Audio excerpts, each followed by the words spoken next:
The young man was climbing the stairs and couldn't for the life of him remember what had happened to him. A terrible headache was preventing him from concentrating. All of his clothes were torn to shreds, yet he couldn't find any injuries on himself. However, he felt absolutely awful. Soon, the young man reached the door to his apartment and saw a box by the door. He must have forgotten to bring it inside during the move.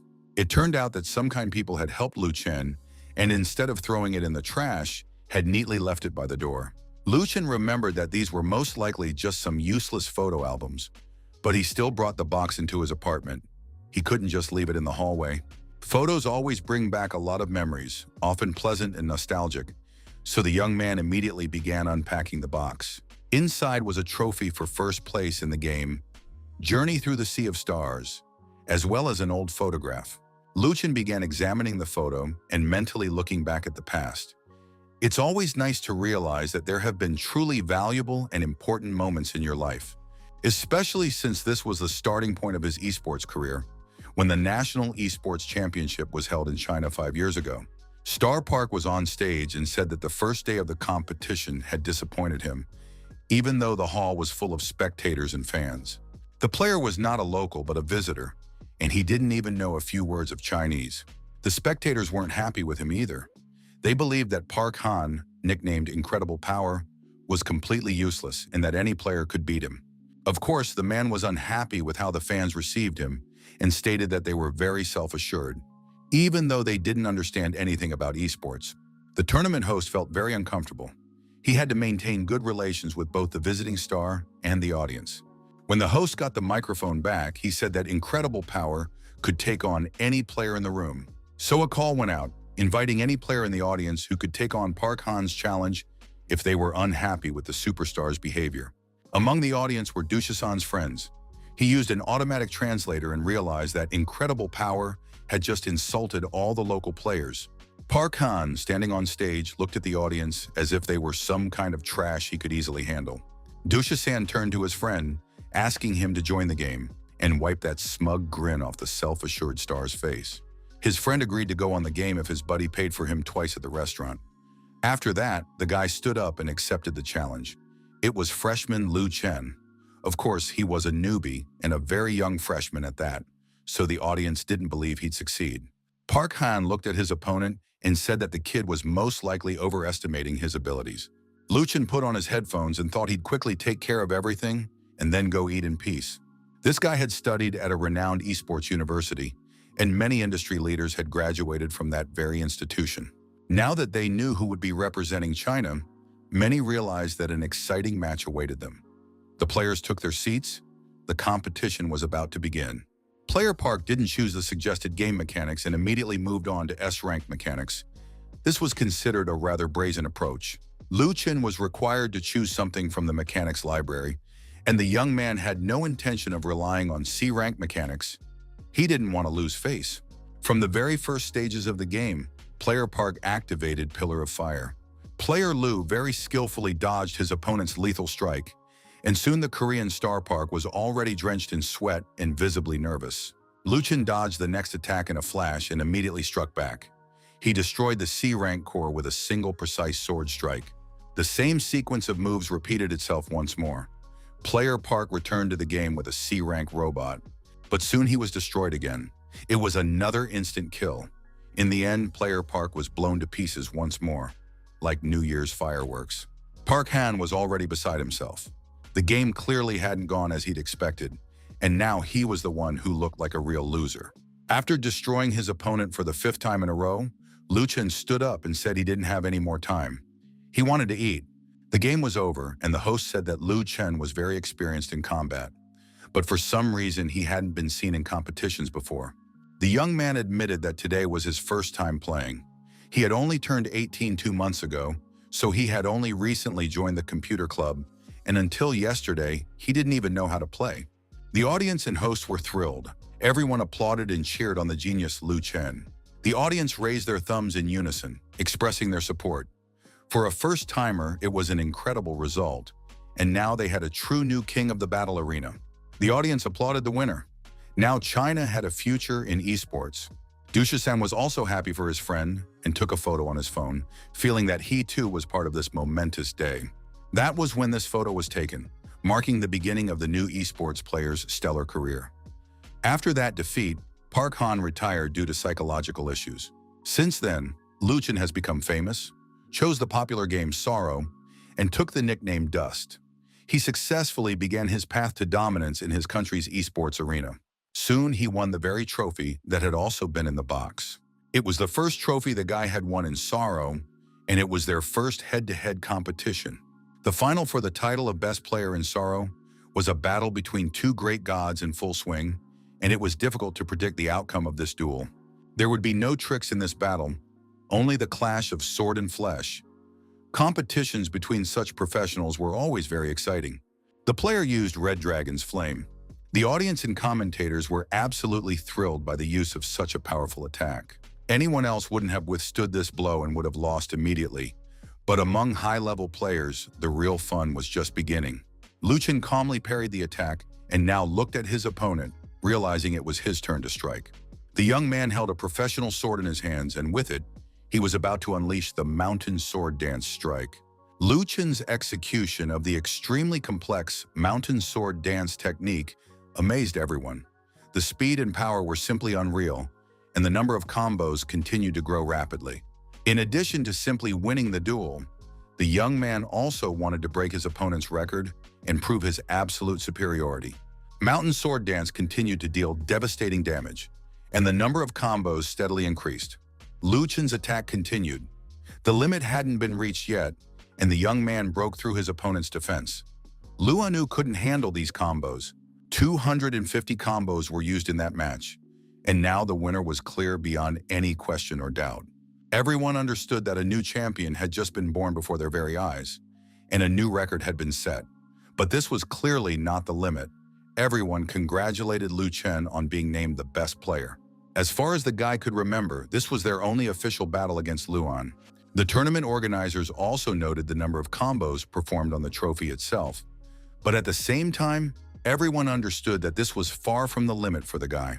Thanks to his record-breaking victories, Lu Chen entered the Hall of Fame and went down in the game's history as its youngest member. And every day he made the front pages of the newspapers. It's just a shame that life is so fleeting. And now all of this was gradually becoming nothing more than a part of history. Lu Chen remembered how happy those victories had made him, and now it even made him feel somewhat awkward. It was all because of an accident that had torn his life into a before and after. The doctor said his recovery was going well, and the young man was almost back to normal after the serious accident. However, his nervous system still left much to be desired. His nervous response had a 3-second delay. It had almost no effect on daily life, but it definitely affected his ability to engage in highly intellectual activities. And so Lu Chen's star rating began to plummet. Soon he was practically gone from the Hall of Fame, and when he finally dropped out of it, all the other players would be only too happy. Lu Chen understood that no one was to blame for what had happened, and that this was just life. However, this realization did not make things any easier. The young man tried to avoid interacting with other players.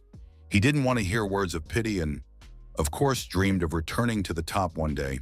After the car accident, Lu Chen had become a laughingstock. Even the weakest players were now stronger than him. But the young man understood that he shouldn't hold a grudge against the players. They judged him by his current performance. And right now, he really was the weakest. Lu Chen realized that the only way to put an end to all this was to leave the game entirely. The young man did just that. No one was going to stop him. The ancient sword guild was housed in a magnificent castle, but now it looked somewhat battered and neglected. The player didn't understand what had happened to this magnificent palace and wanted to get all the information directly from the boss. The boss came out of the building and was able to explain to the player what had happened to the place. It turned out that some members had decided to leave the guild. They beat, robbed, and destroyed everything that came to hand. In essence, they were worse than an enemy guild. The deputy head of the Ancient Sword Guild said there was no need to worry. Everything was under control now. The young man submitted a withdrawal request and felt uncomfortable, realizing he hadn't done the guild any good. He hoped that if he left, the enemies would leave the soul of the ancient sword alone. But the girl thought he was talking utter nonsense. She placed her hand on his shoulder as a sign of support. After all, the young man was one of the founders of Ancient Sword's Dream Soul, of the 4 stars, the sun, the moon, and dust. It was impossible to lose even one. Everyone understood that the enemy's target was Lu Chen, as well as the ancient sword of the soul's dream. Back then, their guild was too well known, and the quickest way to become the new king was to defeat the former king. Too many people wanted to walk over others' bones and ascend to the throne. The boss said that the day before, someone had sent Lu Chen an invitation to a contest on behalf of the guild. The young man assumed it was Chaos of Candlelight, but he was going to decline the challenge because he wouldn't be able to win in his current physical condition. The deputy head said that the challenge had been sent on behalf of the guild, but it turned out to be impossible to withdraw it. The fact was that the senior manager of the Dragon Candle Guild had withdrawn his request and issued a public apology. The guy was very surprised. He couldn't understand what other apology letter there was and to whom exactly. The deputy head explained that such a letter is written because they believe that the player Dust does not have sufficient qualifications to compete with their guild. In their opinion, such a challenge could diminish the value of the Chaos of Candle Shadows Guild. They stated that the random challenge from the Chaos of Candle Shadows Guild had had a somewhat negative impact on the soul of the Ancient Swords Dream Guild. And for this, they officially apologized to the entire guild. The letter was reposted countless times in the game. It turned out that now absolutely all players were aware of the situation. Everyone knew that Lu Chen was no longer okay. The young man didn't want to show what he was really thinking, so he smiled and said that if there were no more tasks, he would continue clearing the dungeon. After the incident with the apology letter, which became a joint pressure campaign led by the Dragon Candle Guild, the soul of the Ancient Swords Dream Guild finally hit rock bottom. Lu Chen's career as an esports player also came to an end. In the end, he and his boss burned through 7 Dragon Meadows before their guild shut down, then deleted his account and quit the game. It was their way of expressing their dissatisfaction on behalf of their guild. But now the young man realized he had absolutely nothing to do. The young man thought he could just use the computer before going to bed. The loading delay was very long, one might say just as long as the delay in his brain's reaction. Lu Chen was almost as sluggish as his home computer. This annoyed the guy greatly, but he still waited until everything had finally loaded and read the news posted in the forum's headline. All the players from the soul of the Ancient Swords Dream Guild had left the game, and now they were facing thousands of comments filled with curses directed at them. Lu Chen felt exhausted by all this. If the viewers hadn't hounded him so relentlessly, he might not have burned the 7 Dragon Meadows. But today, all of this felt too painful and heavy for him. Lu Chen couldn't answer his own question as to why he had started browsing the forum again. He'd be better off going to sleep. As he turned off the computer, the young man spotted a box under the table. He couldn't remember where it had come from or what was inside it. Lu Chen racked his brain and remembered that it was the Heavenly Order gaming helmet, which had been sent to him specifically as a member of the Hall of Fame. It felt like it had happened in a past life. The young man had been under so much pressure and harassment for so long that he had even managed to forget he was a Hall of Fame member, but now he could finally unpack that box. After all, Heavenly Order had been advertised as a masterpiece surpassing even Heartache. The company claimed that their masterpiece, surpassing any previous projects, combined a vast number of character classes and new gameplay modes, promising players true joy. The helmet featured impressive graphics and more advanced special effects in a wide variety of aspects. Just then, the phone rang. It was his tireless and only friend, Dusha-san, who wasn't afraid to call, even late at night. Shi-san couldn't figure out where Lu Chen had gone. He wasn't responding on any messaging apps, he wasn't answering his phone, and he was nowhere to be found. The guy wanted to know what was going on. Lu Chen said he wasn't playing anything anymore. He'd given up, so he wasn't going to participate in the game Heavenly Order, even though his friend believed they'd get everything back very quickly. Dusha-san didn't want to hear any of it, because his friend Lu Chen had never given up before. Lu Chen tried to explain that with his current abilities, he could only be a loser, but his friend said he didn't want to hear about it and was coming over right now to put a brick on Lu Chen's head. He's a rookie who took down Park Han, the youngest member of the Hall of Fame, and now he's just going to give up like that?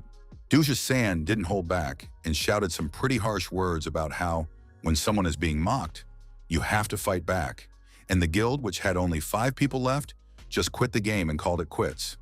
Were they all just weaklings? Lu Chen listened to his friend, realizing that every word he said was absolutely right, but he was too tired of the constant mockery. Lu Chen couldn't take it anymore, and replied that he wasn't ready and couldn't think about anything at all. The guy logged into the game every day and was subjected to harassment, and his friends were also forced to leave it. Dusha-san was barely holding back. He wanted to strangle his friend. Luckily, they were talking on the phone. Otherwise, it could have ended in a fight. In the end, Dusha-san said he was disappointed in his friend because it turned out Lu Chen was just a coward. Lu Chen felt awful, as if a wardrobe had fallen on him. Things were already tough enough for him, and now he had to listen to such bitter words from his best friend, who had always believed in him. Memories flashed through his mind of that first match that had opened the doors to esports for him. It had been a truly thrilling battle. The young man remembered the pride and joy of victory, how they called him a champion and a king. But then came public humiliation, relentless persecution, a shattered guild, and a multitude of disappointed people. Lu Chen knew that each of his comrades had a place in his heart, and yet he was the one who had seen the summit and therefore must never rot in the mud of the gutter. Dusha-san was absolutely right. The young man put on his helmet and said he was ready. Now the game Heavenly Order would be the place where his rebirth would take place. Lu Chen activated the helmet, and he felt as if he were traveling through an endless sea of data.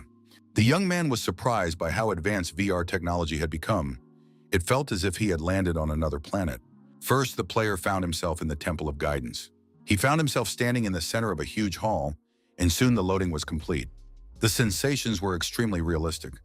It felt as if the player had truly been transported to another place. Even the texture of the stone columns had been meticulously modeled.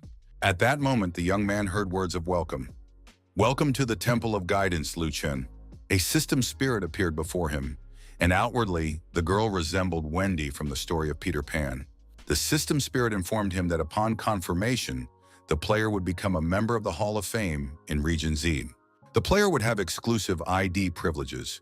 He was asked what he wanted to be called from now on. Of course, keeping his original name would be incredibly foolish. Lu Chen decided to start by changing his ID. It would mark his fresh start.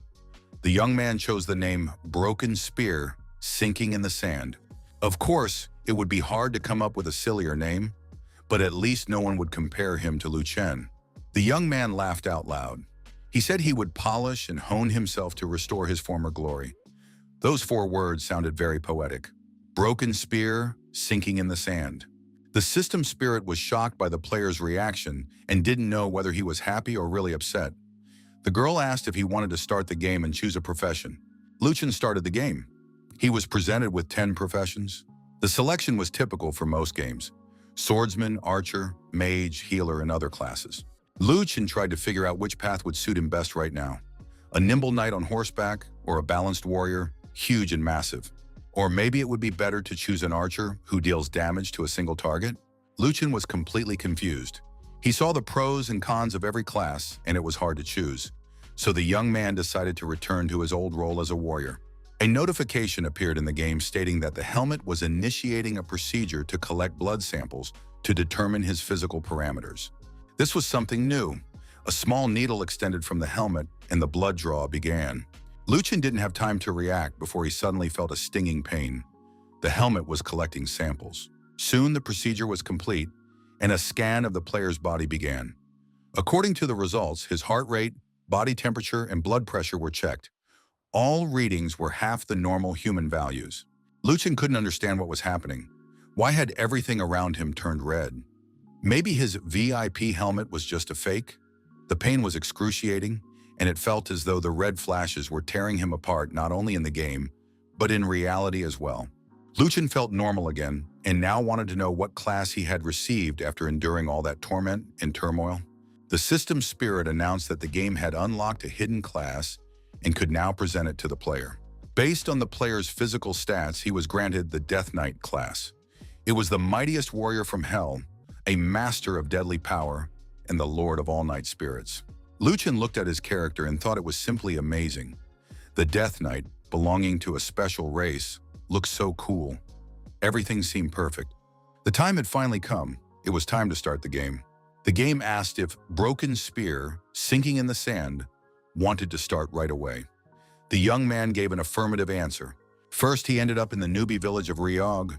It was a village for corpses from the chaos. Lucian looked around and couldn't understand why his spawn point looked so dirty and run down. But soon new disappointments befell the player. He didn't understand how he had become this creature. It all seemed wrong.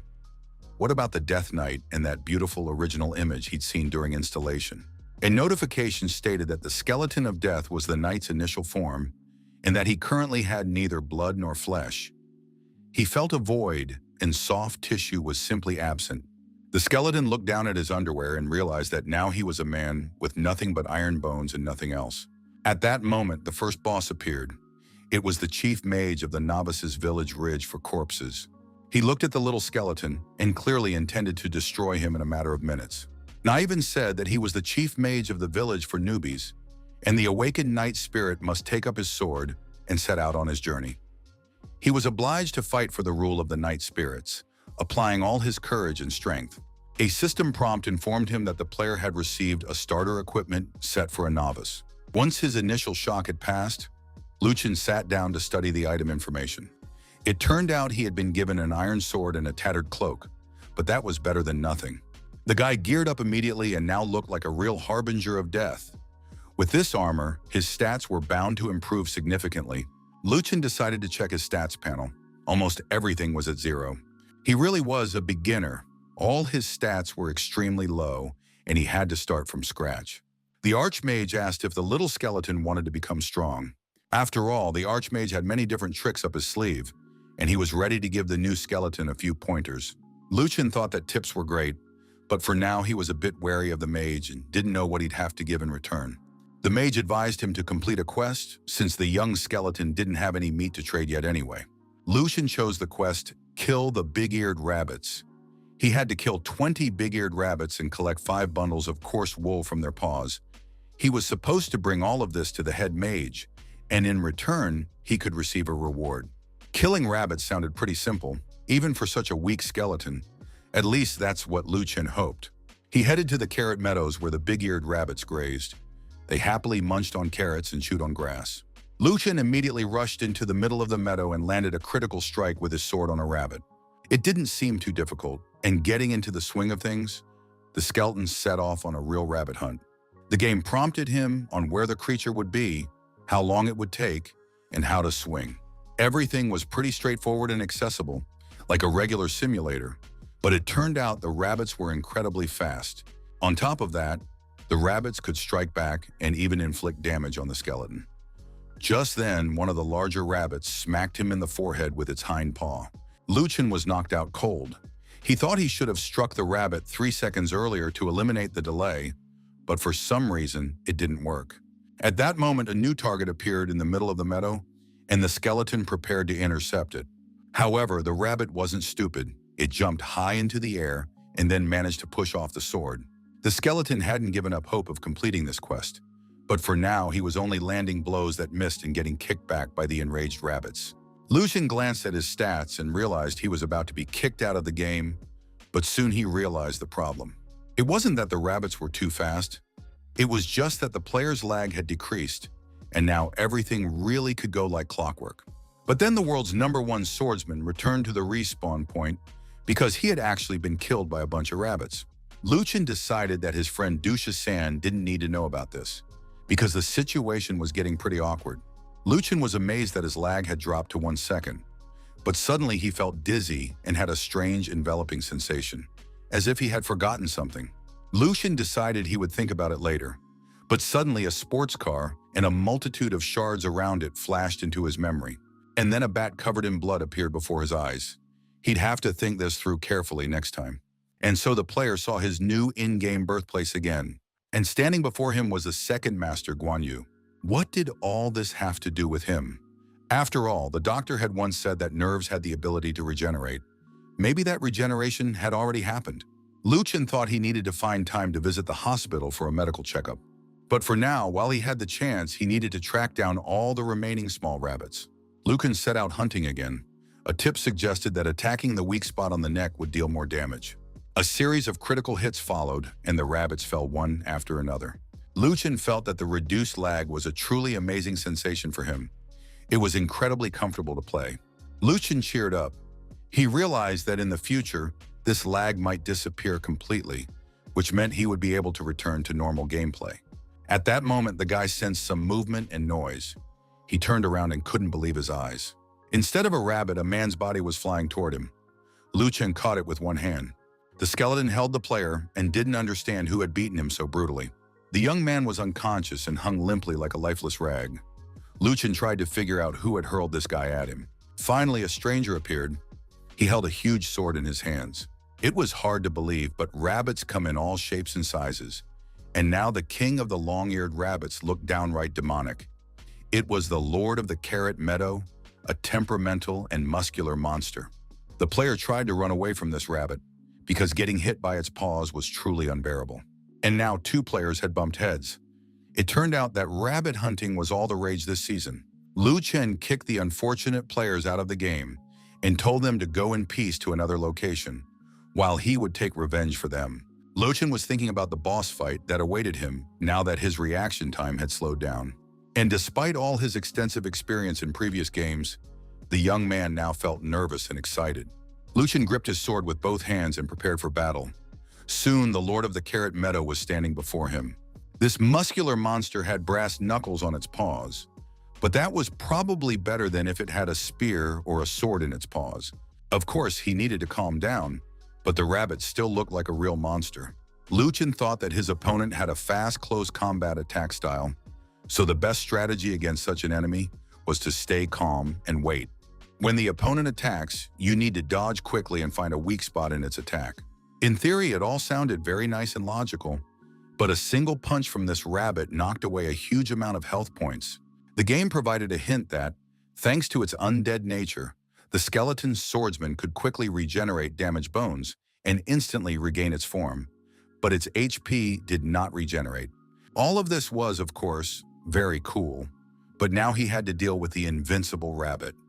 He needed to figure out how much damage Liu Chen could deal to it. The result was absolutely disappointing, because the critical hit dealt only 8 points of damage. That was far too little. On top of that, the Rabbit King wasn't just good at attacking, he was also incredibly fast, and his defense seemed downright abnormal. Liu Chen prepared to defend himself, pondering how he might manage to defeat this Rabbit King.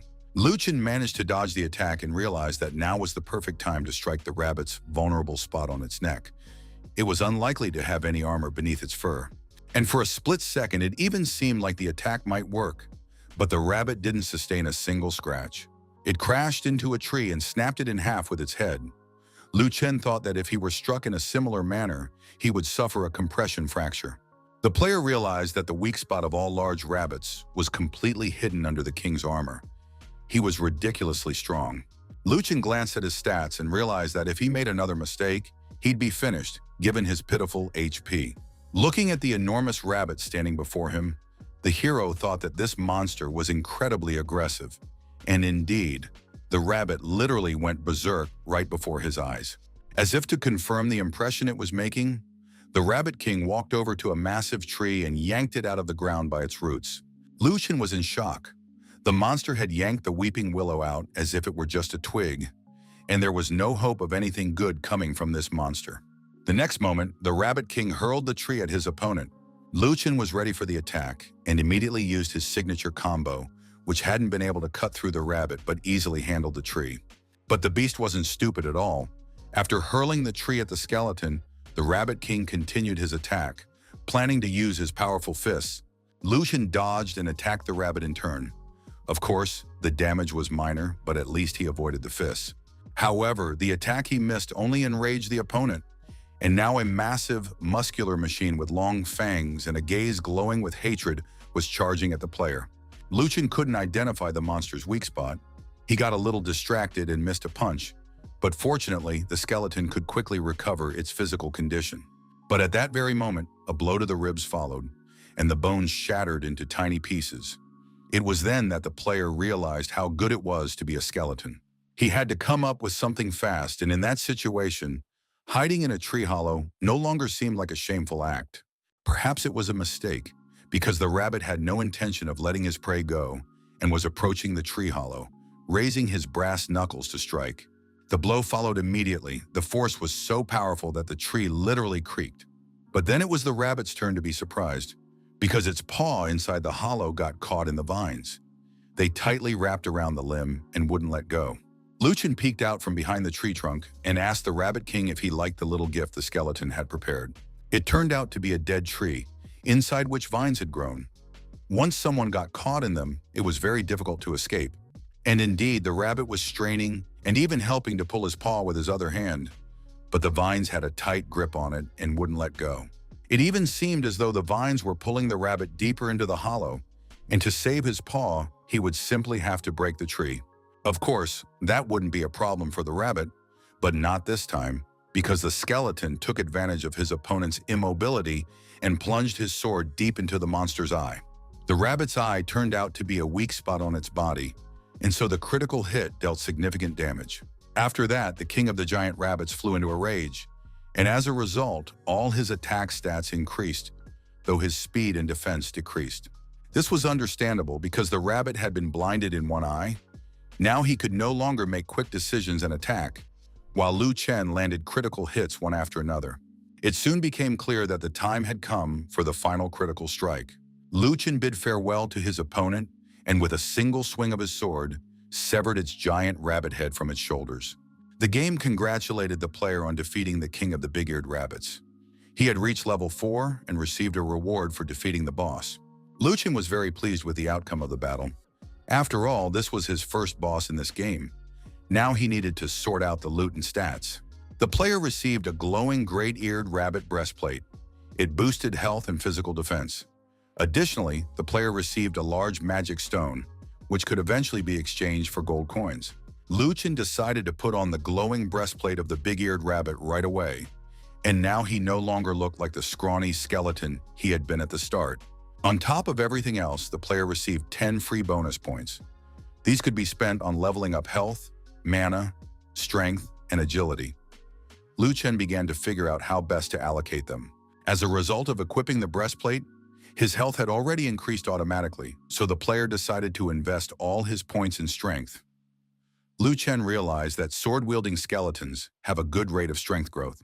But then the guy remembered that he hadn't collected a single hair from the rabbit's paws, so he had to continue his quest. When all the tasks were completed, he met with the Archmage and asked for his opinion on his performance. The Archmage praised the little young skeleton and rewarded him with experience points, copper coins, and reputation. The player really liked all of this, and he wanted to complete some more quests. The next quest was of medium difficulty and was called Kill the Green Mantis. He had to go to the Forest of Morning Light, kill 100 mantis, collect their blades, and then bring them to the chief mage of the novice village. The player told the mage that he wanted to buy some healing potions to prepare for a long battle, and it turned out that the chief mage was also a merchant. The chief mage said that there are few night spirits in nature, so they value versatility, and asked how the skeleton planned to pay. After that, the mage began to appraise the magic stone received from the king of the big-eared rabbits. The stone's quality turned out to be very decent. The mage valued it at 1,500 copper coins, which was very pleasing and further motivated the player to complete all sorts of quests. Lu Chen asked the mage if he had any healing potions, and the mage, of course, said he would offer several options that would fully satisfy the player. When the deal was done, the mage was happy and said he'd be glad to see the skeleton again. But the player was left unsatisfied. He'd bought 20 bottles of potion and had hoped for a bulk discount. After all the issues were settled, Lu Chen began the next quest and made his way to the Forest of Morning Light. A sign was attached to the fence, warning that a mad dragon was in the area, so crossing the border was prohibited. Lu Chen paused briefly, mulling over the information about the dragon and the illegal border crossing, but then figured that he was just an ordinary skeleton now, and human laws shouldn't concern him at all. After walking a short distance through the area, Lu Chen spotted 2 players running nearby through the woods. He decided to follow them and find out who they were. The players were racing through the trees at top speed, looking scared and out of breath. One of the guys suggested that they might be being chased, and the other told him not to look back and, on the contrary, to run even faster. Lu Chen watched the brothers with interest. He didn't understand what they were doing there or who they were hiding from. The guy saw a skeleton in front of them and thought they were totally screwed. A night spirit was in front of them, and the mad dragon was behind them. One of the brothers asked what they were going to do, still looking back in fear. The boys decided they would fight the skeleton, since the night spirit was only level 5, and the two of them figured they could easily defeat the enemy. But at that moment, one of the brothers was struck by an arrow that pierced his back, and blood spurted out. The second brother was also about to fall victim to the arrow, but at the last moment, a bony hand stopped the dangerous weapon right next to the player's eye. The young man sincerely thanked the skeleton for saving him, and Lu Chen replied that luck had turned its back on the brothers today.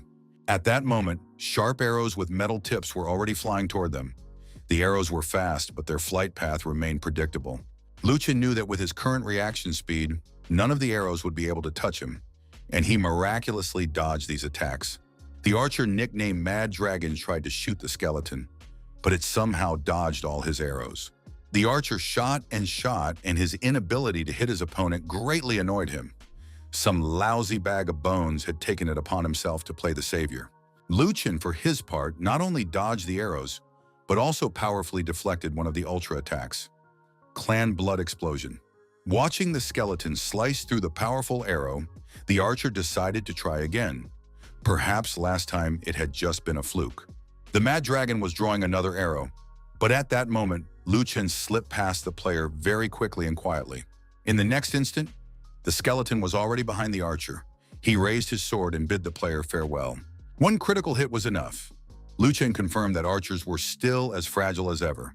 He could have taken a breather, but the skeleton heard a very strange sound. It couldn't have been made by other players during the fight. It belonged to something or someone else. The brothers and the Mad Dragon must have been clearing the field to surround the boss. Lu Chen hid behind the trees to watch and figure out the situation. He found himself at the center of events, like a fish that had broken through a net. Deep in the forest of morning light, a player stood on a branch of a huge tree and watched the battle. At the foot of the tree, a group of warriors was fighting a monster. They were armed and well prepared. Their opponent was the king of the green mantis. The warriors had already reduced the boss's HP by half. The player standing atop the tree promised to pay the defeated warriors compensation for their deaths and level loss. The knight was the head of the Mad Dragon Guild. He promised the players a reward for killing the boss, as well as an additional bonus for those who showed particular zeal during the battle. Lu Chen mentally calculated how much money it would cost to kill this mantis, and decided that the guild leader must be a crazy rich guy if he was willing to spend so much money on killing a light boss. At that moment, the mantis rose onto its hind legs and spread its forelimbs, while the warriors shouting, "For the glory of the young dragon master and for the Mad Dragon Guild," launched their attack. But these shouts meant absolutely nothing to the mantis, which sliced the warriors to pieces with its powerful legs. Lu Chen realized that the mantis was dealing terrifying damage. This boss was probably tougher than the king of the big-eared rabbits. It was unclear whether the remaining members of the Mad Dragon Guild would be able to hold out until the end, but their master demanded they continue the battle, not stop, and also pay attention to coordination and positioning. Lu Chen listened to the Dragon Lord's commands and thought it was a very foolish tactic that would lead to heavy losses on the attacking side.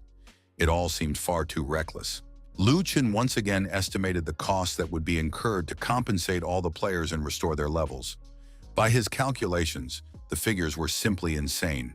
It was incomprehensible why anyone would push their own people to such extremes.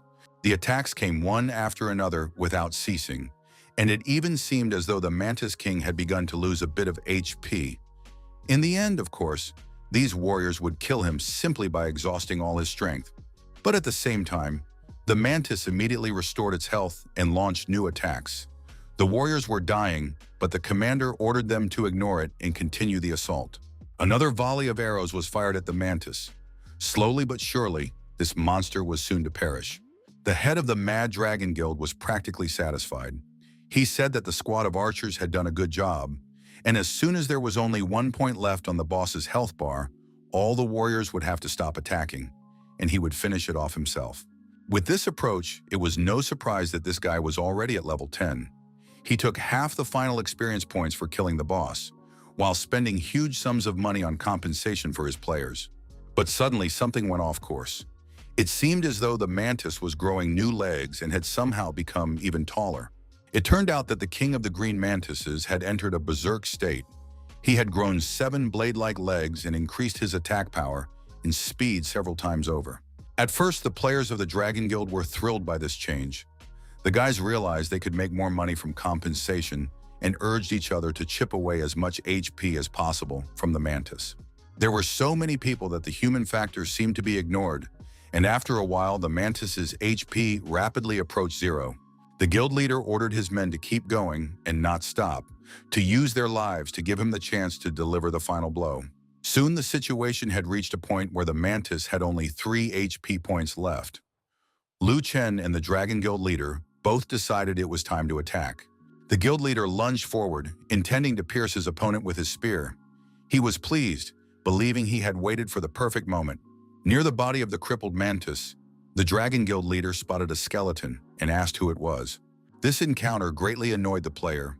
He had invested so much money in this duel and therefore had no intention of sharing the loot with anyone. Lu Chen replied that he was just a traveler who had happened to be passing by and had come here to seek justice for the players whom the leader had forcibly sent to respawn. The leader said there was no need to play the righteous hero.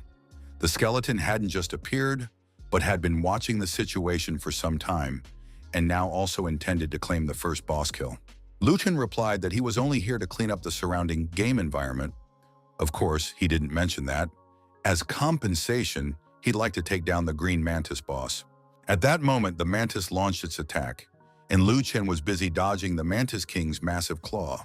Meanwhile, the head of the Dragon Guild decided to deal with the opponent who dared to touch his prey, and now the player's spear nearly split Lu Chen's head open.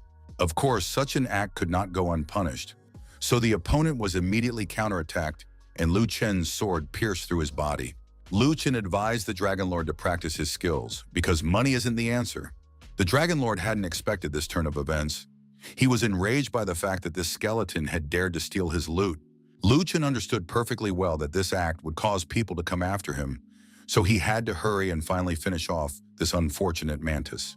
Lu Chen turned to the Mantis King and told him not to worry, because it was his turn.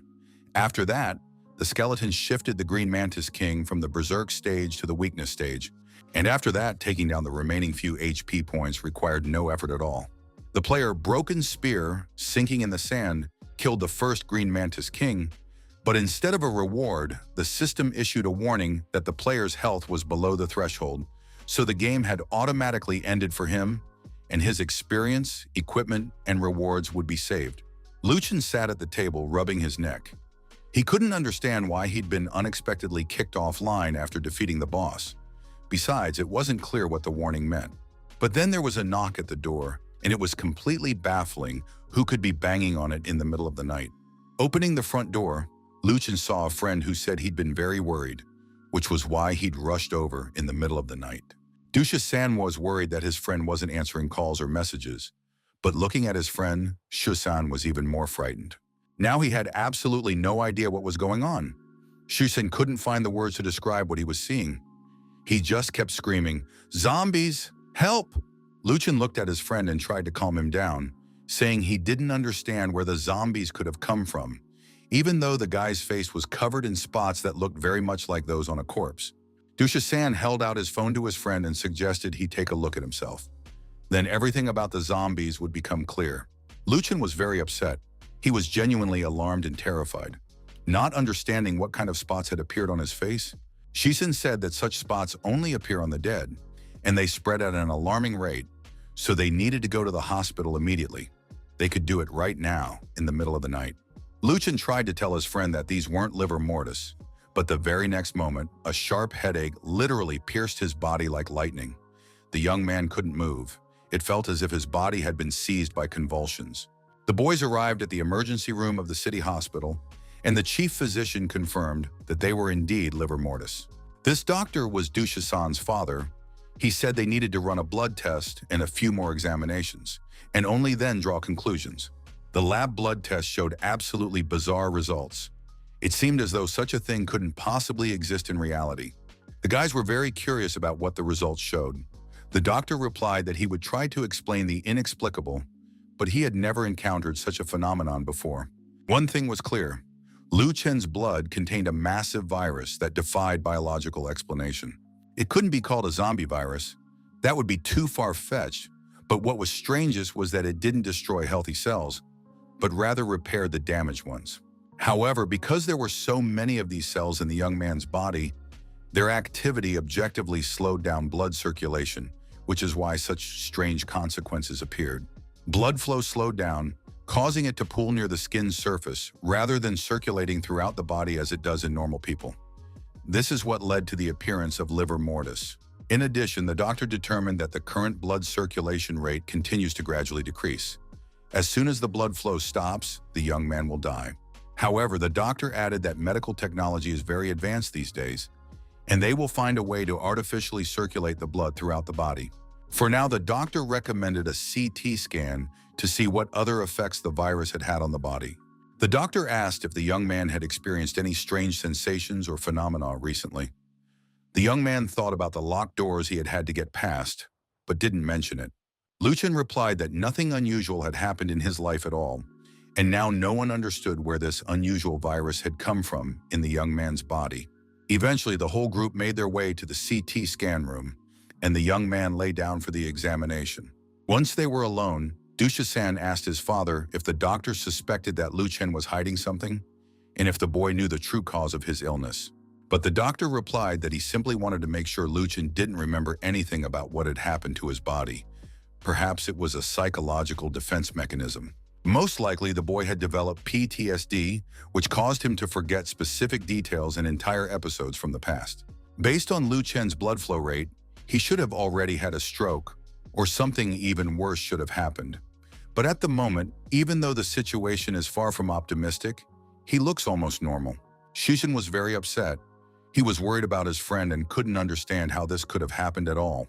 Luchin got into the CT scanner and began to doze off. He felt a pleasant warmth and was finally able to relax a little. While the scan was underway, the doctor said he would step away for a moment and asked his son to keep an eye on his friend for now. But no sooner had the doctor stepped away than his son let out a loud scream. Du Zhonglan rushed back into the room to see what had happened. He burst into the room and yelled at his son not to scream in the hospital in the middle of the night. But Shush-san called his father over and suggested he take a close look at the patient. Luchin looked completely normal. The livor mortis had completely faded, and even the doctor couldn't understand how that was even possible. Luchin replied that he had felt warmth during the CT scan, and now he felt no discomfort or weakness at all. The doctor was stunned. He cupped the young man's face in his hands and began to examine it closely. It was mind-boggling, but the face really did look completely normal. The situation was just as normal with the rest of his skin. The young man's pupils were normal, and all of this, in his opinion, was due to the X-ray radiation. Dr. Dool rejoiced like a child. He jumped around the office, danced a little, and said that the cadaveric spots had disappeared completely and without a trace. Having calmed down a bit, the doctor immediately shouted that they needed to go to the lab immediately and run another blood test. Everything would have been much better, but 3 hours of examinations had already passed. The tests were still going on, and even a healthy person would have been completely exhausted by now. Luchin was wrung out like a lemon. He felt as if the doctor were about to dissect him into separate parts and conduct research on each one. Shu-san genuinely sympathized with his friend. He hadn't expected his father to draw such a huge amount of blood from him for the sake of experiments. The doctor said that it was now clear X-ray radiation slows the virus's progression, but the lab technicians were still testing which specific wavelength of X-ray radiation was best suited for continuing the treatment. They gave Luchin a special liquid to drink and put him to bed to rest. Because the guy was a total mess, Shusen took him home and went out to buy groceries for breakfast. Luchin lay on the couch and examined his body closely. He saw absolutely no after effects, even though, according to the doctor, he had gone through a severe phase. Just then, Shusan returned from the store with his groceries. He said there was a beautiful woman in a sports car parked near the house, accompanied by a huge bodyguard, and that the woman was wearing a bandana on her head. Dusha-san loved taking pictures of everything, so he ended up with a photo of the stranger who had arrived in the fancy car. Luchin saw the photo of the pretty girl. She was very cute, but it seemed like the bodyguard didn't trust anyone around and was keeping a close watch on everything. Looking at the photo and the bodyguard, the young man studied the man closely and realized that this man was the boss. Vague memories began to surface in Luchin's mind. Massive chains snapped, releasing a monster. Luchin remembered what he had seen that night, after which he had contracted a mysterious infection and developed strange symptoms. It was the first night after his first encounter with the boss in the game. It turned out that Lucien had died back then. Lucien recognized the girl. It was Hai Yui, the leader of the Soul of the Ancient Sword Guild. The young man didn't have time to tell his friend anything else before there was a knock at the door, and a voice from outside shouted that Hai Yui had arrived. For some reason, Shisan felt that this visit didn't bode well. He asked his friend what he had been doing the night before. But then the guy decided not to worry himself. Since the two knew each other, he would just let the girl in and they would talk face to face. Shisan had almost reached the door, but at that moment Lucien shouted loudly. He rushed after his friend, trying to stop him from opening the door, because doing so was absolutely out of the question. Shisan had just grabbed the doorknob, thinking there was no need to knock so insistently first thing in the morning. People might still be asleep. But the next moment, the door swung open, and the girl shoved the guy aside, telling him to get lost and not bother her. Shi Yue burst into the room and started calling for Lu Chen. Shisan was literally mesmerized by the stranger's beauty and stared at her, his mouth agape. The girl quickly scanned the apartment. She said she'd heard Lu Chen's voice and now intended to find him immediately. Shisan replied that perhaps the girl had simply gone to the wrong door, and there was no Lu Chen here. Ignoring the guy's words completely, He Yui searched the apartment from room to room. She was clearly determined to find Lu Chen no matter what. Throwing open another door, He Yu stepped inside, saying she was definitely going to find Lu Chen right now. The young man was hiding in the closet. He really didn't want to run into the boss since he had already told his friend not to let her in. Hai Yui stood right in front of the closet and declared that she knew where Lu Chen was hiding. The girl didn't understand why he was avoiding her, since she was genuinely worried about him, and she placed her hand on the closet handle. Shisan shouted at the top of his lungs that Lu Chen was already dead. Shi Yue froze in place and tears welled up in her eyes. It was impossible. Lu Chen couldn't be dead. Most likely, the guy had gotten something wrong. Shisan said that if she didn't believe him, she could go to the city morgue and get a death certificate. Hearing this, the beautiful woman rushed out of the apartment, weeping bitterly. Shisan locked the apartment and approached his friend, asking if he was sure he had done the right thing. Lucien replied that at the hospital, he had naively thought that if he underwent radiation therapy, his body would become like that of a normal person. But now he remembered what had happened to him and wasn't even sure if he was alive or dead. Lucien didn't want to give his boss hope only to take it away again. It was better to drown everything in despair right away. In his opinion, that would be easier and less painful. Shisan was very upset. He said his friend was confusing him more and more and demanded an immediate explanation of what had happened last night. Lucien explained that last night he had been buried alive. The day before, after lunch, the young man had gone to meet with the boss. He thought it would be a casual meeting between friends. Lucien didn't expect the meeting to be with the guild's vice president, He Yui. The rich and beautiful woman gave him some gear and invited him to her new studio. She made her feelings for Lu Chen clear, but he rejected them all. Lu Chen had a 3-second delay in his brain's reaction time, so he didn't want to be a burden or have the beauty waste her time on a cripple. Shi Yui insisted on driving Lu Chen home, but on the way, they got into a serious accident. The rival with whom the girl was competing for the vice presidency realized he wouldn't win and decided to set a trap to kill her. The gang was large and well-armed. To save the girl, Lu Chen set the car's gas tank on fire and, using the flames as cover, tried to escape the area while carrying the beauty in his arms. Shi Yue suffered a mild concussion and lost consciousness, and Lu Chen tossed her into the back of a passing tractor. The young man himself stayed behind to distract the gangsters. Seeing that their plan had failed and their victim had vanished, they unleashed all their fury on Lu Chen. The young man was beaten half to death. They may have even decided he was already dead. After venting their rage, the gangsters dragged Lu Chen's body to the Chaos Burial Mound. This burial ground is located in the north of the city. Lu Chen was thrown into a pit and buried alive. However, it turned out that the young man wasn't killed. He had every chance of surviving even in such a grave. Fortunately, heaven did not take him then, and a heavy rain began, which became Lu Chen's salvation. Because of the rain, the soil in which he was buried became loose, and Lu Chen was able to dig himself out and crawl out from under the ground like a zombie. The young man didn't remember or understand where he was going, but gradually the pain began to subside, and he regained consciousness in the entranceway of his building. There wasn't a single wound on his body, only torn clothing. Most likely this happened because he was infected with a giant virus after being buried, which gave him strength and restored his body. Or perhaps, on the contrary, the boy had contracted some kind of zombie disease while in the grave. Lu Chen asked his friend what he thought. Was he alive now, or was he already dead? Shisen was very worried and said that the chaotic burial mound in the north of the city was shrouded in many mysteries, and it seemed they needed to go there. Lu Chen replied that he would definitely go. He wanted to find out what had happened to him. But as soon as the young man got to his feet, it became clear that he was too weak and needed rest.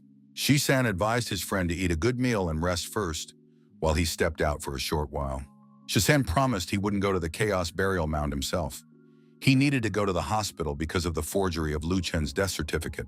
Dr. Du asked his son to bring Lu Chen's gaming helmet to the hospital. Shisan entered his father's office with a box holding the helmet and was surprised to see a group of elderly people in the doctor's office.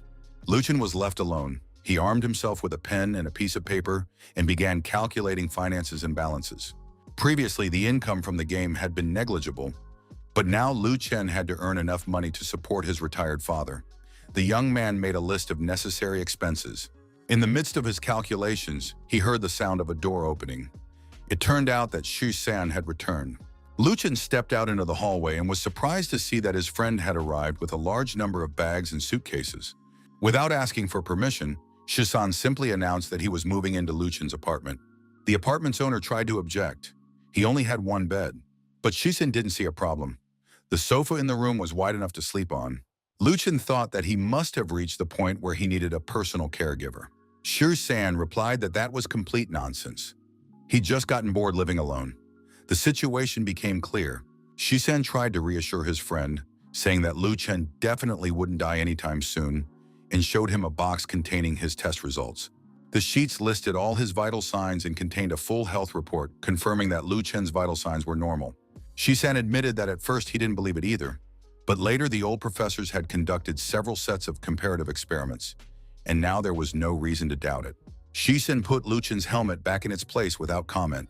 He merely said that the project to sequence the virus's genes had turned out to be too large-scale, and his father had had to bring in other colleagues. Gradually, more and more qualified specialists, true masters of medicine, joined the effort. Eventually, a large research team was assembled. These giants of medicine made a single phone call, and the burial mound of chaos became a restricted military zone with limited access.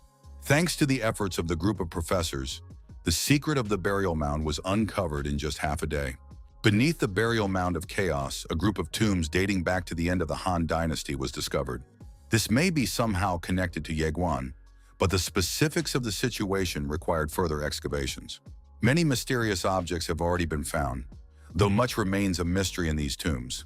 Cadaveric fluid was leaking from the tombs, in which they detected DNA from a virus identical to the one found in Lu Chen's body. It turns out the boy had cadaveric fluid as old as the world itself, containing some strange virus. Shisan said that all of this has now been documented, and the virus from Lu Chen's frozen corpse has been named after the young man. The young man decided that the virus's name was actually pretty good and began studying the documents. Shi San took advantage of the situation and unpacked his things to settle in and make himself at home. Lu Chen wanted to understand why the documents listed only the virus's characteristics without a detailed explanation. But even professors like these probably hadn't had time to compile a detailed report in a single day.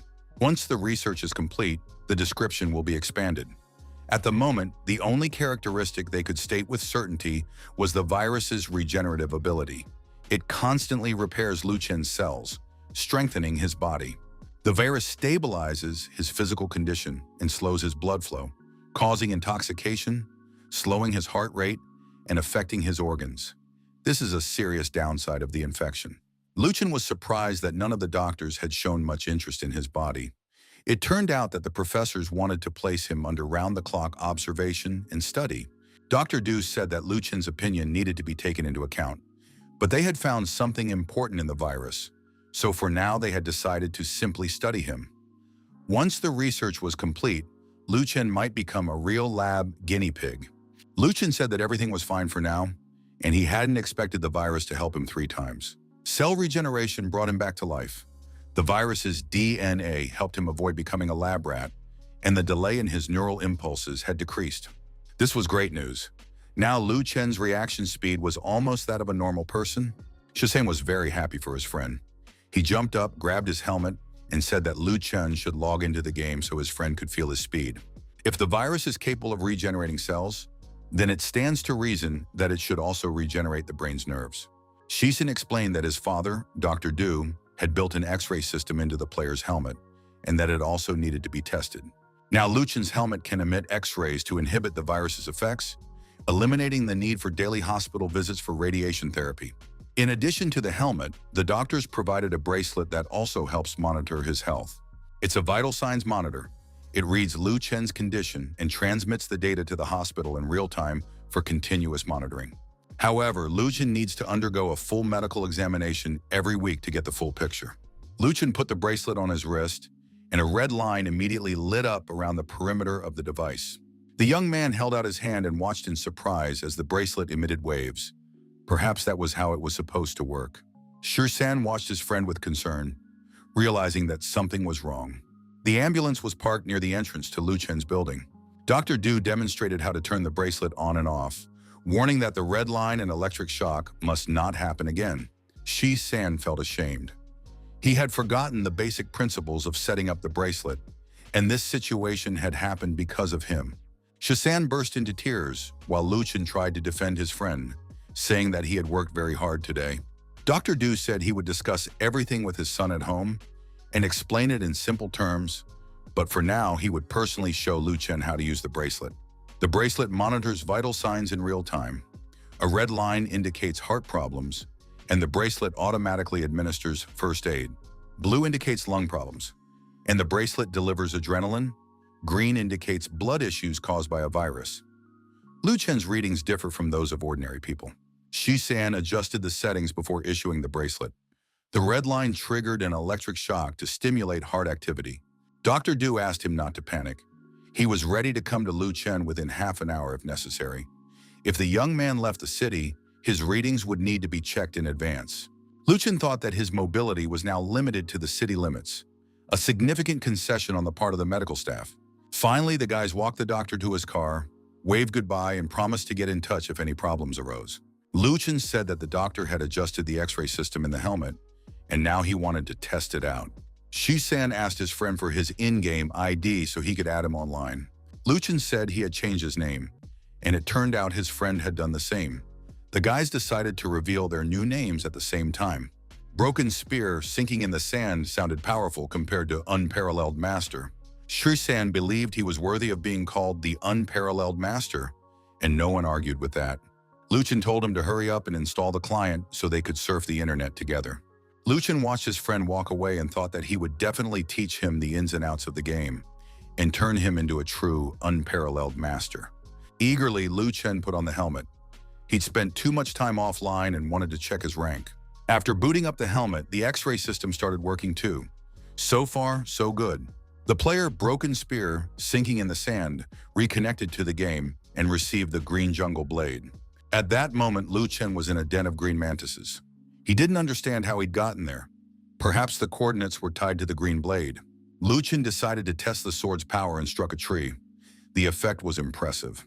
The green mantis burrow was packed with these insects, ready to devour everything in their path. They moved through the corridors, led by a huge, ferocious mantis. Lu Chen was convinced that the black stone weapon was indeed sharp. A light strike split the massive tree in two. With a weapon like this, he could fight with confidence. Lu Chen watched the mantises, wondering what effect his sword would have on these creatures. At that moment, several of them approached the player. It was perfect timing. There was no need to wait for the right moment. Lu Chen landed a critical hit, and the result was stunning. The black stone weapon truly allowed him to fight with ease. Lu Chen spun around abruptly and saw the mantis practically right up against him. It had crept up quietly from behind, preparing to strike. The young man struck with all his might. The mantis's jaw suffered only minor damage, but Lu Chen himself remained unharmed. Lu Chen began swinging his sword, cutting down his opponents. A long, monotonous task lay ahead. The skeleton turned to the mantis, realizing they didn't understand, and told them they needed to attack all at once. The mantis seemed to have no objection. They were quite strong, though not nearly as strong as Lu Chen. At one point, the young man even got scared. These monsters really did rush at him as a whole crowd. But on the other hand, Why put off something that could be dealt with quickly and decisively? Now all the mantis would die at once. Once all the mantis were destroyed, the battle would end in a few minutes and the quest would be completed. Luchin analyzed his stats. He thought he'd done a great job, even though he was still weaker than before the accident and his illnesses. Suddenly he heard someone call out his name. Broken spear, drowning in the sands. Luchin wanted to know who it was. It turned out to be the undead judge, the strongest of the undead, who had appeared thanks to the contract. His strength was unknown. Luchin hoped this high-ranking player wouldn't cause any trouble. The undead judge said he had identified the undying player, unfurled a scroll, and began to read. He announced the start of the court session, waving a brush and writing something down. Luchin had absolutely no idea what was going on or what kind of madhouse he had stumbled into. Soon the undead judge finished the drawing and handed it to the player. It was a wanted poster, "Kill the undead, broken spear stuck in the sand," for which a reward of 250 coins was promised. The wanted poster had been posted by the player, Dragon Slayer, and now any player could earn a reward by killing Luchin. The young man was furious. He understood that Dragon Slayer was trying to buy him out of the game, but he had to see who would leave the game first. Luchin tore up the wanted poster. At that moment, notifications arrived that the Green Mantis quest had been completed. The player had reached level 10 and could now change classes by returning to the Newbie village. At that moment, the unrivaled master sent a friend request and immediately began asking why Luchin was being hunted down again. He asked if Luchin had changed classes. Upon receiving a negative answer, Shusen was extremely displeased. Now, everyone who had read the announcement considered Luchin easy prey and was eager to claim his head. Luchin hadn't expected them to come after him so quickly, but Shusan said, "Just go into the chat and everything will become clear." After reading the chat, Luchin was convinced. The hunt for him was on from literally everywhere. Shisen asked his friend what he planned to do in this situation. Luchin was calm. "Let everyone who wants to come, I'll welcome them with open arms." For the past year, all they'd done was hunt the player around the clock, so he was already used to this routine. Of course, it was infuriating, and sometimes he wanted to mislead his opponents. Tired of fighting, Luchin would sometimes play dead or pretend to be a mob. A few times he infiltrated the enemy camp using a secondary account and even hid in the boss's lair. Shusan listened to his friend and understood just how difficult his fate had been. Over the past year, Luchin had mastered the art of spending blood and tears and was now ready to show the fruits of his labor. Luchin took a photo and sent it to his friend, the unrivaled master, asking him to share it with other players. He needed to let everyone know that Luchin was hunting in the Forest of Morning Light to lure players while he changed classes. Luchin pulled the hood of his cloak over his head and even made a camouflage out of leaves. For a master, this was a trivial basic maneuver. He understood. To remain unnoticed, camouflage was necessary, and only then could he make his move. All online players received a notification with a photo and the location of the wanted person. Now they knew where the fiend was. They saw that he was in the Forest of Morning Light and rushed there to claim the reward. When the players passed by the huge boulder, it rose to its feet and was able to move again. The top-tier camouflage had worked once more. As soon as Luchin passes through the wasteland, he will find the cemetery mentioned by the chief mage of the novice village. Outside the city of Fubin lies the Hanbin Cemetery. There you can meet the immortal swordsman Surin, give him the letter, and then the novice skeleton will be taken by the apprentices.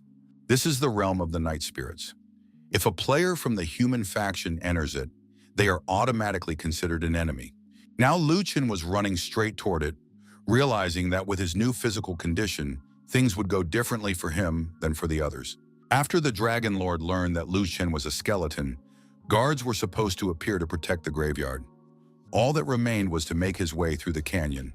First, the player decided to assess the number of enemies. He sat atop a peak and surveyed the area. If there were few enemies, Luchin could handle it alone. If there were many, he would have to create a diversion and slip away quietly. The Hanbin Cemetery looked like an ordinary abandoned graveyard. Graves, bones, skeletons, and huge black crows.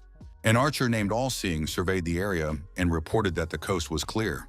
The night sea dragon of the small sky stood guard, noting that they were still waiting, though why 4 of them were waiting for a single skeleton remained a mystery. The Dragon's Love Triangle believed that the Dragon Slayer was too generous and willing to spend a lot of money. Minnie Mountain Tai just sat there, lost in thought, treating this job like any other. The all-seeing one noticed movement and warned her companions that someone had arrived. Everyone finally stirred and prepared for battle, realizing that the one they had been waiting for so long had arrived. Luchin moved through the graveyard, estimating that there were only 4 enemies here, the perfect moment to deal with them all at once.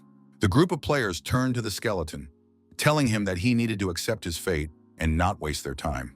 Luchin noted that only the archer could attack him from a distance and decided to close the gap. He asked his opponents if they wanted to talk first. They replied that this was a joke and no one was going to talk. After all, when he stole the boss and killed the guild leader, there were no negotiations either. The players prepared to attack and waited for the undead to approach. Luchin said that their guild was rich and powerful, so a little skeleton like him could safely retreat. Perhaps they would show mercy and let him pass. The players thought it might be better to let him change classes, but of course they wouldn't allow it. They'd been tasked with eliminating the undead once and for all. The archer drew his bow, ready to fire at any moment. Luchin said that killing him would take too long. The players said they couldn't let the undead go. He had insulted and humiliated their guild. Luchin finally admitted that he might have offended someone and that he shouldn't have acted that way. The swordsman noted that if the skeleton had made it to the graveyard in one piece, it proved his skill. But compared to them, he still pales in comparison. Their guild has many strong players who will compete with Shadow of the Candle and other serious guilds. Luchin kept the conversation going, gradually closing the distance while trembling, showing that he was frightened. Upon hearing about the Shadow of the Candle guild, the skeleton laughed, declaring that they couldn't compete with it. The more he laughed, the more irritated the players became, ready to tear him apart on the spot. They closed in until they were almost upon him. Luchin sat down on the ground and said he was tired of the boring conversation. He wanted to show just how ignorant they were. The archer declared that the skeleton was too cocky for its level. She fired an arrow almost point blank at the skeleton, but nothing happened. This stunned everyone present. They gaped and lost their composure. Luchin dealt critical damage, noting that the archer in the front row looked ridiculous and that their teamwork was non-existent. The others realized that the skeleton was not at all what they had expected to see. Luchin explained that they had been acting like idiots, standing there in a daze while the enemy closed in on them. The players weren't blind, just too overconfident. The swordsman shouted to his comrades not to panic. "It's 3 of us against 1, and the skeleton can't change classes." They decided to surround the undead from all sides. The players attacked simultaneously. It seemed the undead wouldn't be able to defend himself. But Luchin dodged the attacks and landed several blows, declaring that they couldn't defeat him without an archer. The female swordswoman activated the assassin's blade, raising it above her head, preparing to bring it down on the skeleton. Luchin thought it was an attempt at an ambush, but realized he could easily handle them. The players attacked simultaneously again, intending to kill the undead with a single blow. Luchin tried to activate his shield but missed. He soon realized that his reaction speed had increased again. He had to increase the distance. But at that moment, one of the players' axes grabbed the undead's sword. The weapon ended up in the hands of his opponents, who looked at each other joyfully, confident of victory. Luchin leaped high into the air, preparing to attack with his bare hands. He knew he'd be in top form in a couple of days. But first, he had to deal with these players and finish the class rotation. The players realized that the battle had gone quite differently. The undead turned out to be a strong and formidable opponent for them. The tank was already feeling drained and activated Earth's Wrath to boost his attack. But before the charge was complete, he was struck by a powerful sword blow. The critical damage was colossal. The tank looked like a dead turtle, heavy and immobile. The swordsman was stunned. The tank had been destroyed with a single blow. Next was the girl with the scythe, and now it was the swordsman's turn, who proposed negotiations. But Luchin didn't want to discuss anything. He simply plunged his sword into his opponent's head. He had no intention of engaging in dialogue with his enemies. The rapid response unit had been destroyed, but it was clear that the rest of the Mad Dragon would arrive soon. Better to finish the job here. The swordsman gradually came to his senses, realizing he had nearly died. Luchin recovered, figuring the undead wouldn't get far, and now he'd definitely earn his money. Luchin stood behind the guy and asked how he had respawned at the spot where he died. Most likely, the player was hiding some kind of resurrection potion. The guy replied that players at level 15 and above respawn at the spot where they died, right in the middle of the chaos.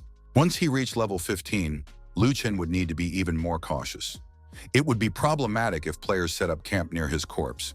The revived player said he had already explained everything, so he asked the undead for permission to leave.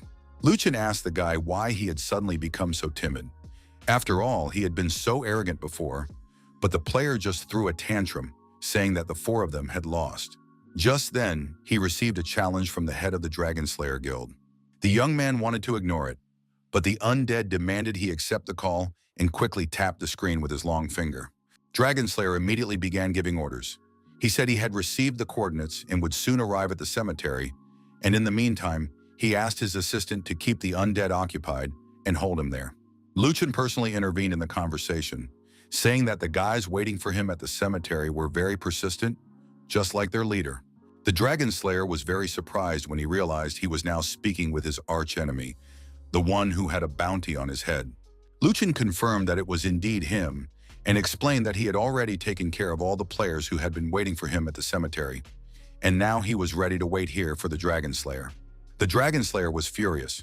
The undead continued to insult and humiliate him, provoking him and calling him a weakling. After that, the undead said that he would now slaughter this player again, right in front of everyone present. The player began begging the leader to help him, because if he died again, he would be sent back to the previous level. The Dragon Lord, of course, told the undead not to do that, but the very next moment the phone call was cut off because the player had been killed. The Dragon Lord, along with the rest of his friends and comrades, was shocked by what they had just witnessed, and it was clear that once again, the decision had been made to kill the undead. The leader ordered a group of people to go with him to the Hamble Cemetery, while the rest were to head to the respawn point. Luchin settled on the branches of a huge tree at the edge of the cemetery and waited for the next group of his killers to appear. Soon a powerful attack was launched and a spear pierced the undead's body. After that, the Dragon Lord ordered the archer and the mage to open continuous fire.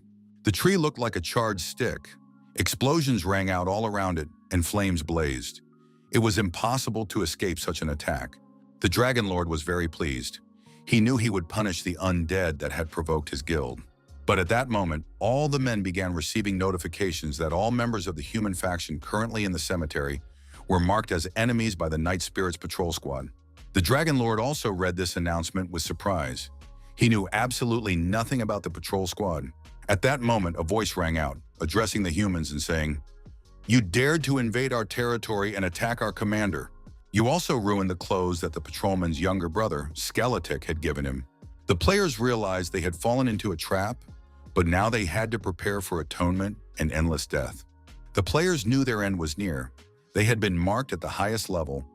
Of course, they could have tried to do something, but all the players were panicking and couldn't keep their composure. The patrolman said that absolutely everyone marked would be destroyed, and they had to be eliminated. To help, he would now resurrect the dead. The Dragon Lord fled and ran for his life to document what was happening, and because not looking back was even more terrifying. At that moment, a vast horde of skeletons was slaughtering the players. They were highly motivated and had to kill every human within the cemetery grounds. At that moment, the patrol ordered its skeleton subordinates to kill everyone, while it rushed to attack the Dragon Lord, who, in turn, was trying to summon reinforcements. Upon hearing about the reinforcements, the undead patrol was very pleased. This meant that more people would appear, whom they would also have to kill. The patrol leader was so enraged that he believed killing a few players wouldn't be enough to satisfy him. And so now the cemetery undead were destroying the players in every possible way. They beat them with bones, tore their flesh with their fingers, leaving no one alive. The commander said they should let these people drop to level 14 and then expel them from the cemetery grounds. Luchin hid behind a gravestone and watched what was happening. It really worked, and the guy was absolutely thrilled. A while back, Luchin had rushed to the Newbie's village and asked if the mage had a set of clothes similar to the one he was wearing himself. After that, he bought 10 such sets.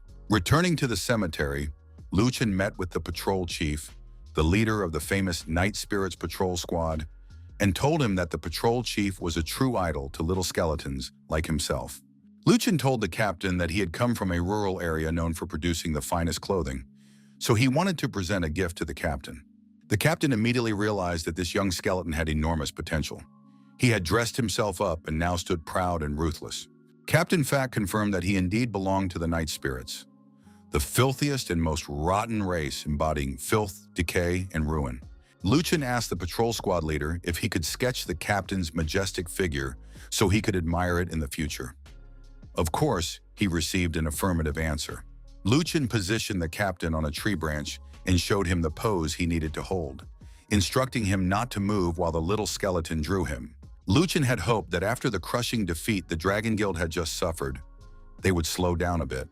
However, the opposite happened. New bounties and offers from the Dragon Slayer poured in. The number of bounties kept growing, the amounts kept increasing, and it was clear that there would be more and more people eager to kill the undead. Luchin really liked the Dragon Slayer's policy, which would now squander a fortune and attract even more experts to Luchin. The broken spear, buried in the sand, was absolutely satisfied with how he was handling things, realizing that these were his new steps on the path to the top. Luchin walked through the cemetery for a long time, but soon reached the right spot and realized he had arrived where he intended. These were the depths of the Hanbin cemetery, and he was standing near a stone cross. The broken spear buried in the sand realized that he was standing near the death swordsman Surin, whom the chief mage had told him about. No sooner had the undead approached than he heard a voice asking why he had chosen this path. Luchin replied that he had come for advice on changing classes. Hearing this, the death swordsman said, "Die!" and swung his sword at the skeleton. Luchin tensed up slightly. He knew he wanted to die right there, so he immediately showed the letter from the archmage of the novice village. Jorin took the letter and began to examine it. He hadn't received a message from Nightvan in a long time. Luchin breathed a sigh of relief. He knew that had been practically certain death. It's unclear why this NPC is so strong. Jorin finished reading the letter and said that Nightvan had praised the skeleton highly. He was impressed by its cunning, so he agreed to take the little skeleton as an apprentice. But to become an apprentice of the death swordsman, one must have a dull soul and body. Luchin was delighted that his nomination had been approved. After that, Surin placed his hand on Luchin's head to awaken the player's talent and began to recite the magic words. It was necessary for the slumbering Lord of Death to awaken, unleash his deadly power upon the land, overturning all rules and awaken his innate gifts. And when these words were spoken, the broken spear, buried in the sand, waited with bated breath for the result. A notification congratulated him on successfully mastering the undead power talent. This talent allowed him to deal a small percentage of damage to units that had lost their lives each time, but eventually he could gradually increase it to deal nearly half damage. Jorin praised his young apprentice, saying that he had delightful potential and had awakened such a powerful force of death. Now Surin, the death swordsman, confirmed his apprentice's status as a death swordsman. In the name of the executioner, Surin granted him the right to exterminate spirits throughout all the kingdoms. After this was announced, the thread in the undead's hands was filled with new power, and now like a night spirit, he could draw upon the executioner's mighty power. Luchin was absolutely thrilled. He had participated in this ceremony with the utmost seriousness, taking it very seriously.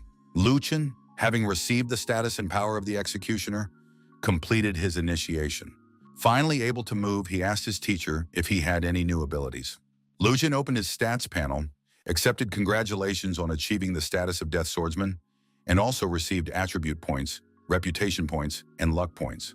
The player realized that he now possessed terrifying power. The only disappointment was that he still looked like a skeleton. Of course, he would have liked to become a handsome guy. Surin reassured his student, saying that a long journey lay ahead of him, and that a skeleton was the foundation of their race. A skeleton has excellent bones and can regenerate health very quickly. Surin handed his apprentice 3 skill books for growth. Luchin was absolutely thrilled and was about to study them all at once. But then Surin started talking like a haggler. He said that skill books were a priceless treasure, but considering their friendship, he was willing to sell the books at a lower price. Of course, the skeleton had money. He'd completed missions and defeated a boss, but he really didn't want to pay for textbooks. After all, he was the master's apprentice and could have gotten them for free. But Surin was very serious. He said he had already given a significant discount, so Luchin shouldn't be greedy, but should pay his teacher and go on his way. Luchin literally tore that money from his heart. Surin, the death swordsman, repeated once more that the books were of great value and that he had sold them to him at a loss. Of course, it all seemed like a scam or a ripoff, but those were the rules of the game. As soon as Lu Chen was alone, he immediately opened the skill book and began absorbing the information.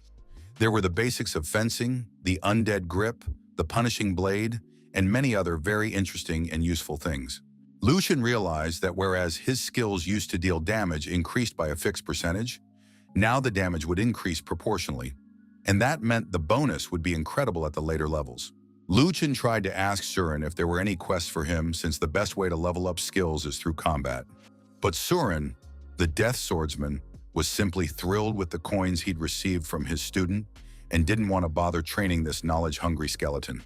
He tossed the quest scrolls at the boy and said, "Complete the quest, destroy those skeletons who have sided with humans, and restore order in general." Lu Chen must complete the skeleton phalanx quest. To do this, he went to the necropolis to kill 50 skeleton soldiers and collect 10 phalanxes. The young man set off to complete the task with great enthusiasm. Very soon he arrived at the necropolis, where there were only blood-stained graves and skeletons. One of the skeleton soldiers was playing with his dog at that moment, teasing it with a bone. The skeleton soldier heard someone approaching, but didn't have time to do anything else, because a single critical strike was enough to destroy him. Lu Chen realized that his damage was now truly monstrous. He turned around and walked on, searching for a skeleton. But before Lu Chen could get very far, he suddenly heard a noise and saw that a magical force was gathering at the spot where the skeleton had just been killed. Soon, this magical force coalesced into a sphere and leapt onto the player's sword. He tried to shake it off, but the magical force leaped onto his hand and began to take hold of Lu Chen's body. The skeleton felt something unknown passing through him, and it seemed to be very bad. Lu Chen flew into the air, and judging by the sensation, something began to penetrate his body. A few more moments, and finally everything was absorbed. Lu Chen felt amazing. It turned out that the player had absorbed a spark of a soul. Lu Chen examined the soul spark with interest, intending to look for information on the form, but he definitely felt very good doing so. Lu Chen touched the body of the skeleton he had killed and took the spark of its soul. He needed to figure out what additional treasures this skill could give him. The player also took a torn piece of cloth from the skeleton, analyzed it, but it seemed to be completely useless, and there was nothing he could do with it. This tattered cloth was of poor quality and completely worthless. Next time, Lu Chen wouldn't even waste his time on it. For now, he needed to find more valuable skeletons. It wasn't long before it turned out that Lu Chen was already chasing the last skeleton in order to fully complete the quest. Of course, he'd love to tell these stupid skeletons right away that they couldn't escape and that they shouldn't waste time playing tag. However, this skeleton turned out to be more interesting than the previous ones. Not only did it hold its own in battle, but it could also spin around using a whirlwind blade. Fighting such an opponent could also level up Lu Chen, so he analyzed his foe and realized that it was using complex skills. However, despite this ability, the skeleton had many weaknesses and couldn't put up a decent fight either. In the end, it was finished off. The current quest was fully completed, and all the skeleton soldiers, as well as the skeleton phalanxes, had been gathered. Lu Chen reached level 11 and had to head to the cemetery for his reward. During the battle, Lu Chen had been collecting scraps of torn fabric, thinking he might be able to use them somehow in the future. Indeed, he managed to trade all those useless rags for a small magic stone. The magic stone was small and perhaps not very useful, but it was still better than nothing. Lu Chen walked through the city of the dead, realizing that he was still in the necropolis, and sensed a peculiar atmosphere there. He knew this was the burial site of Chingu. The tombstones all around were very tall and seemed to belong to some kind of giants. Lu Chen was moving through the streets of the necropolis when he suddenly saw a foot that clearly belonged to a giant. The player froze, not knowing what to do next. It turned out that standing before him was the enormous skeleton of a Chingu. This gigantic monster was clad in a sheepskin coat and held a stone club in its hands. Lu Chen had to tilt his head way back to see the giant in full height. He assumed this wasn't a boss. At that moment, the giant's eyes flashed, and he asked, "Where did this little skeleton come from, daring to trespass on our territory?" Lu Chen didn't waste time talking. He leaped high into the air, aiming for the boss's head, and landed a single critical blow. The giant Chingu let out a loud scream and fell dead, and the sparks of his soul immediately flew toward Lu Chen. It was very strange. For some reason, the huge giant died faster and more easily than a soldier. Lu Chen studied the information and discovered that these giants had little combat power. They worked perfectly as a team and moved in groups. Lucian repeated this information to himself several times, but before he could voice it, a spear flew at him. Lucian managed to dodge it and realized he'd stirred up a hornet's nest by killing one of the Chingu giants. And indeed, equally massive giants were already rushing toward him from all sides. They had a single goal: to kill the little skeleton.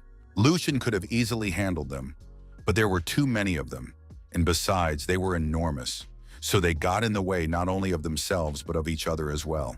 Lucian was amazed by the impressive strength of these giants. However, strength alone was not enough to win. The opponents were still too weak, so Lucian easily dealt with them. The skeleton jumped onto the giants' heads and shoulders, and they couldn't do anything to him at all, only inflicting damage on each other. At one point, the giants decided to join forces to punish the insolent little skeleton, and together they prepared to attack him with all manner of weapons. Lucian realized that this process was practically endless, and he could spend a long time in these pointless battles. The number of Chingu giants wasn't decreasing. They were enraged, enormous, and mindless. Lucian realized he needed to do something unusual to stop this endless stream of giants, so he decided to make use of a massive tombstone. Lucian circled the perimeter of the tombstone and made a notch with his sword. After that, the skeleton kicked the slashed tombstone with his foot to knock it off its pedestal. The giants froze in place because his second aunt's tombstone began to fall onto his third grandmother's grave. The slabs fell on the giants, pinning them to the ground and preventing them from escaping. After that, one of the Chingu giants ordered the rest of the giants to retreat. Suddenly, the player felt a strange pressure spreading through the air, and immediately surmised that the town's boss was advancing to battle. And indeed, the enormous giants bowed their heads in a sign of honor and respect before the Lord, who was not yet visible but was approaching from afar. The Lord approached the battlefield and, pointing his finger at the massive slab, lifted it, thereby freeing the crushed giants. The Lord addressed the stranger, asking, "Why do you harm my subjects with your insolence?" Lucian didn't know how to respond. The Lord ordered his giants to detain the villain, and now Lucian realized that he would most likely not be able to break out of the encirclement. The undead giants pointed a finger, looked at the skeleton, and declared that this insignificant worm would perish. This was the undead lord, Chingu. The lord's level was unknown, so the game warned Lucian that the enemy was superior in skill, and he needed to escape as quickly as possible. The warning made sense, but the problem was that the game didn't say how one could escape once trapped in such a situation. Lucian realized that he was unlikely to escape from here, and the word escape had lost its meaning. Lucian decided to fight back to the very end. He landed several slashing blows on the giant, but they had no effect. This upset and alarmed him even more. Now the punishing blade could not cut through bone. Apparently, Lord Chingu had cast some kind of protective spell on his subordinates. The Lord towered over the giants, and a powerful aura emanated from him. All the giants felt like mere puppets and could only meekly carry out their Lord's orders. Lucian realized that this monster's power was simply staggering, and right now he was just as weak as the rest of the skeletons. Lucian watched closely as the Lord lifted the tombstones and restored order to the necropolis. Lucian thought he was dealing with the leadership of the Hanbin Cemetery. The boy wondered how he could outsmart these giants, who were distinguished only by their strength and size. Chingu was a very strong and powerful lord, but he had to find a way to deal with them. Lucian addressed the emperor. He said that he was scaring everyone with a broken tombstone, but in reality, he was nothing special. Chingu looked at the skeleton, not understanding where he was going with this. But soon he realized that he had to show his subjects the true power of the emperor. This insolent man had to be punished for his arrogance and audacity. Chingu lifted the tombstone, preparing to bring it down on the skeleton's head. It seemed that nothing could save Lucian now.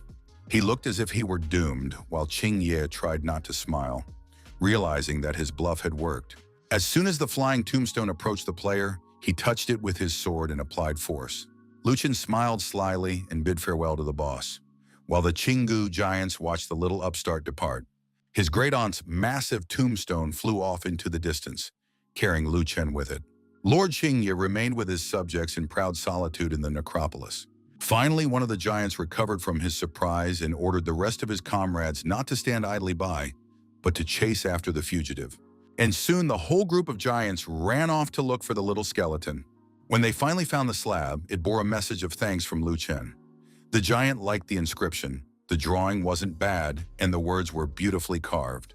Lord Chingu suspected he was ruling over idiots, but coming across proof of it time and again was becoming increasingly unpleasant. Now it was clear that none of these huge, thick-headed monsters could catch the little skeleton. His subordinates realized they had messed up yet again. They stopped studying the inscription and said they would quickly track down, find, and kill the skeleton. Lu Chen arrived at the cemetery and brought all the trophies he was supposed to collect. They were the phalanxes of skeletons that Suren had ordered. Shorin, the death swordsman, thanked him for a job well done and awarded him for completing the skeleton phalanxes quest. The player gained a huge amount of experience, reached level 12, and significantly increased his base stats. That was really cool. Lucian received another piece of Blackstone equipment. He was just a couple of steps away from collecting the full set. All of the player's stats had improved. Although he still couldn't defeat the Lord of the Undead, he could now start raising skeletons to level up. The Death Swordsman Shuren asked if his apprentice had encountered the Chingu skeletons and the Lord of the Undead. Lucian honestly admitted that he had barely survived that battle. Death Swordsman Shuren said that in that case, the quest would definitely suit Lucian. Recently, the Lord of the Undead had begun preparing a large army to attack the Hanbin Cemetery. He would have to kill many Chingu skeletons, gather their phalanxes, and also destroy the spiked skeletons, fight off the Lord of the Undead's guards, and buy time for Suren so he could kill Lord Qing Ye. Lucian studied the mission and realized it was extremely difficult. Of course, he would receive valuable items as a reward, but this mission was a whole rank more difficult than the previous one. The Death Swordsman Suren said that amidst the dangers, they were seeking their destiny, and as long as the Lord of the Undead hadn't consumed the Soul Spark, Lu Chen would be safe. Taking the opportunity, the player decided to find out what this Soul Spark was. Shuren said that the spark is the essence of the undead. The Night Spirits consist of 4 main clans that rule over all the others. The Undead clan is the most numerous of them all. Orcs were the physically strongest and capable of breaking anything in the world. Dark Elves were at the pinnacle of magical practices and controlled all events from afar. And lastly, the Ghosts were immune to all physical attacks. The Undead clan, though the most numerous, seemed the weakest compared to the others. But the Death Swordsman explained that only the Undead were capable of absorbing soul sparks for endless evolution. At least that's what the strongest among the Night Spirits could do. Endless evolution sounded tempting, and Lucian wanted to know what would happen if someone absorbed his spark. The Death Swordsman said that in that case, you would be sent into the abyss, banished from this world. That was the essence of the Undead clan, to absorb another soul spark or be absorbed. The undead soldiers, generals, lords, and kings could ultimately ascend as beings equal to the divine. That is, each time you devour and continue to evolve, you can acquire the strength and power of a god. Shuren, the Sword of Death, said that the current Lord of the Undead is the monarch of all night spirits.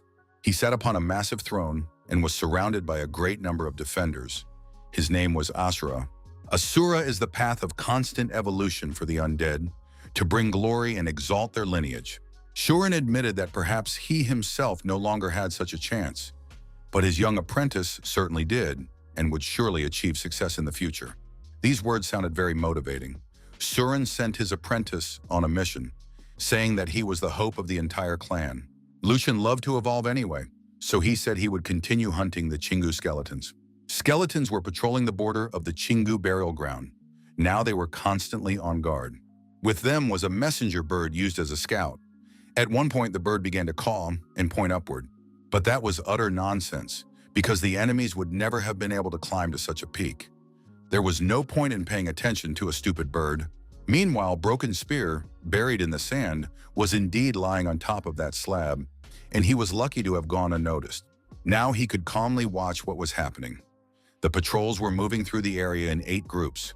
Each team consisted of 5 skeletons and a messenger bird, which was supposed to be killed first so it wouldn't have time to warn the patrol. The most annoying thing about this patrol was the fact that 2 groups met every 10 minutes. Basically, as soon as Lu Chen launched his attack, his timer would go off, and the other half would realize something was wrong. The task was quite difficult. Lu Chen decided not to put it off for long and immediately launched his attack, activating the timer at the same time. None of Qing's skeletons had time to warn their comrades. Likewise, the bird was instantly cut to pieces. Lu Chen was destroying the skeletons quite successfully, but suddenly one of them protested, declaring that, in his opinion, the use of such a skill was unacceptable. Luchin used the punishing blade and in a few swift moves dealt with the entire patrol team. He had to act quickly, preventing the patrols from passing information to one another. Besides, he absolutely had to retrieve the soul spark. It also turned out that not every skeleton dropped one, and the drop rate was too low. The timer was ticking away. Almost 2 minutes had passed, and Luchin had only dealt with one team. At this rate, the next team would arrive in 7 minutes. Luchin didn't know if he could finish the next fight in a minute, so he decided to find out right away. The test went quite well, and soon all 8 patrols were dead. They lay destroyed right in the middle of the necropolis. One patrol group had survived. Fortunately for them, they'd changed their route and hadn't warned anyone. Now they didn't know whether they should report it. After all, that skeleton who had escaped on the tombstone had already greatly angered the Lord. If the Emperor found out about this, he would be completely disillusioned with his subjects. So it was decided not to tell the Lord anything, but simply to double the number of patrols, triple the personnel, equip each team with 4 carrier birds, and expand the search area. Luchin had been tracking his stats while he still had work to do with the Chingu skeletons on the outskirts of town. But the mission was far from over, so he needed to venture deeper into the necropolis. The player estimated that after completing this mission, he should reach rank 15. Of course, he'd like to know what rank he's at right now. He checked the city's rank levels. In first place was Orion, the undead knight, who was a leveling fanatic in his own city. After checking the entire ranking, Luchin confirmed that the broken spear, buried in the sand, was in 125th place. Even though it had always been in the top 100, he absolutely had to reclaim what rightfully belonged to him. But before the player could plan his next move, he noticed Orion, who held the top spot on the leaderboard. Orion was approaching him, holding a scroll in his hands. This undead knight looked incredibly powerful. It was clear he had leveled up his abilities well and now resembled a true demon. It turned out that Orion also needed the reward and was planning to kill the broken spear to claim it from the Dragon Lord. Luchin activated his sword and said that the reward for him wouldn't be easy to earn. Orion was satisfied and said that otherwise, it wouldn't be any fun at all. Well, now an interesting battle would take place between them. Orion hurled his spear, hoping to pierce his opponent instantly, but Luchin managed to dodge quickly. He even managed to inflict a small amount of damage in return. It was negligible, but it was still satisfying to lower the HP of the #1 player in the rankings. Luchin realized that Orion's reaction speed was now slower, but his defense was truly very solid. Perhaps that was an advantage of the Undead Knight class. At that moment, Orion launched his next attack, noting that his opponent was quite good. Luchin deliberately waited for the right moment to cross swords with his opponent and knock the spear out of Orion's hands. He succeeded. He took the spear out of play and told Orion not to hesitate, since he was at the top of the rankings. Now it was his turn to attack. Luchin handled these attacks with ease because to him they were slow. The duel was proceeding rather uneventfully when suddenly Luchin felt a terrible headache that literally paralyzed his body, preventing him from thinking or fighting. He miraculously missed the next attack because the headache prevented him from reacting properly. Luchin crouched down briefly to catch his breath. He couldn't understand what had just happened to him. It felt like his head was about to explode. At that moment, Orion leaped toward him to deliver the final, unstoppable blow. Luchin didn't have time to dodge the attack and simply raised his sword to prevent the spear from piercing him. But this time, Orion disarmed him. The sword flew out of Luchin's hands and flew off to the side. Luchin was about to catch the sword, but his opponent didn't let him do it, kicking him and stopping him. The broken spear, sinking into the sand, had lost its sword and half its health, while his opponent was almost unscathed. The situation was truly turning tragic. As if to confirm these thoughts, Orion's spear was closing in on Luchin's head, and he knew it was all over. Of course, in this situation, Orion couldn't miss. Luchin flew a great distance and crashed into the gravestones, knocking them over with his back. He looked at his opponent and declared that it was over. Luchin sat among the shattered slabs, his arms crossed over his chest, unable to understand how he had managed to block the strike. He saw that his opponent was still alive, but that was perfect. Now he could activate the recording to capture the end of the fight for his fans. Orion launched a drone and said he'd forgotten that only registered kills counted. It was great that his opponent was still alive. Luchin paid no attention to Orion at all. He was waving his arms and performing combos. Orion couldn't figure out what this player was doing and watched him in surprise. At that moment, Luchin was letting out happy, joyful shouts, which looked very strange. It turned out that his reaction time had shortened even further, and now only hundredths of a second remained. Lu Chen was happy. Before him was an excellent guinea pig on which he was testing his reaction. This insignificant puppy, who without a sword in his hands continued to be defiant and disrespectful. Lu Chen told Orion that to defeat him, he would need to use only 2 fingers. The pride of the #1 player had been wounded, so he had to punish this arrogant upstart who didn't know how to respect the strong. He launched an attack with his spear, but Lu Chen didn't move, staring at the approaching blade. It seemed as though he was calculating something. Waiting for the right moment, the player held out his hand and flicked his finger at the spear, remarking that Orion was, after all, very slow. Player #1 couldn't believe his eyes. His spear had literally twisted into a spiral after touching his opponent's finger. Orion didn't understand how this could have happened. After all, it was impossible to parry an attack with a single finger. The player decided to repeat the attack and activated a continuous spear strike. In response, Lu Chen's finger also continuously parried the entire series of attacks, proving that Orion's attack had completely failed. Orion declared that his opponent was so weak that he could only block a normal stabbing attack, but he certainly wouldn't be able to handle a spinning spear. Lu Chen was ready to laugh. The spinning spear flew even slower, and parrying it was no trouble at all. Orion was in shock. He couldn't understand why his spear had passed right through his opponent without causing him any harm.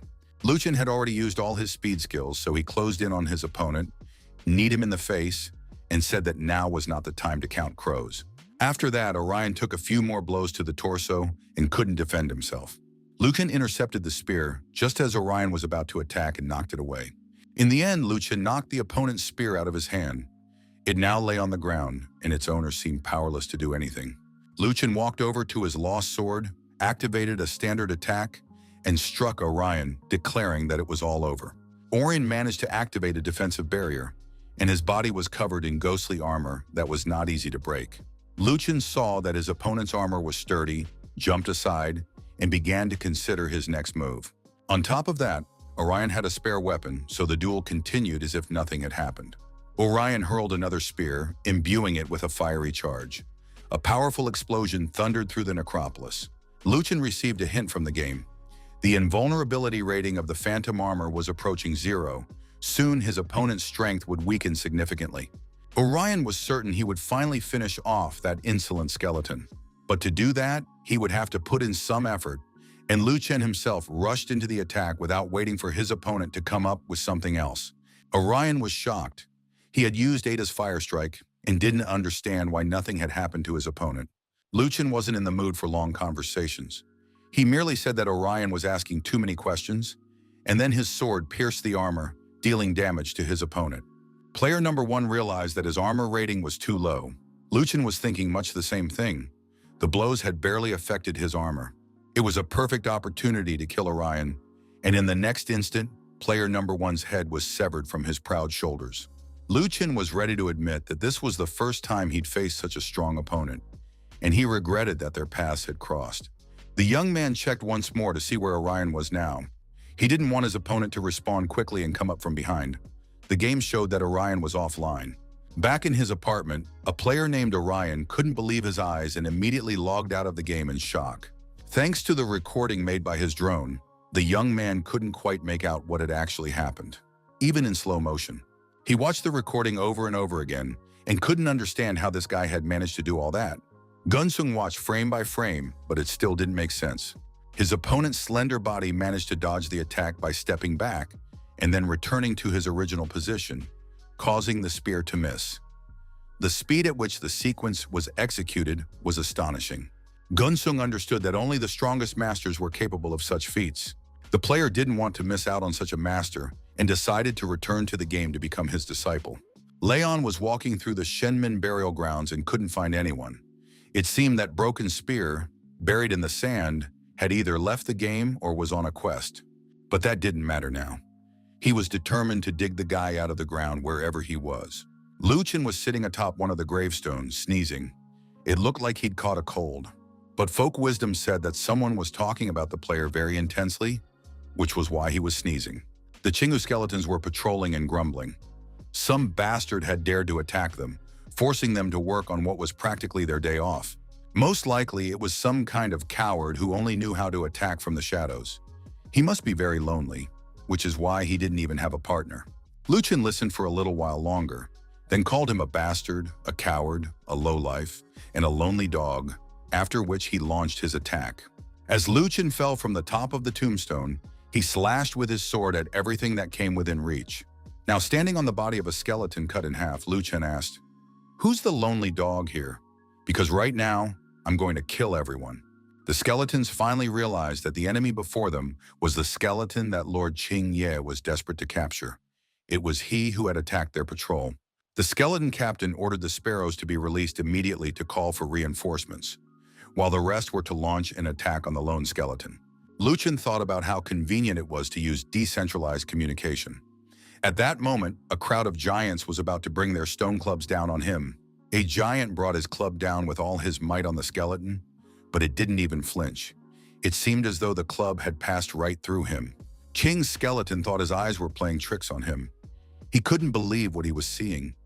All his comrades had already brought their clubs down on the enemy. It was impossible to believe, but this tiny skeleton managed to dodge the attacks.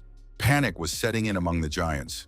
They had done everything in their power to catch their opponent, but now all they could do was hope for reinforcements.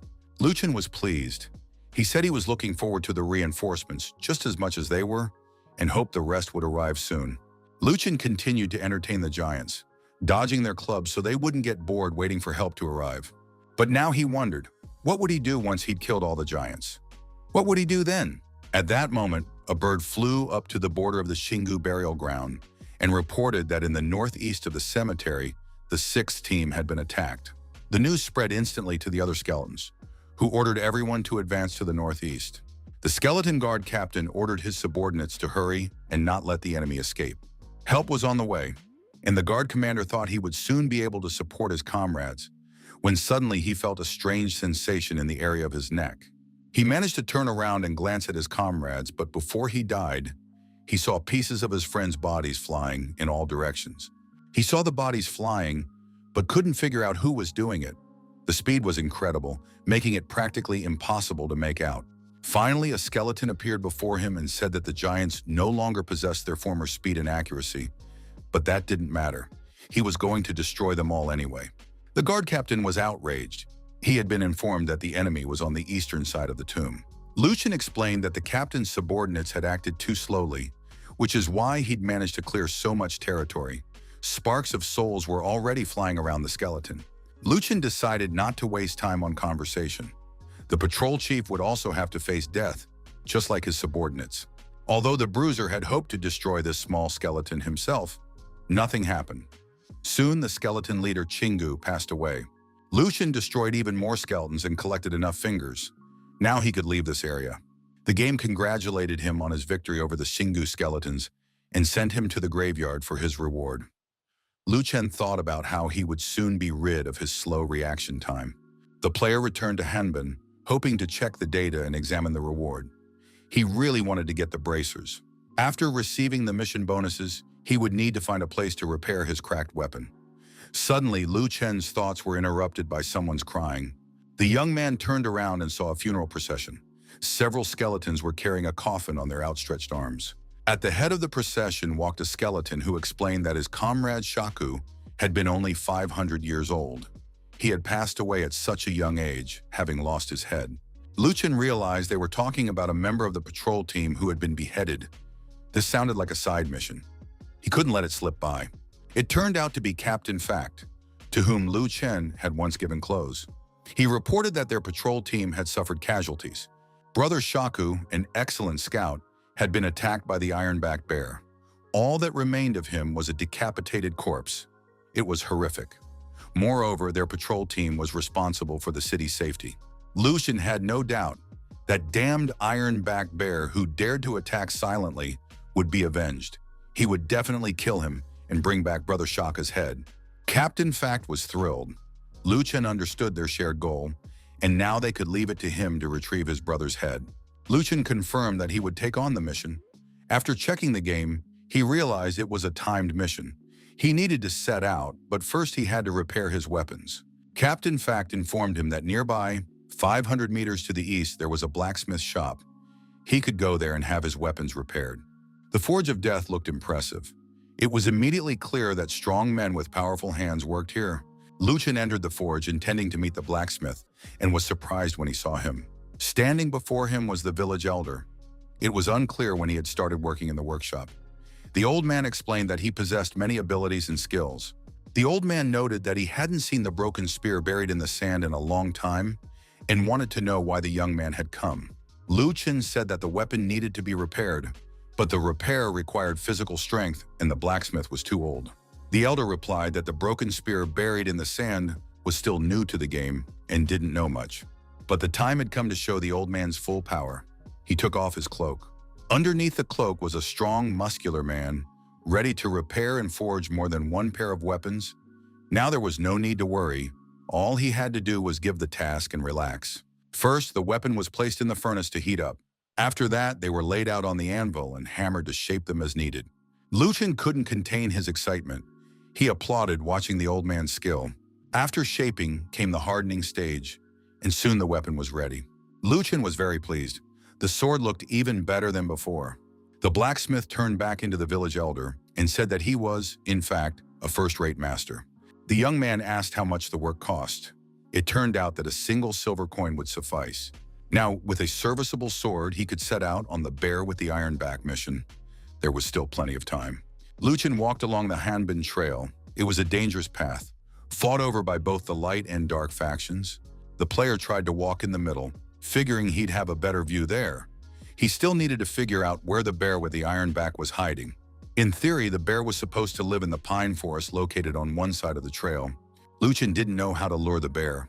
He called out to it and sang songs, but the beast hadn't appeared yet. The Ironback bear was sleeping and had no intention of waking up. He had recently eaten several skeletons, and the monster was enormous. Luchin got almost right up close. He had to provoke the bear because time was running out. The bear was almost asleep, but had already realized that standing before him was yet another would-be snack. The skeletons weren't particularly interesting at that moment, so the bear continued to doze, not taking his opponents seriously. Luchin decided not to wake the bear and simply destroy it while it slept. He drew his sword, leaped high into the air, and prepared to chop off the predator's head. But the beast was not only huge, but also cunning. It pretended to be in complete control of the attack. Luchin landed on the bear's head and struck its iron armor, but it had no effect. He realized that the bear had very sturdy armor that absorbed all his damage. Now he had to come up with something new. Simply piercing the beast wouldn't work. Luchin stepped aside, pondering. The bear was clumsy, and he couldn't have secretly killed the scout Shaka with a hidden attack. Most likely, someone else was to blame for the scout's death. The bear's defense was too strong. The bear finally sensed the threat and woke up. The battle had to end. Time was running out. Luchin realized that although the beast was clumsy and had powerful armor, other parts of its body might be vulnerable. The enormous predator was charging at him. As he watched the approaching giant, Luchin noticed the bear's soft, fluffy belly. That part of the body was practically unprotected. He could strike it easily, as if cutting through soft tofu. Luchin made a slash. The blow wasn't fatal, but it still dealt damage to the monster. The bear grew angry. The fur on its belly split apart like a shirt on a beer belly. Luchin realized he had almost accomplished his task.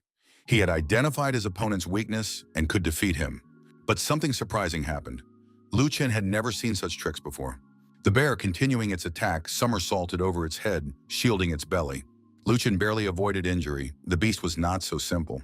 He raised his sword again, preparing to withstand a new attack and prevent his opponent from repeating the trick. Luchin, sword in hand, jumped up, hoping the bear would stop spinning and expose its belly. But the beast used the spin not only to attack, but also to defend. His tactics needed rethinking. The situation seemed deadlocked, and he had to act differently. Luchin landed on the bear's back.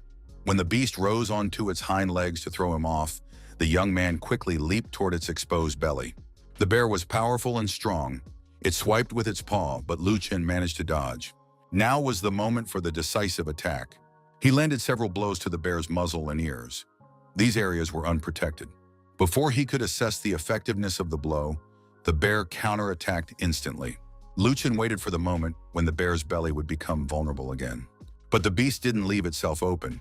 It leaped up and landed, scattering everything around it. Luchin decided to attack the bear's back. thrusting his sword between the iron plates right into the spine. He chose the perfect spot.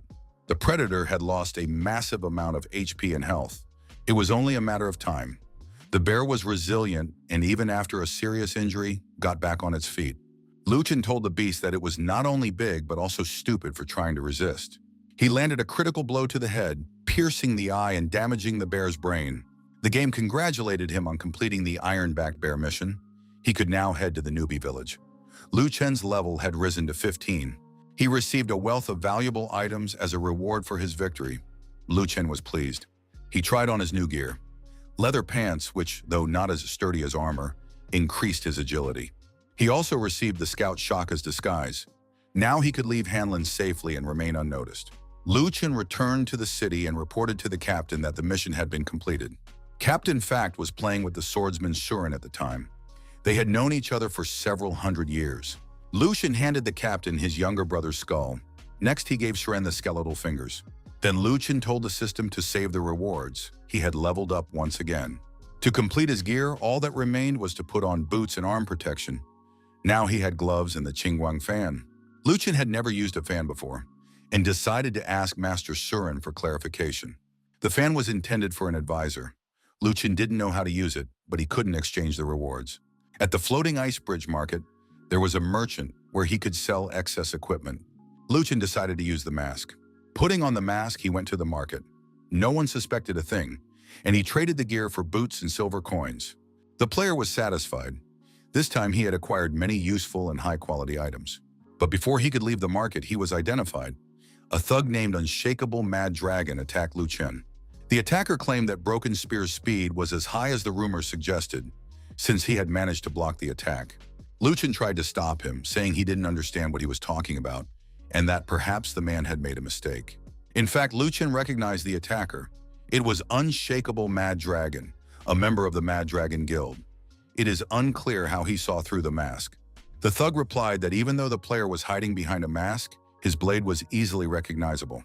At that moment, Unwavering addressed the crowd in the square, announcing that 50,000 was being offered for the masked man's head, but that only the Mad Dragon Guild would guarantee payment. Lugan said it was a dirty trick, but the attacker didn't care. The ends justified the means. Many of the warriors present in the market jumped to their feet. They, too, wanted to make a profit by capturing the criminal. The thug himself was pleased. Now killing Lu Chen seemed easier than ever. He armed himself with blades and prepared to attack. Lu Chen found himself in an extremely difficult situation. Those eager to make a profit were gathering around him, and even if he managed to deal with his thug, the next hunter was already waiting. Lu Chen asked his opponent why he wanted to kill the player, drawing his sword and assuming a defensive stance. The standoff began. Who would strike first? But Lu Chen was smart. He turned and ran for the cliff. The thug from the Mad Dragon Guild ran after him, realizing he'd been tricked. Unwavering realized there was no point in pursuing him. He contacted guild representatives and reported that Broken Spear would most likely head to Hanbin, where they could apprehend him. But the rapid response team was out of commission. Second Lieutenant Fancy had attacked headquarters, and the commander-in-chief had dispatched all combat units to search for her. Things were not going well. Just as one problem was being resolved, Fancy created a new one. Unwavering decided to deal with Broken Spear himself, while the others would handle Fancy. Lu Chen was in hiding, hoping that by passing through the pine and cypress forests, he could reach the safe territory of Hanbin. The next moment, his pursuer appeared right in front of him. They came face to face. Lu Chen shoved Unwavering aside and asked why he was clinging to him like a leech. The attacker replied that Lu Chen's very existence undermined the Mad Dragon's reputation, so he must die. Before their conversation could continue, Lu Chen noticed the look in his opponent's eyes. He was about to use his skills. Lu Chen immediately landed several strikes to distract his opponent and prevent him from casting magic. It is unknown how the duel would have ended if Lu Chen hadn't lowered his sword and noticed a third figure who had appeared out of nowhere. Behind Unwavering stood Orion, and next to him was a huge predatory wolf. Lu Chen glanced at the masked man and thought he looked familiar. Looking closely at his gear, green clothing and a long green sword, one might have thought it was Broken Spear. Orion was ready to attack and shouted, "Long time no see!" It became clear that he would have to fend off this ally as well. But Lu Chen immediately sliced the wolf in half. Orion shouted that he had missed Broken Spear terribly and leaped at his opponent. Lu Chen advised him to stay away. He personally hadn't missed Orion at all. Orion's attack sent rocks and dirt flying, and Lu Chen leaped aside. Unwavering realized that these two didn't like each other and decided to take advantage of the situation. He turned to Orion, suggesting they join forces and kill Broken Spear together.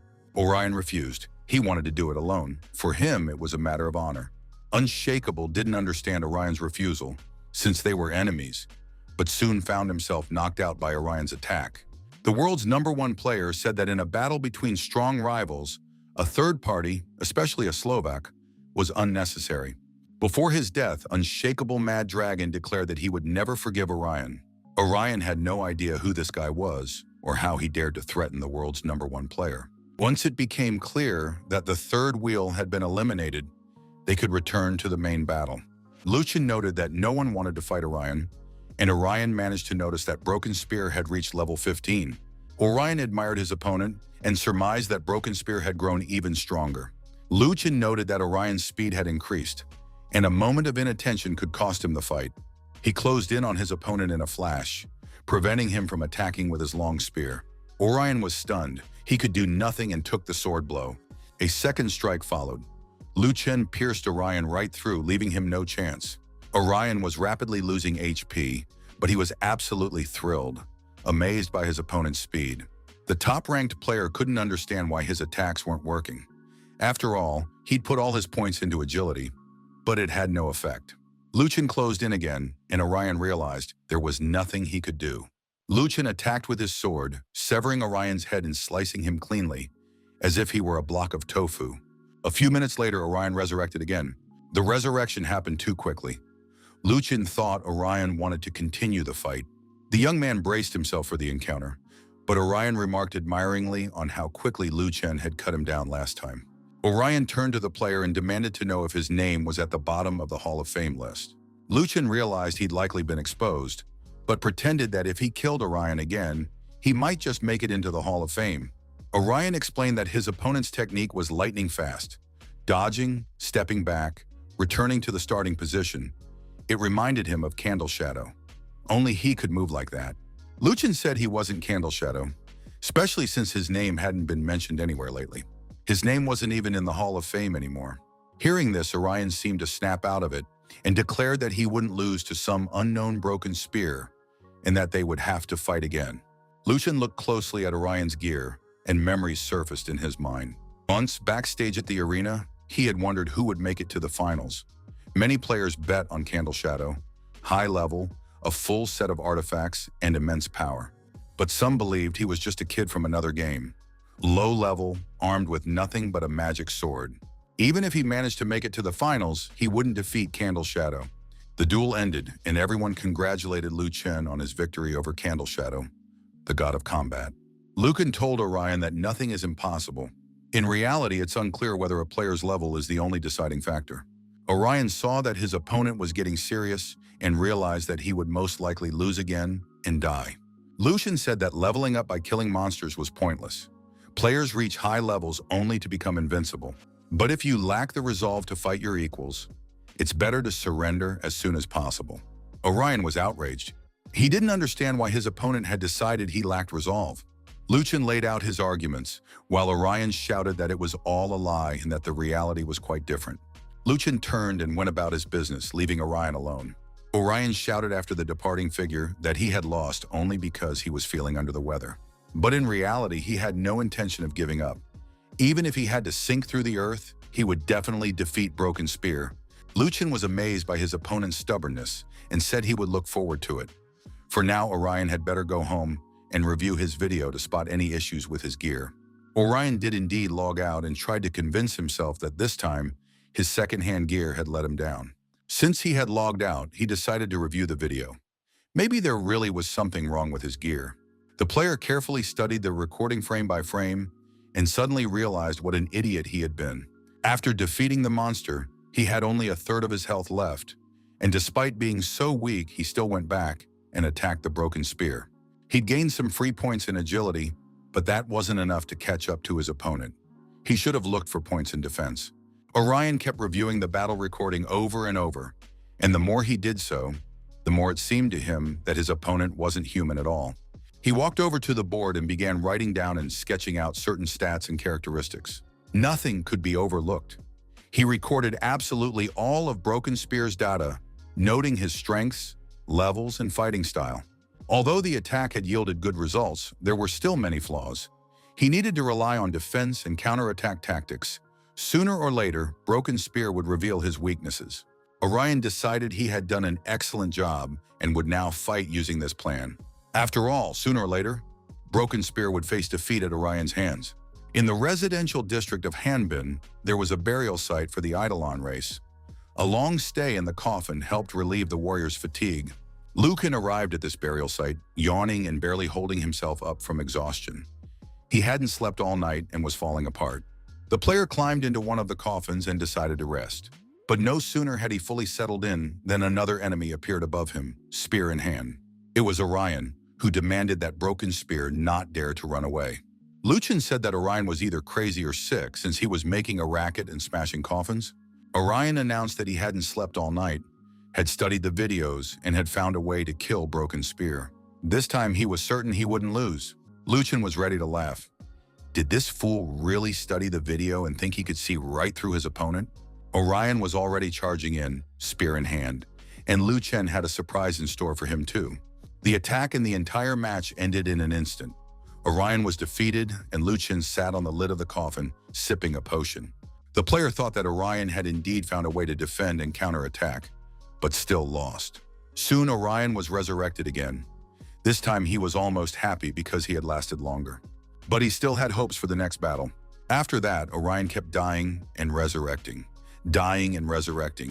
and Lucian had no idea what was wrong with the player. Lucian was already seriously annoyed with Orion. Fighting him was boring. He just wanted to smack him on the head to snap him out of it. After his latest resurrection, Lucian stated that he isn't a free sparring partner for Orion. But if the #1 player wants to hone his skills, it would be interesting to know how much he's willing to pay. Finally free, Lucian made his way to the Thorn Cemetery in the city of Necropolis. There he met up with his friend Shi-san and asked why he was still at level 10. "You need to be more proactive, not just sit around like a snail," Lucian said. He offered his friend some money to buy weapons and new gear. In return, Shi-san was to gather information about the floating ice city. While talking to his friend, Lucian didn't stop fighting, and this time took down a skeleton soldier. The spiked bone effect triggered for dealing heavy damage, and Lucian took 8 damage. What a cheek. The player grabbed the spear with both hands and used a forbidden technique. As a result, his level rose to 20, and he defeated yet another skeleton. The young man immediately checked the Ice City rankings and realized that the floating Ice City was too difficult. Even at level 20, he couldn't make it into the top 10. Ahead of him were Fancy and other dominant players. 4 of them were in the top 10. Lucian's most formidable opponents. He needed to prepare thoroughly. Suddenly, the young man felt a sharp pain in his stomach. It literally twisted him in half. His body was shaking, and the system warned him that his fullness level had dropped to the minimum. His body was weakened, and he needed to eat immediately. Lucian collapsed to the ground. He hadn't even thought about food since the start of the game. The warning repeated. The level is critically low. The body is extremely weakened. If he did nothing, he would become the first player to die of starvation. He didn't have the strength to get up or even quit the game, so Lucian began tearing up grass and chewing it. The grass tasted disgusting, but it at least raised his hunger level a little. Suddenly, he heard a voice. "What's a guy doing here?" The voice belonged to a little girl, and Lucian quickly put on his mask and turned around. Standing before him was a girl named Xian Zhan, wearing a pink dress and holding a basket in her hands. Most likely, she was an NPC. She had approached the player and was waiting for his response. Lucian remained silent, and the girl assumed he was hungry. She took an oatmeal bar baked by her mother out of the basket and held it out to the player. Lucian didn't refuse. He thanked the girl, took off his mask, and ate the loaf. Soon his hunger level returned to normal. He felt immense strength and immediately leaped toward the nearest tree, snapping it in half with a single blow. The girl was very pleased to see the strength the bread had given him. Lucian wanted to pay for the oat bar, but the girl refused, saying the bread wasn't worth that much. He sat down next to her and asked how he could help. The girl explained that her mother was sick, and the doctor had recommended white mushrooms for her treatment. Lucian told her that white mushrooms grow near Ice Hill, but there are many dangerous spirits there. If the girl went alone, the mission would fail.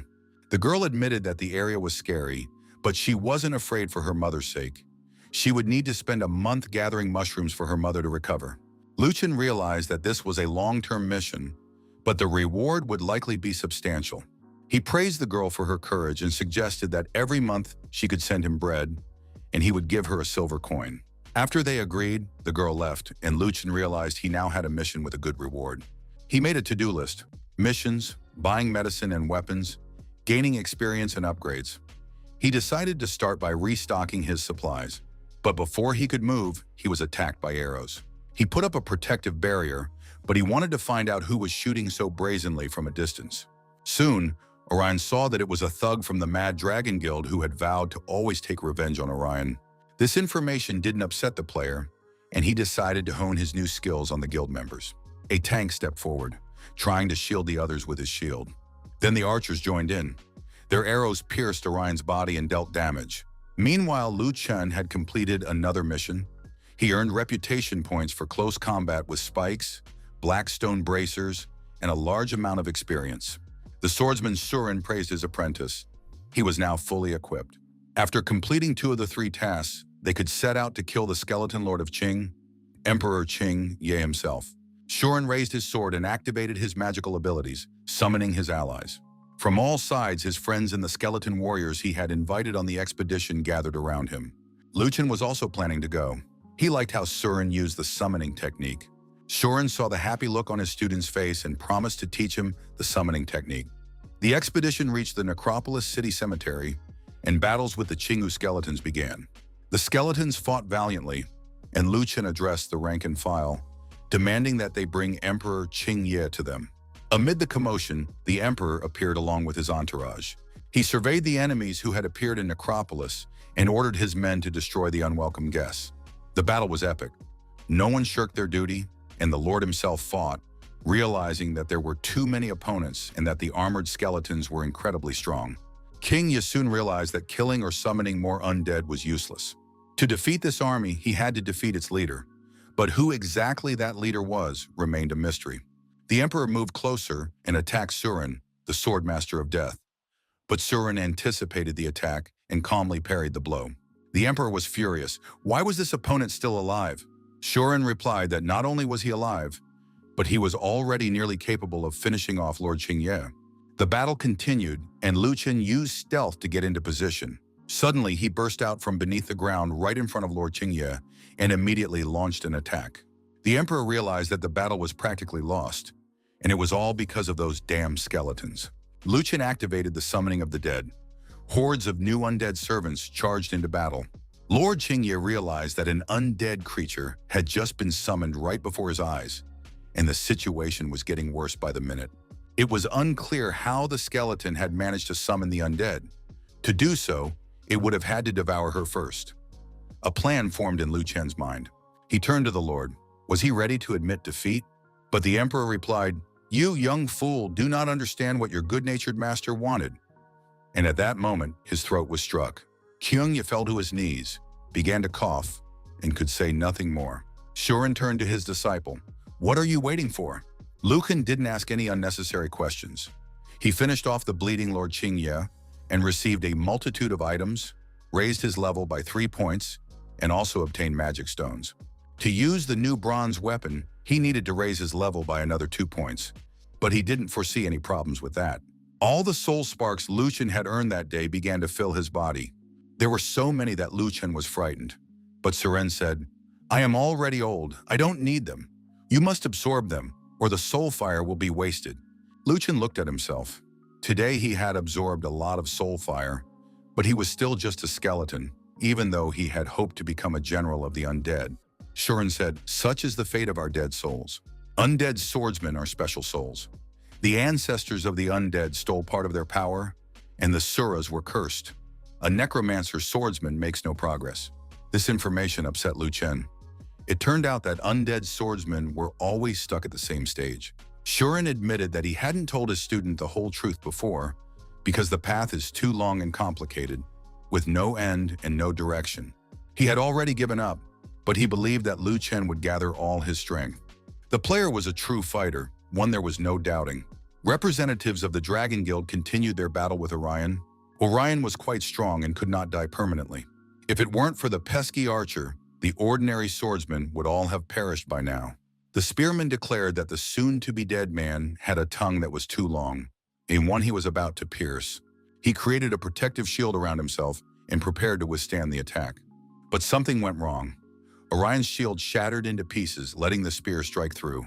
In the wild jungle, Luchin sat down on a rock to analyze the articles and rankings. He studied the rankings for Ice City. He was already in the top 10 and had even surpassed the Mad Orion. It was strange that Lu Chen had agreed to train with Orion, but Orion never showed up. The young man recalled asking Orion what price he was willing to pay for the training. Orion was a fanatic about the game. He said he'd give everything, even the shirt off his back. Yesterday he was serious about it, and today he was supposed to show up for his first official match. But he was late and isn't responding to messages. Luchin realized that Orion was online but wasn't responding. It was suspicious. He checked the forum to read the gossip and news and found out that the Mad Dragon Guild had surrounded Orion and was planning to kill him, with the location of the event specified. Evening fell, and the guild members gathered to carry out the execution.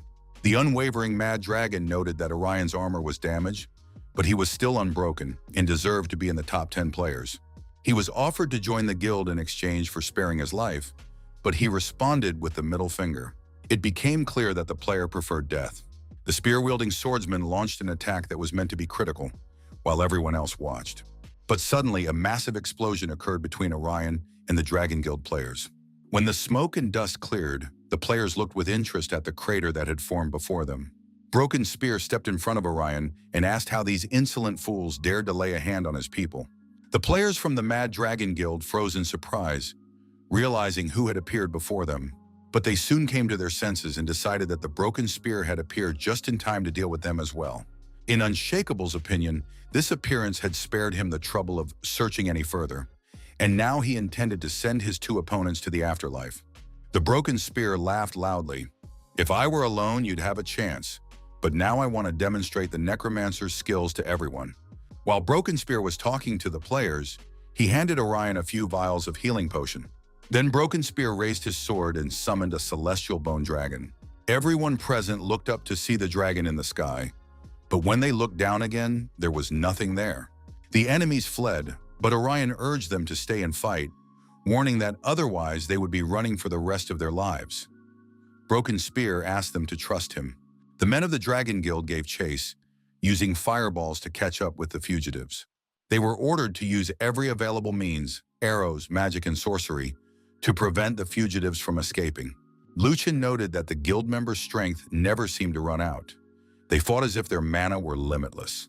Orion turned around and was shocked by the amount of magic flying at their backs. The chase went on for a long time, and thanks to their vast reserves, the enemies soon caught up with the fugitives, declaring that they should prepare to die. Broken Spear laughed loudly. "Nowhere to run? In fact, there's no one left to run." Luchin waited for the right moment and shouted, "Rise up, patrol undead!" Unwavering Mad Dragon realized they had fallen into a trap. Captain Fack appeared with his skeletons. Fortunately, his friend Broken Spear had managed to send a warning that some insolent fools had dared to attack the camp. Before Unwavering could say anything, Broken Spear addressed the undead patrol. "Attack the insolent ones." Then he began issuing orders. He stationed the spearmen behind Orion and Captain Fack to fight the defenders and ranged warriors. Luchin kept the Mad Dragon for himself, intending to destroy it personally. The undead patrol was thrilled. They hadn't fought in such an exciting way in a long time and were now ready to kill everyone. The Mad Dragon was no longer trying to defend himself. He just wanted to escape and was loudly calling for help. He faced the spearmen one-on-one, realizing that without the support of archers and shield bearers, he was weak. Orion struck the spearman and said, "I warned you of your inevitable death."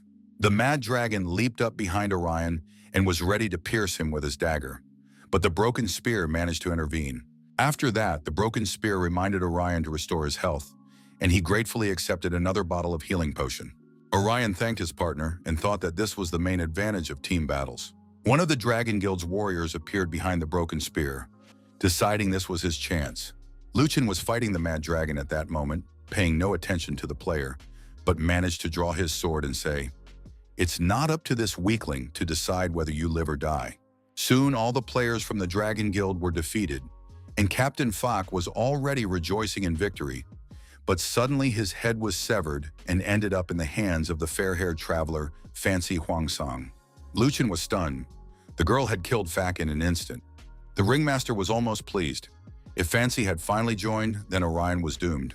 Orion said that Kolschik was doomed in any case. While Kolschik continued to beg the girl to help him, Orion couldn't understand why the ringmaster couldn't fight on his own, but constantly asked for help, while Fancy rushed headlong to the rescue. The girl leaped toward the fighters and, with a swift motion of her sharp sword, severed Kolschik's head. Luchin watched what the girl was doing and realized that Orion would be her next victim, so he rushed toward Fancy to save his comrade. But before he could do anything, Fancy's sword pierced the broken spear, impaling it on the blade. Leaving all the combatants lying dead, the girl single-handedly cleared the area and left.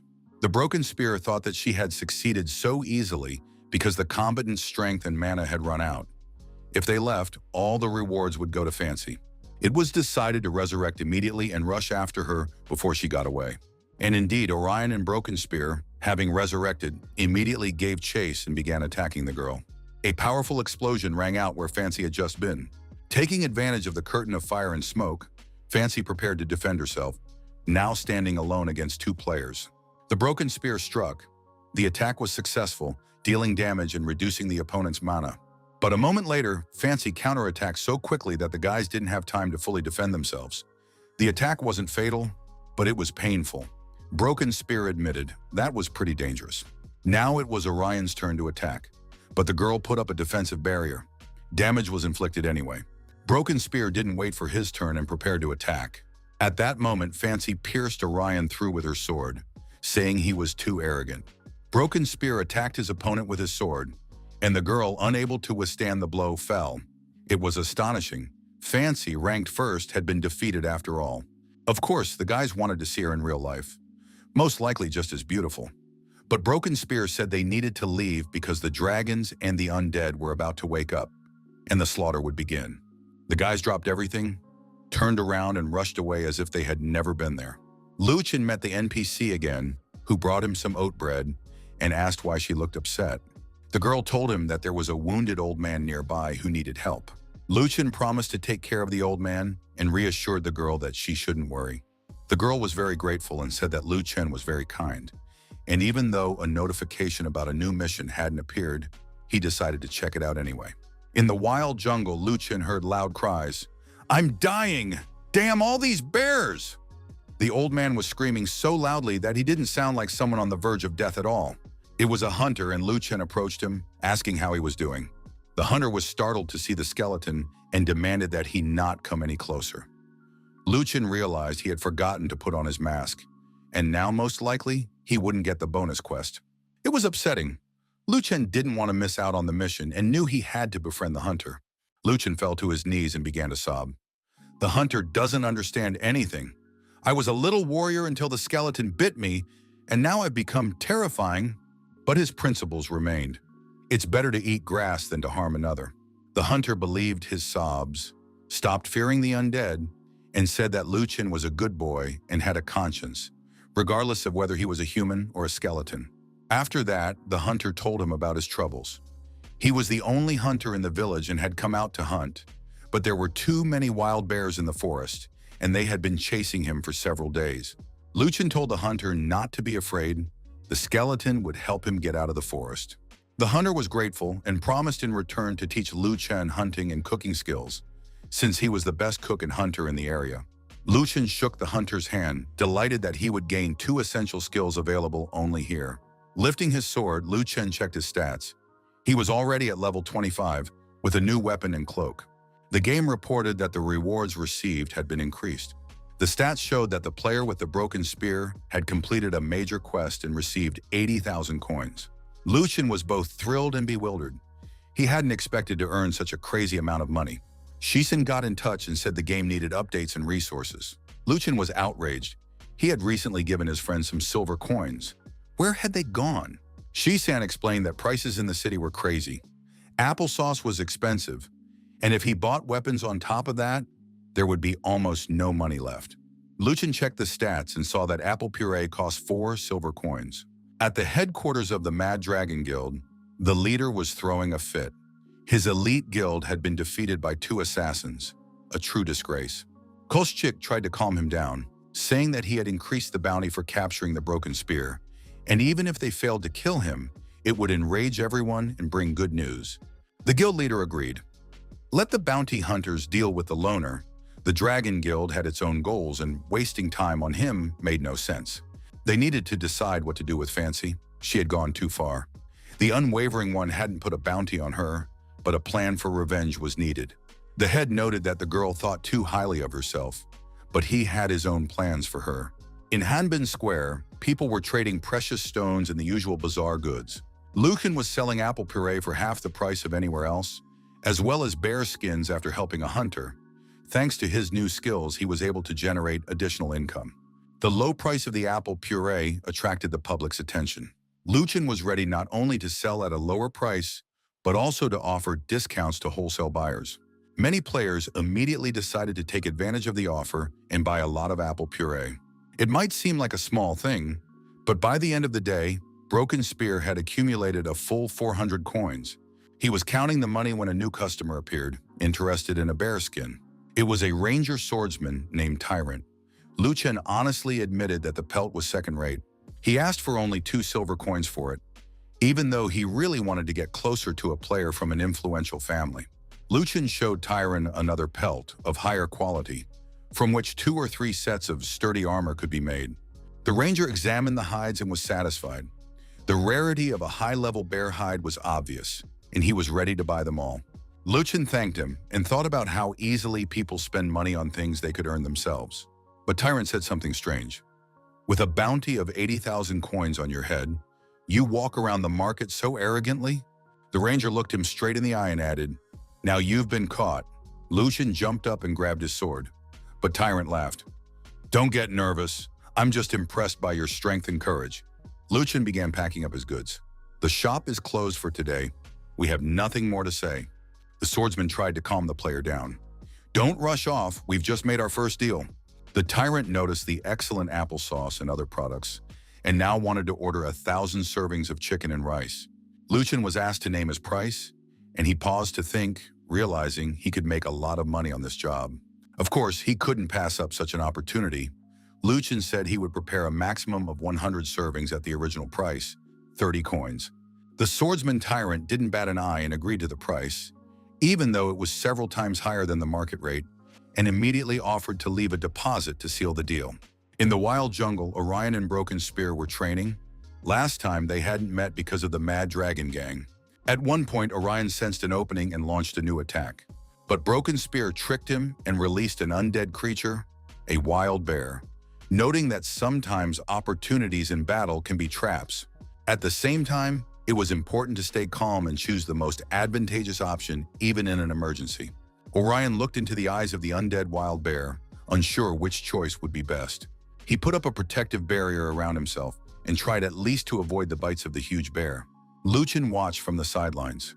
Orion's reaction was quick. His skills switched instantly, and his defenses were set up correctly. The bear was a transformed undead skeleton, killed in a previous mission. As the level increases, the appearance of the summoned creature improves. Orion also wanted to summon skeletons, but it was impossible. As a knight, he didn't possess the special undead skills that are stronger and more unique than those of ordinary warriors. Orion said he had never encountered such powerful skeletons before. If they were so mighty, where else were they hiding? Lucan replied that aside from him and the death swordsman Surin, there was no one else. Orion hoped to attack Broken Spear, but the bear immediately shielded his master with his body.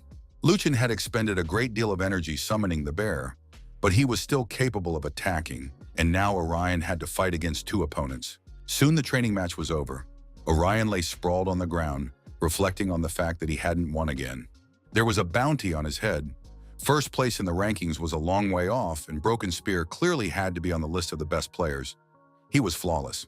Broken Spear had managed to teach Orion how to manage his skills, assess his enemies, and use tactics. And at that moment, a little bird landed on his hand.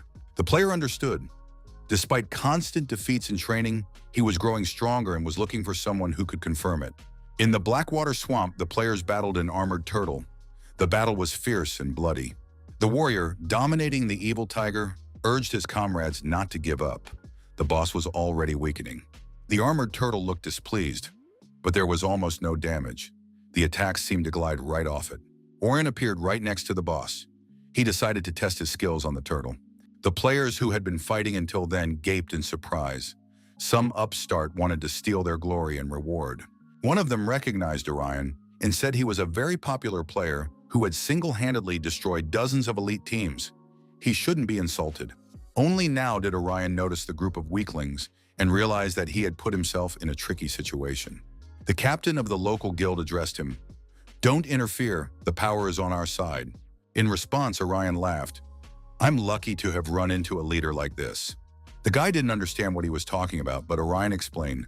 The boss's death wasn't an accident. His real target was the leader. The guys didn't even have time to get scared before they were all lying dead. Orion realized that dealing with an elite team wasn't easy. Now the player understood for sure that he had become much stronger than he used to be. The floating ice city market, as usual, was a hub of trade and shoppers. Shusan couldn't believe his eyes. Luchin wanted to hire him as the manager of a grocery store. The ice city tax for undead was too high. If Shusan became the manager, it would help save money. The cool thing was that Luchin already had two skills, hunter and cook. He gathered raw materials, crafted items, and now he could even sell them. According to intelligence reports, Mengen's power had weakened, and he was short on professionals. After the renovation, the store will remain under Shusan's management. If customers are from Mengun, they should be offered lower prices. Shi-san told him not to worry. He would handle the transportation himself. He had done it before, but asked again for money for the renovation. Luchin was indignant. His friend was carrying equipment he'd bought with his own money and was still asking for money. Luchin handed him a blackstone axe and said he would replace it with a better version in a few days. Shusen was satisfied. In the city of Hanbin, the undead lay dying and could offer no resistance. Luchin approached and realized it was Orion, perhaps the only fellow player capable of such a thing. In the chat, Orion warned that Lu Chen had better leave, as Fancy and the Mad Dragon Guild were preparing a bloody massacre on Ice Hill. At that moment, Fancy Huangsheng appeared on a nearby rock. He needed to figure out what she wanted. The girl immediately went on the offensive. Lu Chen managed to put up a block. He asked why she was acting this way. Ranked first, yet she had conspired with the Mad Dragon Guild. In response, Fancy said it was none of his business, and the fight continued. By this point, Orion, who had been watching the duel, had revived. The battle was epic and worthy. The opponents were evenly matched.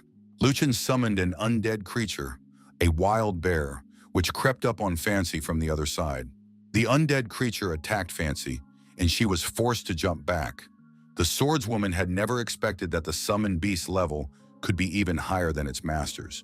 Luchin and the summoned bear charged at Fancy together. The girl said that the undead was very interesting, but she felt sorry for the dark creature and attacked with her sword. The undead, a black bear, managed to react at the last moment and shielded its master with its body. It turned out to be a radiation attack, and Lu Chen's defense dropped by a quarter. The bear literally burned up before their eyes, having received a full dose of radiation. It was incredibly powerful. Fancy announced that now it was Broken Spear's turn to die. The duel between the players continued. The girl used the Ice Storm skill card. The battle took a new turn. Players from the Dragon Guild watched the battle from cover. They were shocked to see the skills Fancy Huangsong possessed. The girl leaped high into the air and unleashed a hail of ice upon her opponent. The ice shard struck the player and instantly drained his mana points. Orion watched the duel with interest. He knew these skill cards were incredible, but this was too brutal. Luchin activated the effect, creating a massive force around himself to counter the icy rain. The player held a skill card between his teeth and had something else up his sleeve as he struck his opponent. The guys from the Dragon Guild barely managed to stay on their feet after being hit by the shockwave. They realized that this pair had some seriously impressive skills. The duel continued but gradually reached a stalemate. Both opponents were equally strong. Using the card, Luchin blocked the ice storm and engulfed everything around them in intense flames, urging the girl to surrender. But Fancy only grew stronger and became ambidextrous. Lu Chen barely managed to save his own skin. He realized he needed to use the Mantle of Fire again, since his evasion speed wasn't yet perfect due to the reaction delay. Fancy was surprised. Her opponent had managed to dodge, and Lu Chen used his skill card again. This time it was the Insatiable Wolf card, which increased movement and attack speed. The guys from the Dragon Guild were in shock. The cards were helping him dodge attacks. Where did these two get such skills? The duel was becoming almost comical. The opponents were losing mana, but continued the fight, literally shoving each other. At one point, blood spurted from Fancy's stomach, and Lu Chen nearly lost his head. The pace of the battle threatened to kill both of them at the same time. Orion watched, realizing that the system wouldn't let either opponent lose. He had to intervene. This was a real battle, with both sides giving it their all. Orion dreamed of reaching the level of these players. The opponents died and were resurrected again. The head of the Dragon Guild said they were simply obsessed with each other and that they needed to take advantage of the situation. After several deaths and resurrections, Lu Chen turned to Fancy with a proposal. They should stop killing each other, or they risk losing their levels, which wouldn't be in their best interest. After some thought, the girl agreed to a truce. At that moment, Orion called out to the combatants to look to the side. Lu Chen immediately realized the rats had been drawn by the smell of blood. The head of the Dragon Guild said there was no need for such harsh language. The battle had been spectacular, and he invited his friends to admire the spectacle. Fancy pointed her camera and declared that the Dragon Slayer had arrived just in time. She had killed Broken Spear, the recording was ready, and now she was waiting for her reward. But as soon as the girl finished speaking, her recording drone was destroyed. A powerful explosion rang out. Fancy flew into a rage. She hadn't expected such a dirty trick. The Dragon Lord said his hand had twitched out of nervousness, that it was no big deal, no one was hurt, only a cheap camera had been destroyed. He sympathized with the girl and was even willing to compensate her for the camera. In reality, the Dragon Guild's target was not only the Broken Spear, but Fancy Huangsong herself. Did she really think she could provoke the guild and walk away free? Now she, too, had become their enemy. Fancy was furious and believed in the power of the Dragon Subduer, but she should have killed him when he offered to cooperate. The girl continued to hurl insults, but at that moment she received a notification from Broken Spear. In the chat, he wrote that he had invited her to join him, and now she was shifting the blame onto others. Orion, Fancy, and Broken Spear got into a fight, after which they turned to the Dragon Guild, which was intent on destroying them, and threatened to make the situation public. The guild leader laughed at them, saying that no one would believe Orion, a madman who slashed left and right, killing competitors and undead for profit. Furthermore, the head destroyed the video evidence, so the Dragon Guild could quietly dispose of the three. He ordered his followers to send the scoundrels to the afterlife. Soon everything around them was engulfed in fire and flames. The commander ordered the scene to be recorded and posted on the official website so that everyone would know what the Mad Dragon's provocation leads to. But the three opponents cut through the wall of fire and were ready to fight the guild. The guild leader was very confident. He believed it was a futile attempt. Broken Spear wielded the Blade of Execution, Fancy had the Blade Beam, and Orion was also showing off his skills to friends and foes alike. Gradually, the trio parried the attacks and pushed deeper in, trying to reach the leader. The leader realized his defenders were useless and activated the fire spike. Each member of the trio wanted to personally kill this annoying enemy who kept getting in their way. Lu Chen quickly slipped past the guild leader, aiming for the enemy's rear. The guild leader noticed this and immediately shouted at his subordinates to defend themselves. But Orion attacked the leader, saying that he wasn't taking the threat seriously.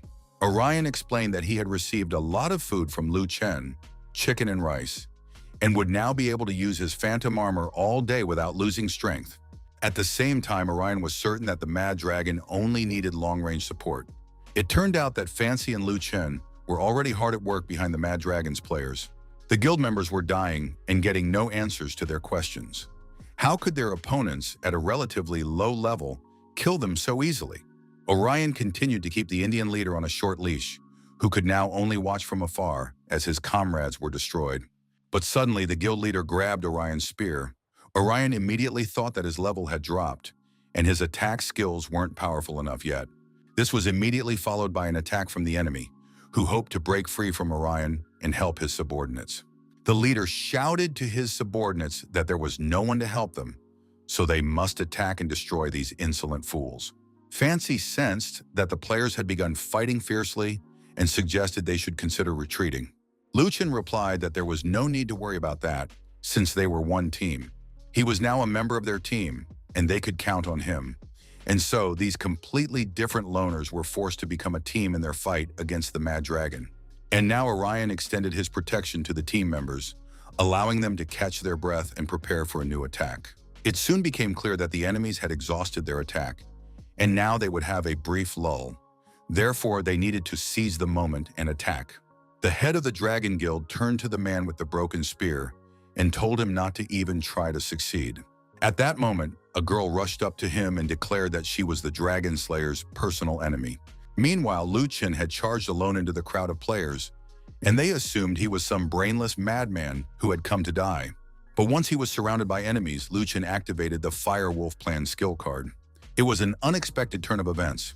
The players hadn't expected Lu Chen to have another skill card that dangerous. After that, everything around him was engulfed in flames, and ordinary players were no match for such an attack.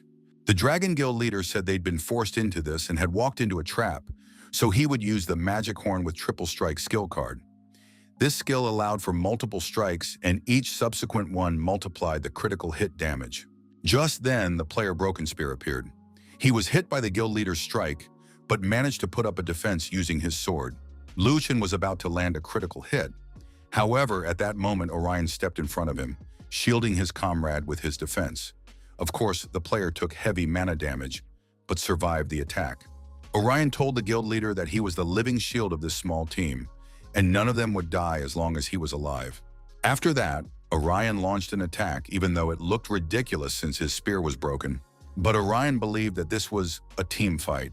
Therefore, as long as the damage from the broken spear was minimal, it was enough to hold off the enemy. While the enemy was distracted, another team member, Fancy Huangsang, appeared behind the guild leader. Without a word, she severed his head, and now all the guild members were dead, lying on the ground with their severed body parts. Of course, everyone decided they needed to get out of there fast, before the players of the Mad Dragon Guild started respawning. Orion logged out, while Fancy and Lu Chen fled into the wild jungle. Lu Chen said he'd taken a lot of damage today, and his level had dropped too, so he planned to log out and focus on leveling up. The girl asked which city he was from, and it turned out they were neighbors, so the beauty suggested they meet up in real life. Lu Chen wasn't opposed to the idea, but he wanted to see Fancy's true appearance, since he didn't even know what she looked like. The meeting was set at the Yinshan Tea House. Lu Chen arrived a little early and sat at a table, waiting for the girl to show up. A girl appeared near the table and said that Mr. Lu Chen's coffee was ready. The guy looked at the beauty and recognized her as the most beautiful student in town. After that, the girl bowed to the young man, and he couldn't understand why she was being so formal, or if she had something up her sleeve. Lin Xin blushed and said she offered her sincere apologies. What had happened earlier in the game was her mistake. The dragons had taken advantage of her greed. Lu Chen said there was no need to worry, since a reward of hundreds of thousands was a tempting prize for absolutely everyone. It was just unclear why she had killed them so many times. The girl said that the first time was for the money, and all the times after that, she was just venting her anger. The day before, the girl had taken on the Undead Patrol quest, spent a long time preparing for it, but in the end, Lu Chen and Orion led the Dragon Guild into battle against the undead and ruined Fancy's entire plan. On top of that, the guys killed Fancy and deprived her of her reward, and she didn't get anything at all, even though it was a D-ranked mission. Lu Chen said that they had paid a high price back then, but now he wanted to know why she had come here. Lin Xin said she wanted to start a guild and invited Lu Chen and Orion to join her. The three of them would be unbeatable and would always be at the top of the rankings.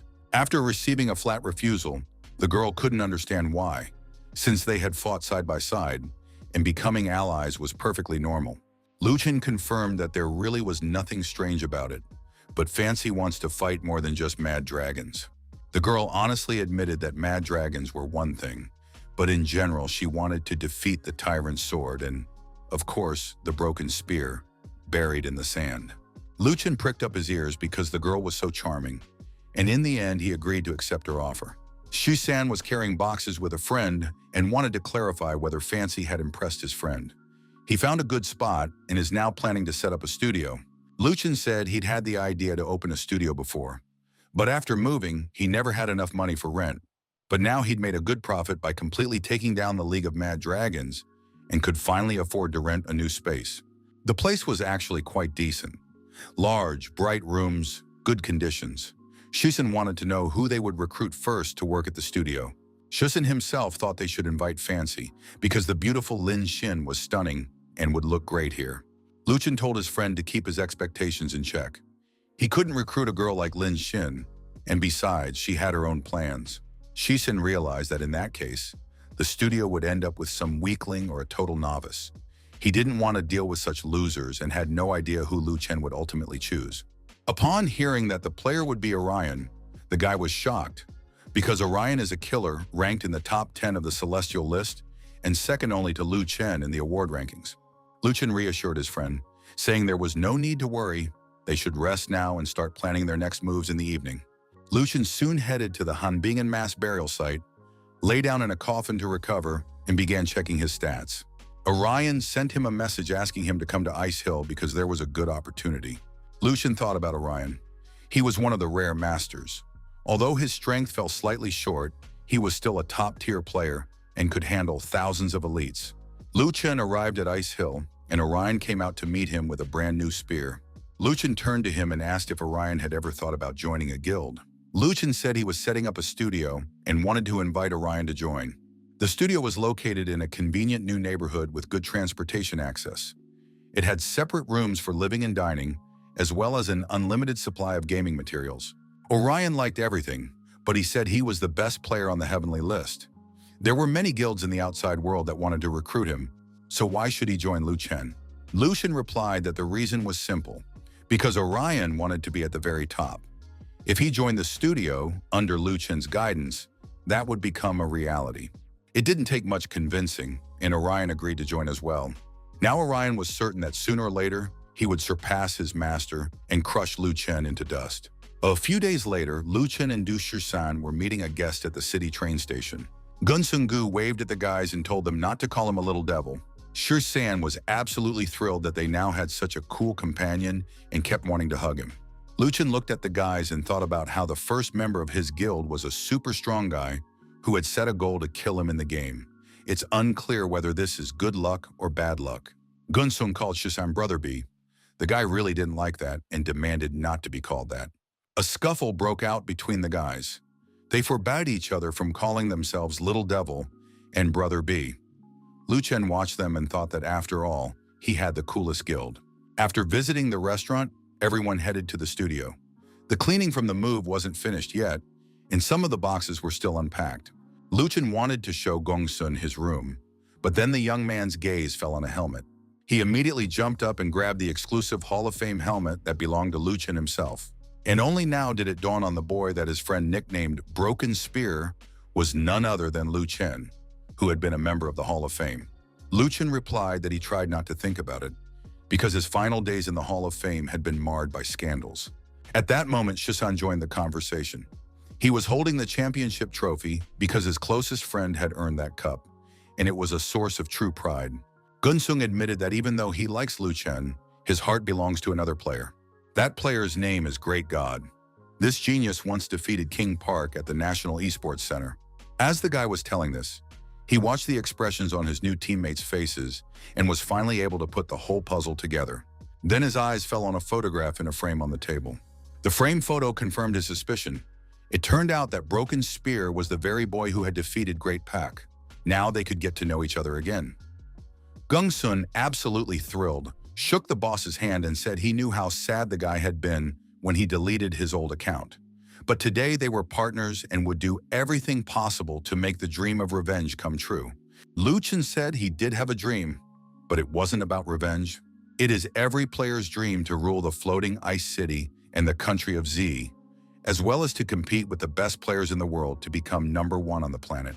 That's why Lu Chen suggested naming their team Blood Mercenaries, since both he and Orion are inseparable from the color of blood. In the early stages, their resources were very limited, so they would have to accept in-game bounties to earn money. Gunsun really liked this name. He said it would remind everyone of scenes of slaughter and conquest on the battlefield. Shusan also supported the name Blood Mercenaries.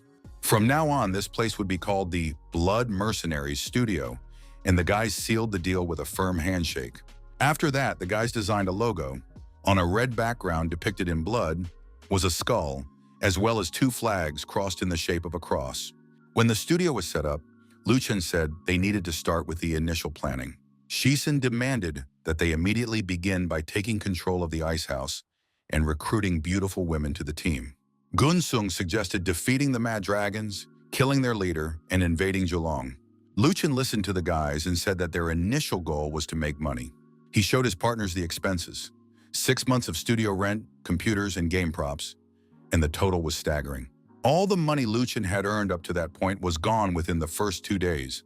There was only enough left for a week's worth of groceries. If the guys didn't make money, they'd start going hungry. Gunsung said he could spend his rewards and convert them into cash.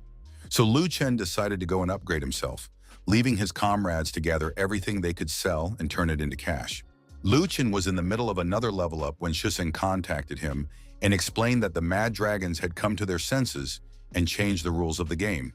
Now, new members could only join the team that cleared the dungeon first. On top of that, participating in dungeon runs now cost 40 silver coins. At that moment, Lu Chen killed yet another goblin and was now determined to make money from every opportunity. Lu Chen now took on absolutely any job: cooking, crafting various items, and completing boss-killing quests with overtime pay.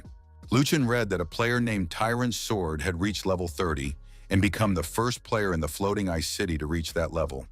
If not for the battle with Fancy, perhaps Broken Spear would have the same level by now. But for now, he needed to earn money to make ends meet. So the player headed to Cold Wind Canyon, where the king of golden-scaled pythons awaited him. It was impossible to determine this boss's level, and since he needed to collect green peppers in this area, the quest became very dangerous.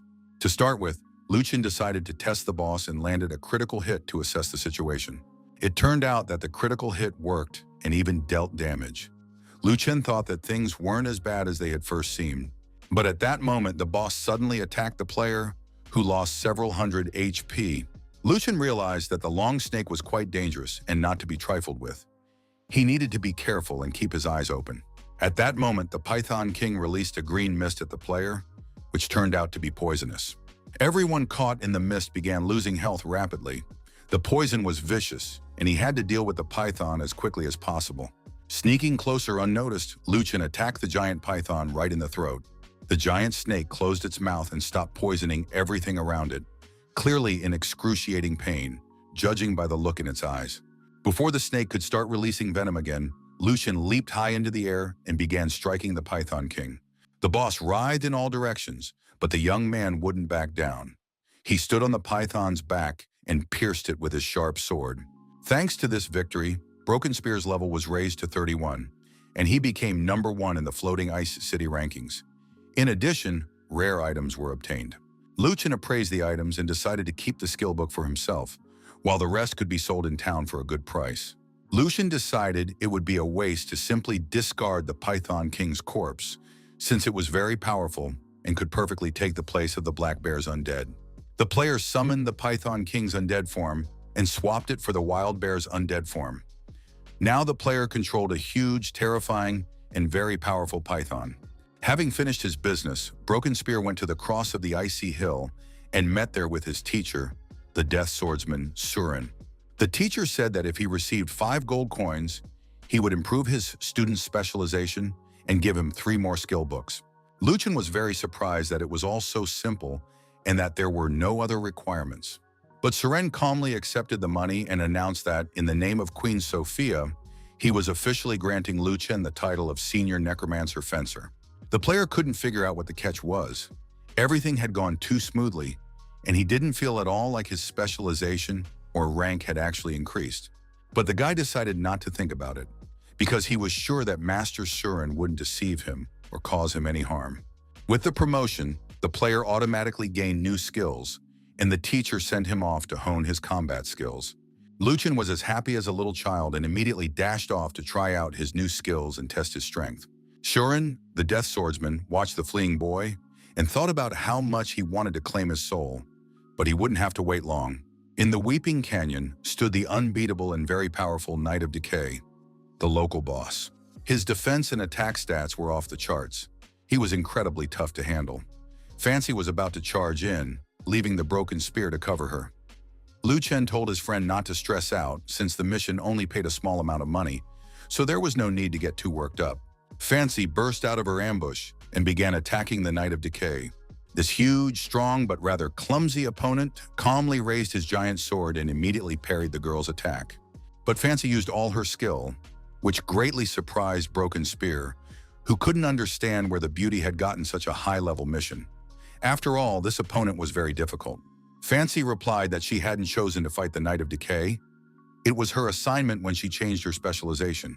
Fancy continued the battle, saying that specialization missions are never easy, they can't be replaced by anything, and you have to try very hard. Lu Chen immediately pondered her words because it really did seem to him that he had obtained his specialization easily and simply. Seren seemed to want to make him stronger, but something was probably fishy here. At that moment, the Knight of Decay was bathed in a bright light, thereby reducing his defense. Fancy was thrilled. She was convinced that, contrary to expectations, dark creatures could disperse light. The duel was proving difficult.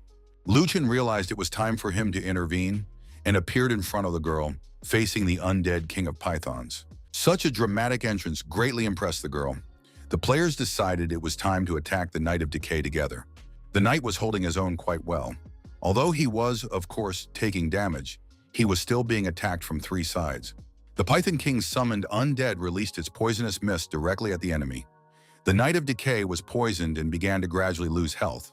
He fought one-on-one against Fancy, while Lu Chen crept up from behind, ready to land a critical hit. Lu Chen landed a critical hit, and Fancy finished him off with her own strike. And just like that, the Knight of Decay was defeated. Fancy reached level 32 and immediately took first place in the rankings, knocking Broken Spear off the top spot. However, for the help he provided, the guy earned 2 gold coins, which he needed right now to maintain his financial stability. Fancy said she had a few more quests that paid 3 gold coins an hour. Lu Chen didn't see why he should turn down such work. Meanwhile, in Boulder Canyon, players were battling the Boulder Guardian, a level D boss. Lu Chen watched the battle from an ambush. He was shocked because 3 gold coins were being paid to steal a level D boss from the Mad Dragons. Fancy said she agreed to the reconnaissance mission. This giant had a very rare item that couldn't be bought in a store. Lu Chen said he was willing to get a top-quality map for a higher price. But Fancy replied that she wouldn't haggle over the price. The main thing was to complete the task. Lu Chen said he would handle everything, but the girl warned him not to be careless. This time, the dragons had assembled a team of true masters. Now, the alchemy book player and Cloud Turner were fighting alongside this guild. They had already discovered the boss's weak point, its joints. Lu Chen was once again convinced of how great it is to have a lot of money. Fancy explained that Mad Dragon had invested a lot of money and attracted many high-ranking sponsors. Meanwhile, the battle continued, and suddenly the massive, hulking boss punched his opponents so hard they were sent flying far away. After that, the boss got angry and rushed after them. As it turned out, his joints weren't damaged enough to prevent him from giving chase. Lu Chen and Fancy were hiding in the very places the players were now heading to, trying to escape the boss. Fancy wanted to attack right away, but Broken Spear suggested waiting until the boss's HP dropped to 2,000. The Dragon Guild leader decided to take advantage of this opportunity and ordered all guild members to use their skills and attack the boss. Under a barrage of attacks, the boss was, of course, losing HP. However, there were still no noticeable changes in him. Some more time passed. The guild's attacks continued, and finally Lu Chen and Fancy burst out of ambush and charged into the fray. But it immediately became clear that they had fallen into an ambush, and now a counterattack was being launched against them. At that moment, the boss fell onto his back. The players continued to land critical hits on him, gradually reducing his HP. The Dragon Guild leader was delighted. The mouse had fallen into the mousetrap, and now they would finally deal with Lu Chen and Fancy, ordering the Invincible to finish off these players. However, as soon as the Dragon Guild players saw the King of Pythons undead, they immediately lost their enthusiasm and were no longer so eager to fight Broken Spear. Broken Spear in turn praised the players, saying that they had survived many robberies and had finally used their brains, learning to set up ambushes. Invincible couldn't understand why that insolent fellow, Broken Spear, was still in one piece. Lu Chen announced that they were launching an offensive and sent the Python King into the attack. It was difficult to oppose such a trio. The Python was enormous and used its tail to knock back approaching players.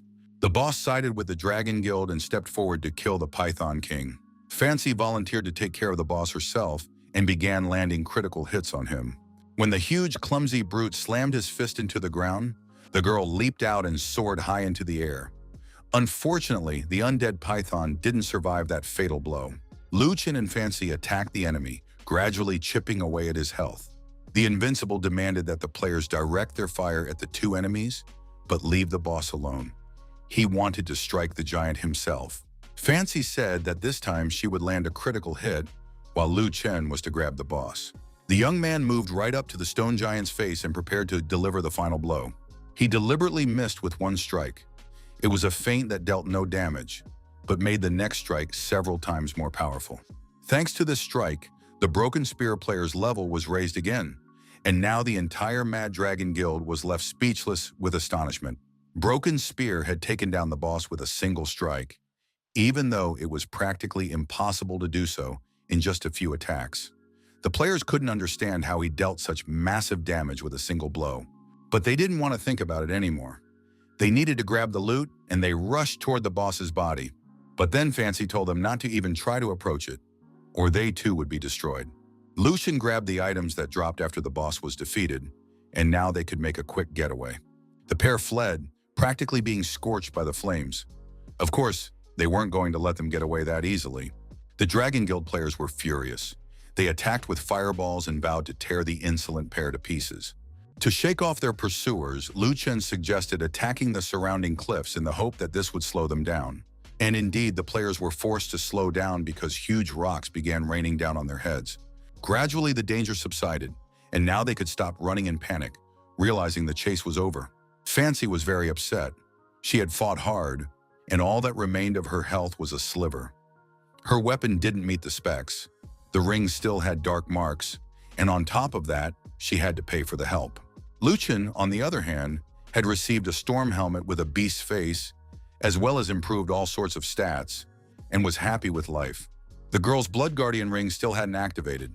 It could grant her strength and boost her attacks. Luchin said he wouldn't charge for the work, but was willing to take the ring, which wasn't working for the girl anyway. It turned out the ring was very valuable. Its properties gradually increased, and it was worth no less than 15 gold coins. Luchin said he also had equipment with growing properties. The player showed the Moonblade, and Fancy was terribly jealous of him. She had long dreamed of getting such an item and offered to trade. Luchin replied that one ring wouldn't be enough, because that blade was worth no less than 25 gold coins. Fancy called him a miser, but agreed to give up the ring and pay the difference in cash. After that, the companions traded items and said their goodbyes. As long as there's money to be made, the blood mercenaries will keep earning.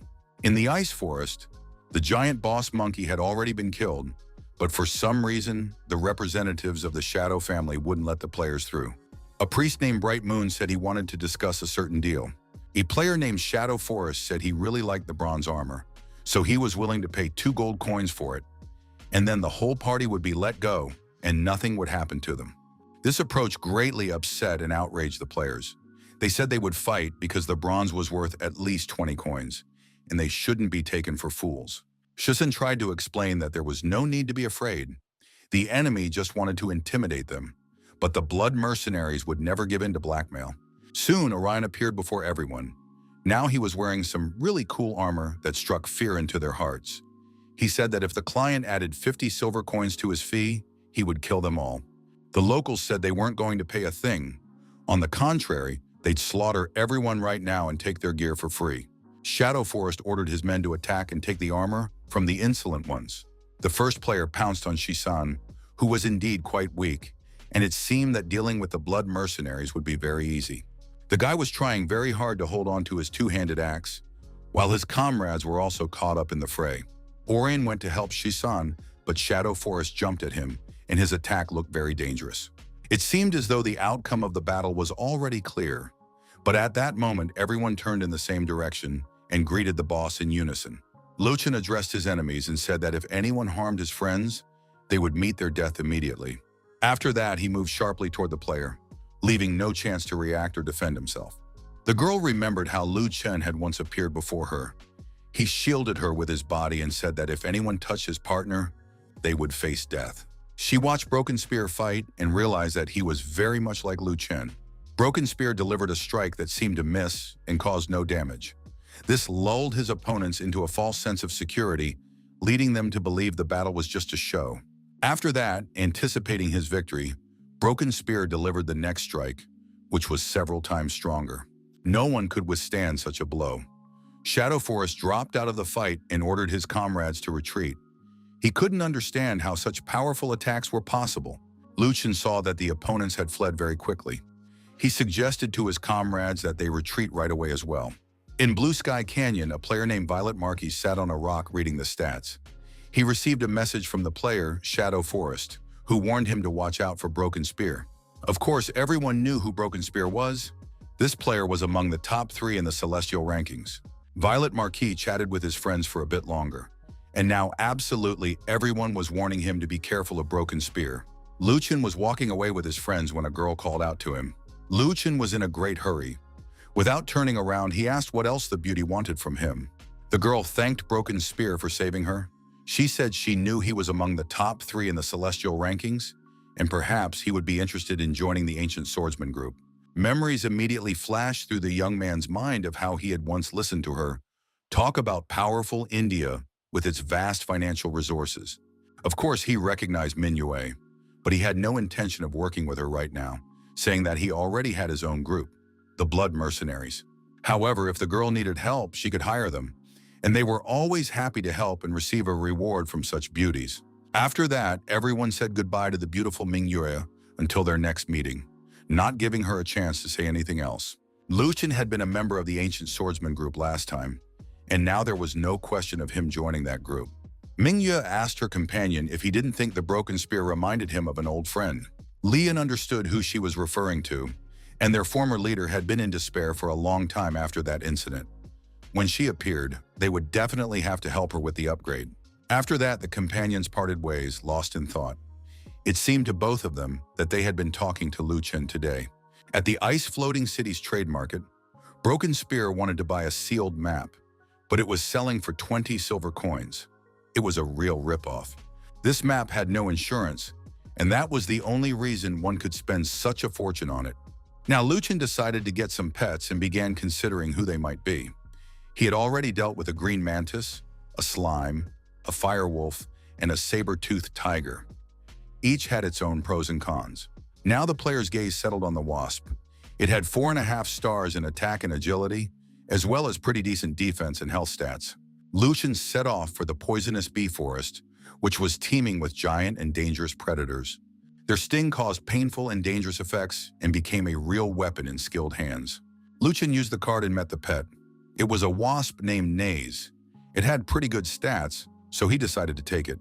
Lu Chen soon realized he had chosen a good pet, one that looked at its master with affection. The god of war and the god of the archer approached Broken Spear and asked him to sell them the wasp for 5 gold coins. But Broken Spear refused, saying that was some kind of sweet daydream. Of course, Osa wasn't for sale. The god of war turned to Broken Spear and said that he was quite polite, even though he was in the top 3 of the rankings. The guy noted that, for example, Li Yan behaved very shamelessly. Lu Chen soon realized that these 2 jerks were making fun of him and had underestimated him. Broken Spear and the guys were almost finished. Their HP had dropped significantly. They came to their senses and didn't understand where the Broken Spear player had gone, but by that time he was already standing behind them. After that, Lu Chen plunged his dagger into the back of one of the bullies, piercing him right through. His companion was furious. He drew his sword and tried to do something, but it was completely pointless. Lu Chen couldn't understand how this guy had ever managed to inflict damage on and defeat Li Yang. Lu Chen, feeling absolutely no remorse, killed the player, thinking that the ancient swordsmen were his first safe haven, and he wouldn't let anyone desecrate it. But his thoughts were interrupted by a powerful attack from behind, delivered by his opponent. Preparing to strike, the player said he would take the tyrant's sword upon himself. The blow was so strong that Lu Chen flew through the air like a ball, unable to resist. He fell into the pit and simply sank into it, back down. The players gathered around the pit, and one of them suggested that Tyrant climb down and finish off the wounded man. But Tyrant said that they didn't know what was down there. There was only one entrance to the cave, so they would wait for Lu Chen to appear and finish him off there. However, before Tyrant and his companions could do anything, the death swordsman Surin appeared behind them. He struck with all his might, knocking all the players aside at once. The players stared in horror at this necromancer swordsman of unknown level. They realized they were facing an unusual monster, and it was unclear what he was capable of. Luchin, sitting at the bottom of the pit, came to his senses.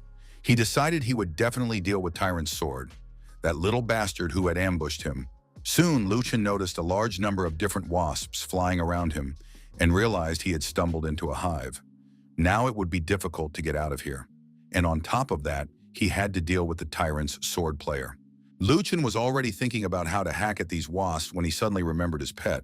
He summoned his pet, which turned out to be very powerful and had boss-level stats. Its aura was impressive, and life took on new colors.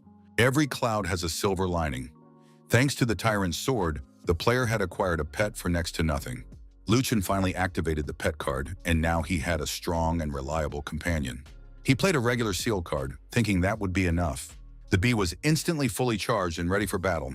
A regular wild monster could only increase its level by 1 point using a card, so it was better not to use regular cards. The target hadn't been captured, and ordinary cards could have been used twice, but there was no point in doing so, especially since the player had a top-quality seal card in reserve. After activating it, these were bees of a completely different order. But something went wrong.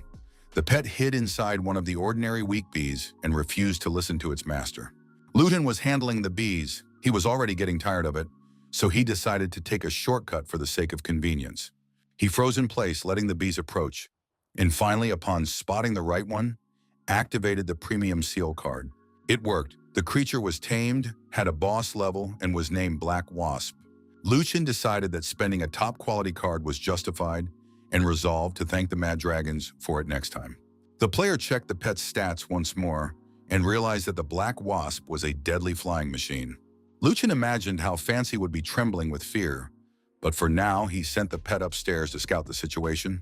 The pet soon returned and reported that only one person remained upstairs. Luchin thought it was too early to make a decision and resolved to finish him off alone. The player armed himself with his sword, leaped out of the pit shouting, "Die!" and saw his teacher, the death swordsman Surin. Luchin was very surprised. He asked how his teacher had ended up there, since his nursing home wasn't located there. Surin replied that a pack of vicious, hellish windwolves had appeared in the northern forest of Ice Hill, hunting exclusively for the undead, and Luchin must destroy these creatures. Luchin accepted the quest scroll and was surprised that his teacher had sought him out just so he could kill the wolves. Surin said he had requested this quest from Captain Fack so that Luchin could level up quickly. If he didn't want to carry out the mission, he should hand it in. Luchin not only accepted the quest to go to the Enchanted Forest, but also completed it with ease. He killed the required number of wolves, collected wolf fangs and fur, which he could sell for profit. He pondered again, unable to understand how a mission could be so simple yet yield such a profit. The player decided to finish the quest and see what else Surin had in store for him. Surin praised his apprentice, saying he had completed the mission very quickly and handed him a reward for his efforts. In addition to the money, Luchin received equipment with powerful stats that increased damage against monsters. They were the Windwolf Greaves. Luchin examined the Greaves. They were indeed impressive, but he still didn't understand why Surin had sought him out for such an easy task. Surin said there was no need to worry about him. He simply needed Luchin to become stronger, as strong as possible, a worthy opponent for Surin. Luchin didn't quite understand what was going on. Apparently, Surin had scared off the player sword of the tyrant, given him an easy task, but it gave him the creeps. The guys were having dinner, noting that Lu had made a lot of money lately and now had enough for food. Lu Chen said he had just accepted a mission from Ming Yue, for which he would earn 10 gold coins. Shi San was worried that his comrade might be exposed, but Lu Chen said he would serve as backup, while Orion would be the main force. Lu Chen didn't want to admit that he had once been one of the ancient swordsmen, because it was his fault that the guild had been destroyed, and now he could never be forgiven. He could only protect them in secret. Lu Chen added that once they finished dinner, they should definitely log into the game. A surprise was waiting for them there.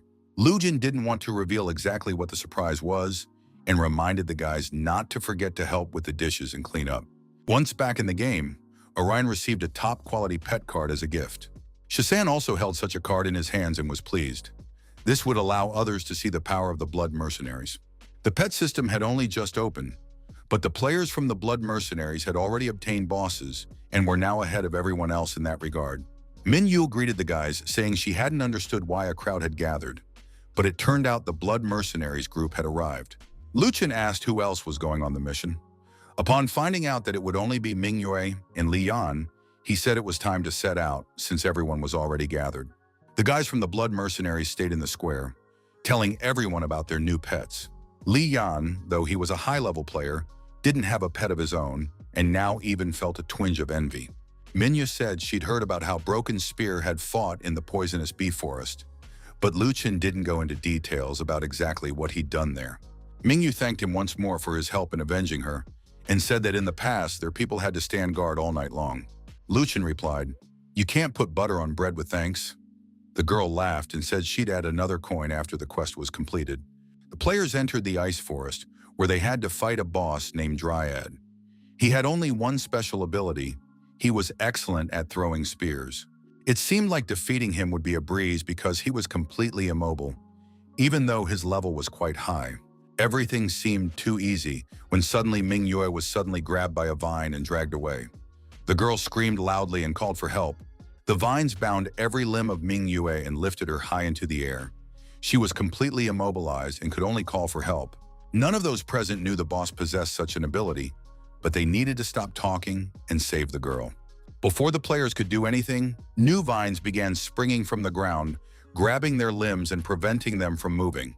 Luchin managed to cut through the vines holding Mingyue with his sword, and as she fell from the height, he caught her in his arms, preventing her from hitting the ground. Before the players could recover, they were attacked by the fire dragon's art. Luchin watched in surprise, not expecting such a combo from the tree boss. Luchin shielded the girl with his body, losing health, while Mingyue healed him using her healer skills. At that moment, players from the Shadow family appeared. They wanted to steal the boss and arrived just as the players were already exhausted. But the boss wasn't about to die yet. On the contrary, it began to advance and attack everyone with arrows. Luchin stepped in front of Mingyue, shielding her, and sliced the incoming arrows in midair with his sword. The guild leader ordered his mages and archers to attack, destroy the boss, and kill all the players present. The friends found themselves surrounded, but Mingyue quickly restored their health. Luchin said he would deal with the players from the Shadow family, leaving the boss to the others. The Shadow family leader was surprised when he realized that the player Broken Spear was going to fight them alone. It seemed to him that victory was guaranteed in this case, but Luchin had a completely different opinion and destroyed everyone who stood in his way. Luchin was about to attack, but fireballs flew toward him, and he sensed something was wrong. His speed began to drop again, and his reaction slowed. The players from the Shadow clan realized that their skills were ineffective because Luchin's entire equipment was made of black iron, so their efforts were in vain.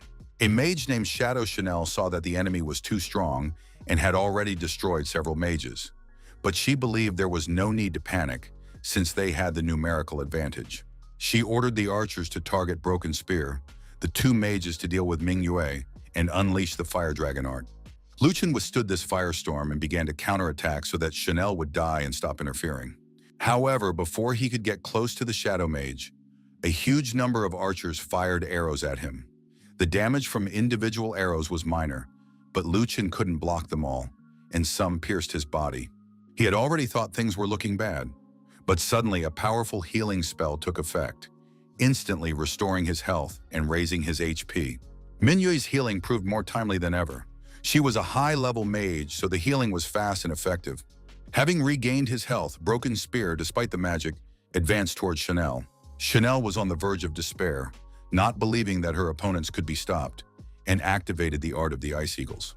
Luchin pressed forward, despite the damage the ice shards were inflicting on him. The guy was very fast and instantly dashed through the icy rain, appearing right next to Chanel. The girl barely managed to activate her magic shield, but a blow was struck immediately, and she was sent flying, losing a huge amount of mana. She summoned the fire dragon once more, determined to survive. But suddenly, out of nowhere, Li Yan appeared, swung his spear, and severed her head from her shoulders. Soon the main characters were finished off. Everything around them was ablaze, but there was no point in fearing the remaining players. Shixin explained that thanks to the help of the beautiful Ming Yue, who had protected everyone and restored their health, the boss had been successfully defeated. Lu Chen praised everyone, saying the guys had done a great job. The bloody mercenaries aren't to be intimidated, so there's no point in even trying to mess with them. Now that only the small fry remained, the guys decided to just make a run for it and clear the area of the troublemakers. Li Yan was very pleased. The battle had turned out to be epic. The guy said he would contact the senior leader tonight and be sure to share this good news with her. Shixin said that if the guy joined the blood mercenaries, he would never lose. Lu Chen listened to the guy's conversation and realized that the boss from his old guild had returned. She, too, had completely left the game. Min Yue received an additional bonus, a vine fiber that could be used to make leather armor. The girl decided to give it to the blood mercenaries. Lu Chen thanked her and said goodbye right away. He really didn't want to spend much time with Ming Yue. He was afraid she would recognize him. Lu Chen walked along, thinking about how the boss had returned for the vine fiber in wolf pelt for armor, as well as the size of the boss's breasts. Meanwhile, the guys had already checked the forum, and the situation turned out to be not very good. Calls to form a coalition against the blood mercenaries had begun on the forum. The Mad Dragons, the Shadow Family, the Dominating Tyrants, all the well-known guilds had their sights set on them. Lu Chen asked Orion what he thought. It seemed they had gathered quite a few enemies. Orion replied, "If one comes, death to one. If two come, death to two." It was also decided that by stepping over the bones of their enemies, they would ascend to the highest throne. The dream of the blood mercenaries is to rule over the floating city until they dominate the country of Z. To secure their place at the top, they must destroy their enemies, continuing to destroy them again and again. Lu Chen had already run through 9 villages for newcomers, but still hadn't met her. He was rushing toward the next village, but soon froze in place upon noticing something interesting. Lu Chen hid behind a tree because someone was walking in the clearing, waiting for Ming Yue. He peeked out quietly and realized she was there. Ming Yue had come to the meeting. And indeed, right in the middle of the forest, a player named Waterside appeared. The girls rushed toward each other. Ming Yue took Eva's hands and said she had been waiting for her. Ming Yue pointed to the sword on Eva's belt and said that the girl had finally decided to use it. Holding the sword in her hands, Eva explained that Lu Chen had once called it the main weapon in the game. It was versatile and had good stats for breaking through defenses. Eva was a knight by class, but she had decided to use the sword. Min Yue told her friend that she shouldn't dwell on the past, since Lu Chen was no longer around. After all, they needed to move on with their lives. Eva completely agreed with her friend, but added that they shouldn't forget about Lu Chen. She promised to stay with Neva until the end, and felt as if he were watching from somewhere nearby. Lu Chen stood behind a tree, thinking about how much he wanted to greet the boss. Min Yue grabbed her friend's hand and said that she and Li Yan would help with the upgrade now, since Eva was at level 0. Walking through the marketplace of the floating ice city, Lu Chen heard that pets were already being sold at very high prices. However, there were many people eager to buy, so the stock was selling out very quickly. Lu Chen was thinking about how he could help the boss. Eva was weak, she needed to level up. At that moment, someone grabbed his hand. The girl pressed herself against Lu Chen and asked where he was headed. Lu Chen tried to break free, saying it was inappropriate to hug in public, but the girl wouldn't let go and held him tightly.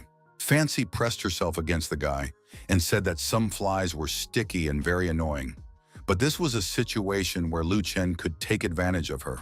Lu Chen seized the opportunity, pulled the girl close, wrapped his arms around her waist and said he was up for anything. At that moment, an angry player ran out into the middle of the square, declaring that he didn't understand how Fancy could be with such a creature. Fancy pointed at the undead and said that this moron had stuck to her like a band-aid after the last battle. Maybe he's just a masochist or a pervert, but now he's gotten bold and started getting handsy. Fancy broke free and started berating the guy, telling him to stop bothering her because his jealousy was annoying. The young man handed her a golden pet card and suggested she accept his gift. The pet was a greedy wolf, bought for 100,000. It had a very high health threshold and could help with leveling up. Fancy replied that this wolf was complete trash and she had something to show in response. The girl pulled out a card and presented the flaming blade. This item stunned everyone present at the market. Fancy said that this blade had a high and powerful threshold, so it would be better to take the little wolf cub and get out of the way.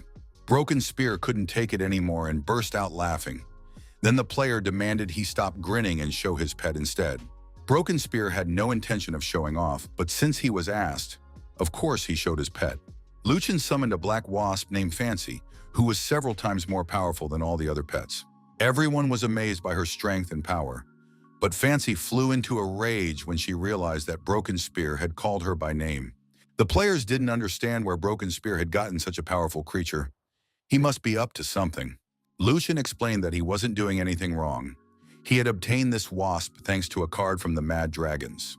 Fancy's flaming blade had also been obtained through the same type of seal card. The head of the Mad Dragons Guild was struck down on the spot. Fights in public places in Ice City were prohibited. Violators were banned from entering. Luchin had no intention of fighting the head of the Mad Dragons. He simply humiliated him in front of everyone. The head of the Mad Dragons said that their card had once been stolen, but now he wanted to know the price for the Black Wasp. Luchin replied that he was willing to sell the pet for 100 million.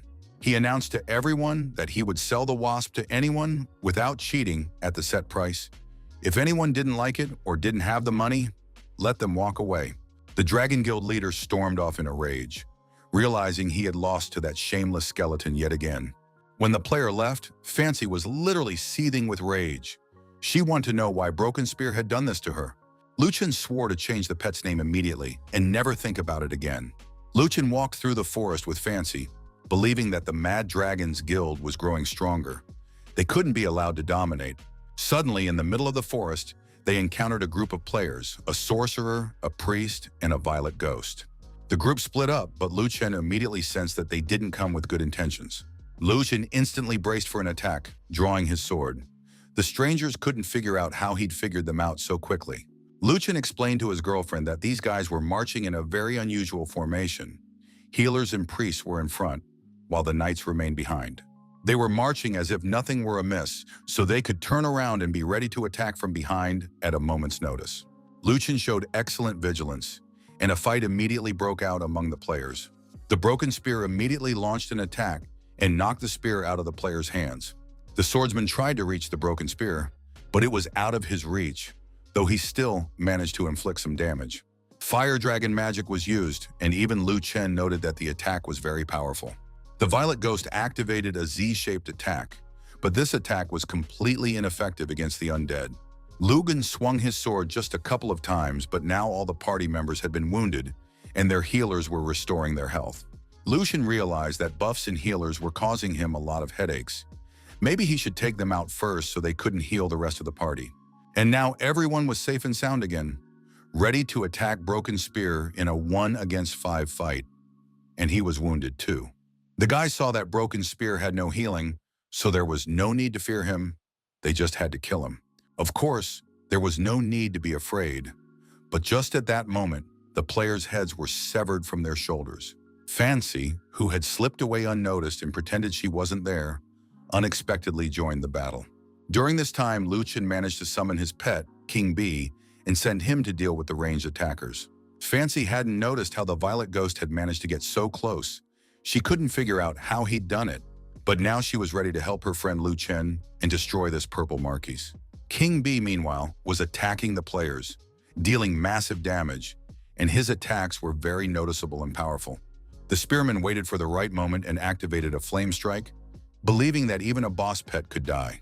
Before his strike reached the pet, Luchin managed to jump up and parry the enemy's spear with his sword, declaring that no one dared to harm his King Bee. The spearman initially thought that the Broken Spear had missed, but the next strike completely wiped out the player's health. The Violet Ghost was horrified. He saw how a single sword had just killed 2 people and instantly dealt thousands of damage. Soon the battle was over. The main players were defeated and destroyed, lying on the clearing. The Violet Ghost admitted that he hadn't expected such power from the Broken Spear. He had wanted to destroy it to avenge Chanel. Luchin said that he now understood why the guy had attacked him. After all, he was a friend of the mage Chanel, whom Luchin had recently fought. The Violet Ghost continued to provoke his opponent, saying he hoped Broken Spear would put away his pet and fight him fair and square.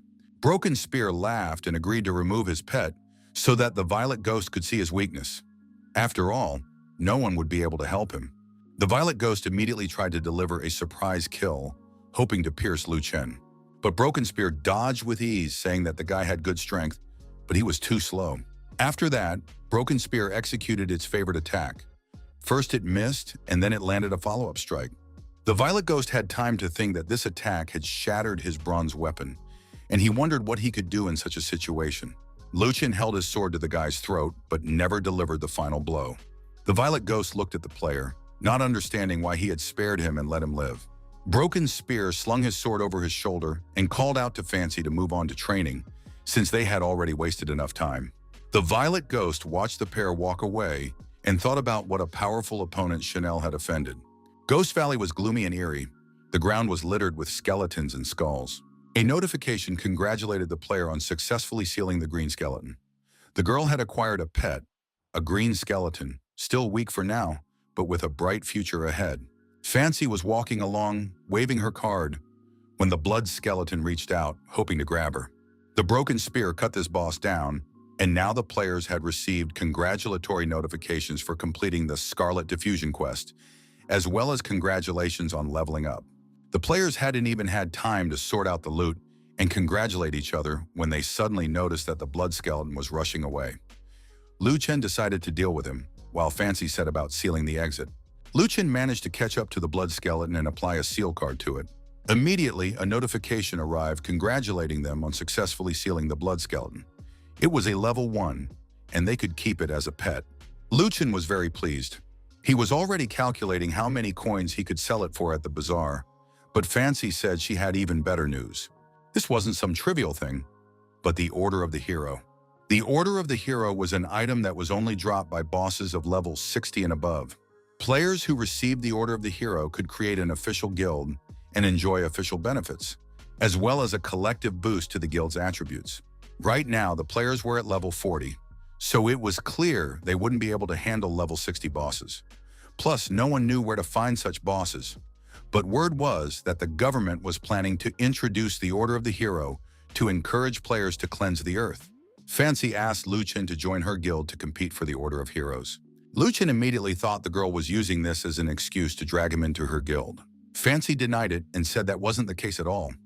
Lu Chen had already received the Order of the Hero last time in the Sorrow of the Spirit to found the Ancient Sword and Dream Guild, and this time he also wanted to receive the Order of the Hero.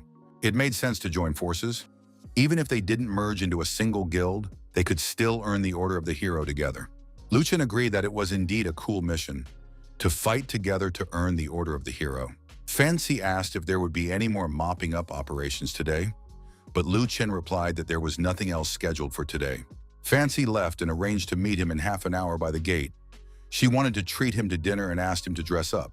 Lu Chen stood by the university entrance, nervously glancing at his phone, while a security guard watched him.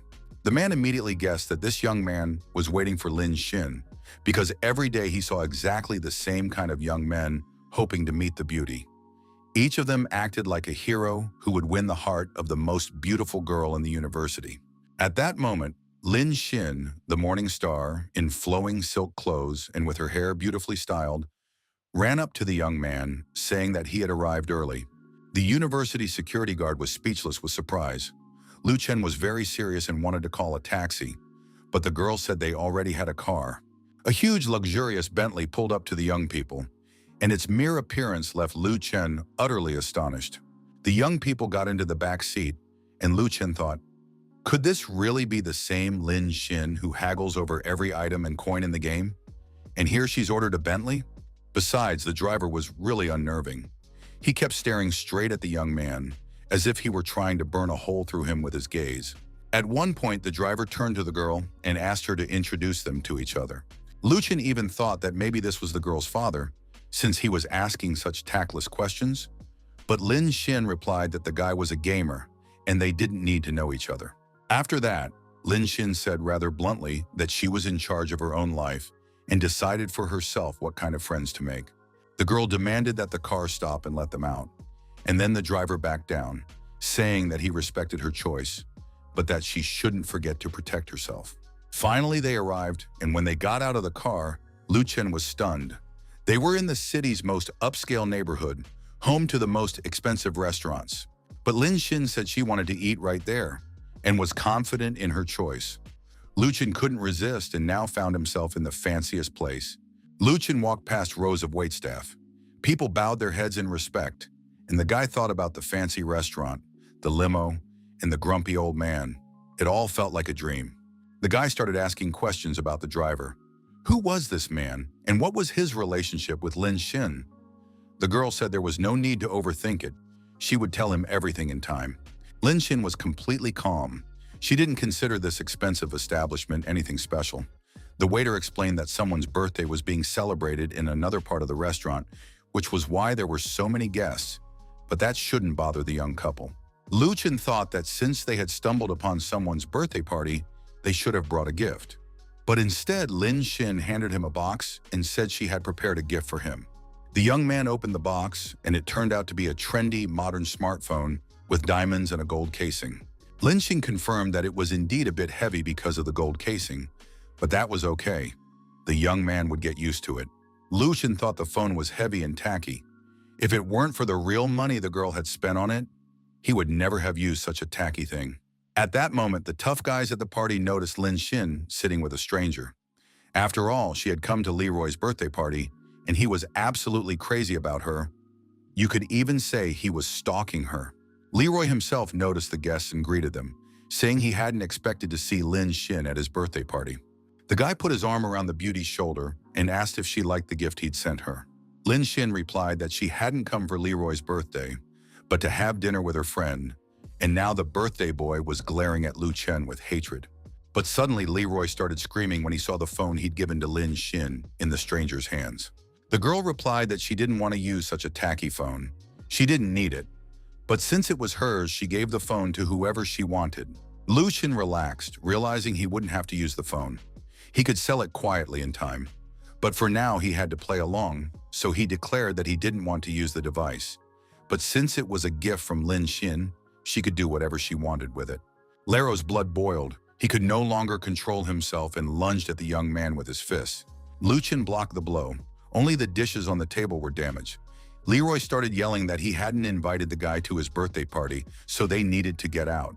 Lin Xin replied that Leroy himself had said the girl could bring someone along, and that person was Lu Chen, and he had come with her. One of the female diners, upon hearing the name Lu Chen, jumped up from her table and asked if this was really Night Chen. A girl ran up to them and introduced herself. It was Jia Lin. She was a student in the Department of Electronics, but she had long admired Night Chen. The girl said she had seen him play and had been there. She was very happy to see him again and wanted to ask if she could take a photo with him. While Jia Lin was taking pictures with the young man, he realized things were looking bad.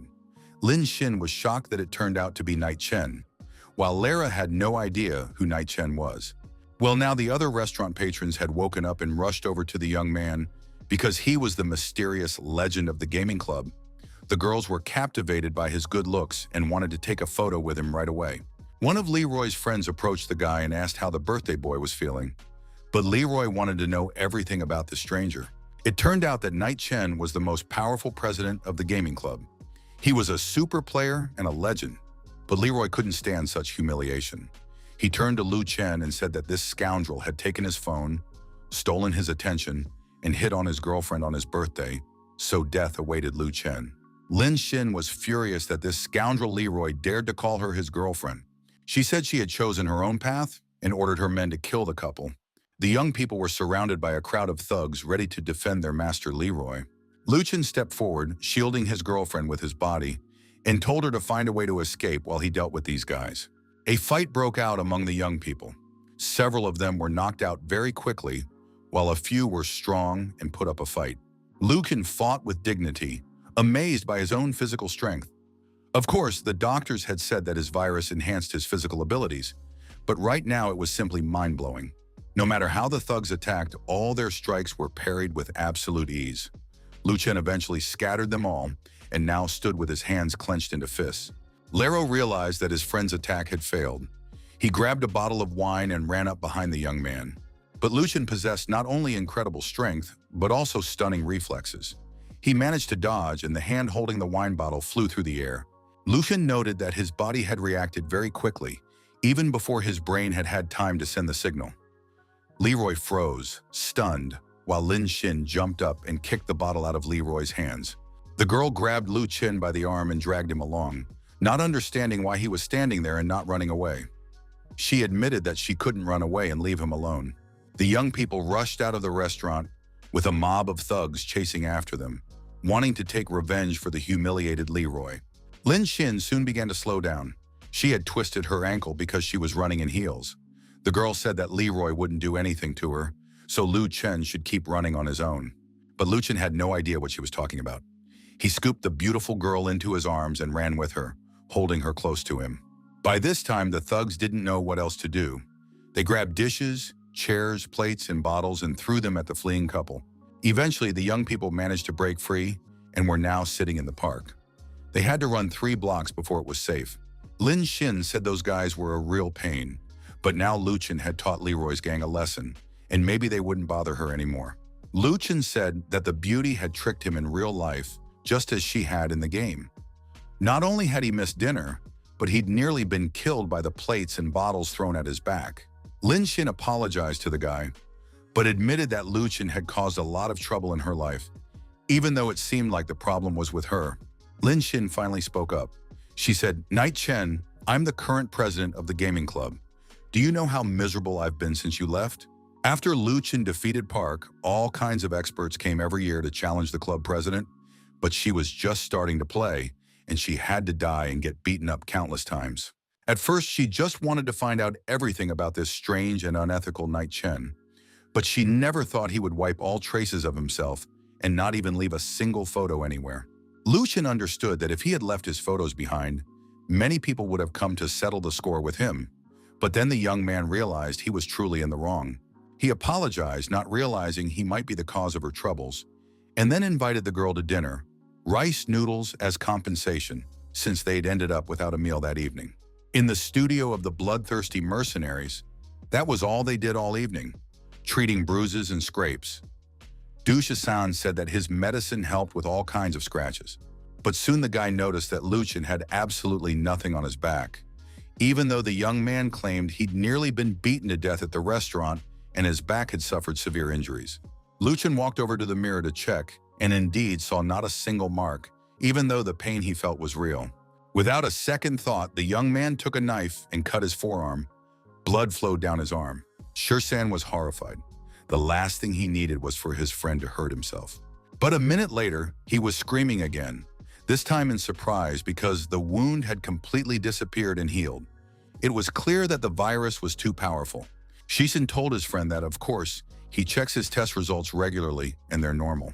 But today's situation is special, so they need to go to the hospital for an examination.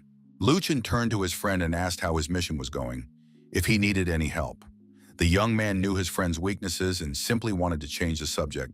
Shursan really fell for it again, and now he'd already forgotten about the tests in the hospital, saying he had a job for his friend. Things were unsettled at the market in the icy city of Vologda. The price of the red pill had more than doubled in just a few days, and people were outraged. Broken Spear was also in shock. The vendor said that no one was forcing anyone to buy the red pill or food, and if Broken Spear wasn't happy with something, he could just go about his business and not interfere with trade. Lu Chen received a notification that his item, the bloody skull, had been sold for 1,000 coins. This was excellent news. The money came just in time, and now he was able to buy 50 bottles of the red pill. All the major guilds were frantically stocking up on supplies. It seemed they had heard about the Order of the Hero and now wanted to prepare themselves to make a quick profit. Lu Chen checked the group chat and saw that a player named Leroy had joined the team's chat. He wondered how Shursan had managed to recruit that creep and the beautiful Ming Yue into their team. Near the entrance to the Valley of Darkness, Leroy tried to recruit Ming Yue into his guild. He offered the girl 10 gold coins an hour. Dusha-san greeted Broken Spear, who had come to earn 100 gold coins from Leroy. Minyu said she had also come to earn a little extra money. She was willing to work as a healer on this quest and asked for 1 gold coin per hour. Lu Chen was happy to get such a skilled healer for just 1 gold coin, but deep down, he knew the girl wasn't interested in the pay at all. There was something else going on here. Leroy looked at everyone present and said, "Since everyone's here, let's get to work. After all, he's not paying them for nothing." Lu Chen thought about the guy who wanted to climb 5 levels in just 10 hours. But on the other hand, if he had the money, why not? Mingyu asked Broken Spear how much he'd gotten for the bloody skull he'd put up for auction last night. Luchin answered her. But for Ming Yue, it was too expensive. She said she'd like to buy it as a pet for her friend who had just joined the game. Luchin realized this was his chance. He said that pets should match one's class. For example, the blood skull is only suitable for mages and archers, while newbies in the early stages buy pets with poor performance. When members of other classes buy a blood skull, they'll be weak and won't be able to show off their performance. Leroy listened to this conversation and seethed with rage. Leroy's subordinate happily shouted that his master had a blood skull pet. And now everyone knew who the fool was who had bought a pet for 1,000 gold coins. Luchin clearly harbored ill feelings toward Leroy, considering him extremely arrogant. The guy was only level 22, yet he walked around with a pile of money and bought whatever he wanted. Suddenly, Luchin caught himself having a murderous thought about his employer. That was not good at all. So he decided to cut the conversation short, turned to the quest participants, and told them it was time to head out on the mission.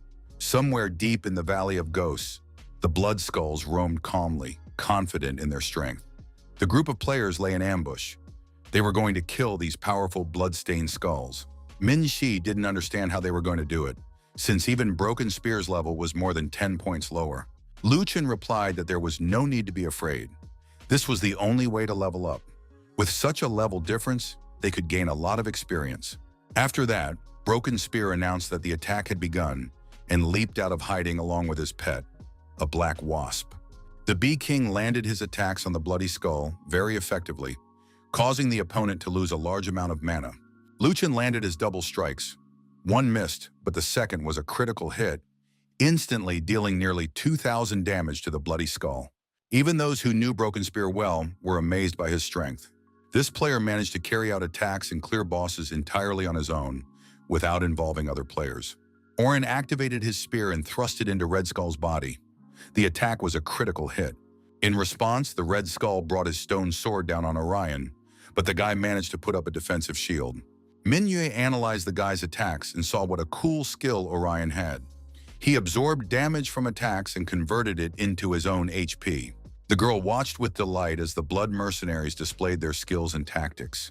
It was like magic, and perhaps it was worth trying to recruit them to conquer the Order of the Hero together. Shusan's shout snapped the girl out of her reverie. He needed urgent healing, and then Mingyue realized that even the best teams have their weak spots.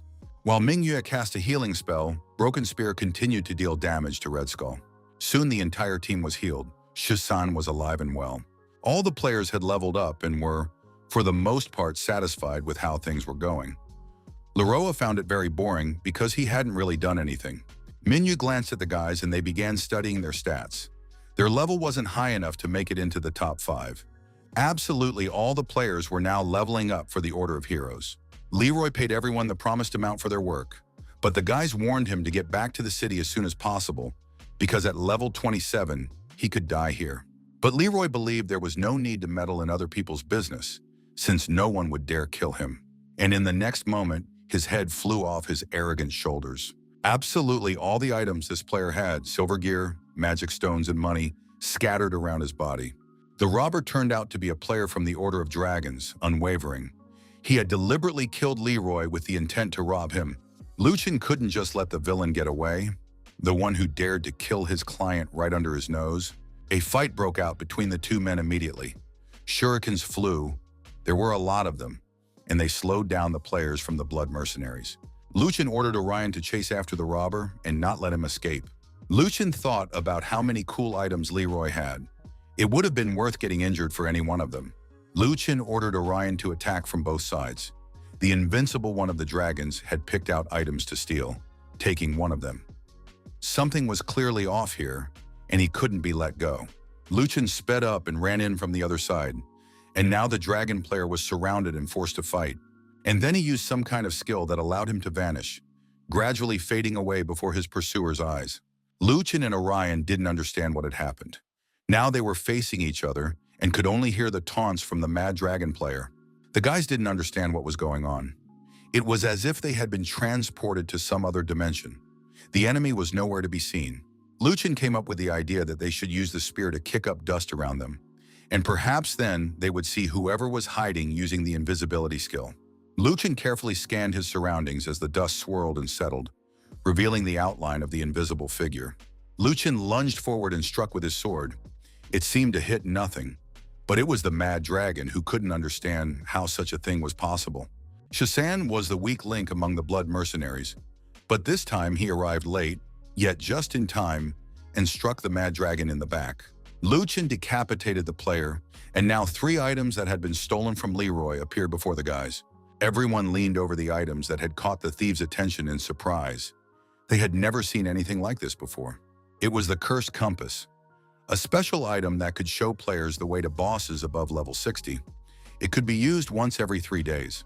Most likely it was for the sake of such a valuable item that the Mad Dragons attacked Leroy. It's unclear how he got his hands on it. But that didn't matter. With an item like that, the bloodthirsty mercenaries could immediately attack powerful bosses and earn the Order of the Hero. Orion believed the item was extremely important and needed to be hidden in the Ice City Vault as soon as possible. Fancy said she had skipped a raid she'd been assigned to level up so she could meet Lu Chen. "If he doesn't have anything important, I'll beat him up myself," she added. Lu Chen was very pleased. He said he would show the girl something amazing. Fancy was stunned when she saw the Cursed Compass. Rumor had it that only 5 of them had ever been officially made. They could guide players to bosses above level 60 in unexplored zones. But before, it had seemed like nothing more than a fairy tale. Fancy examined the Cursed Compass and wanted to know where Lu Chen had gotten it. Lu Chen told the truth. The Mad Dragon had stolen it from Leroy. Lu Chen had killed the Mad Dragon, and as a result, the compass was now in his possession. Fancy considered this a huge stroke of luck. With the Cursed Compass, they had the upper hand, and all they had to do was wait for the right moment. Lu Chen thought they needed to stay calm because bosses like this were very dangerous. Just recently, there had been an incident where a group of players was wiped out by a weaker boss. The young people began discussing how to handle the situation. Since bosses above level 60 are very strong, and increasing the team size usually doesn't solve the problem. Lu Chen said that all the players they would be working with needed to level up by at least 5 levels over the next few days. After that, Lu Chen and Fancy would lead the team and face the invincible bosses. Fancy also believed that time was of the essence. Judging by the pace at which the top players were advancing, they would soon become powerful, so they needed to keep moving forward themselves without slowing down. Fancy promised she would take charge of organizing the materials for mana restoration.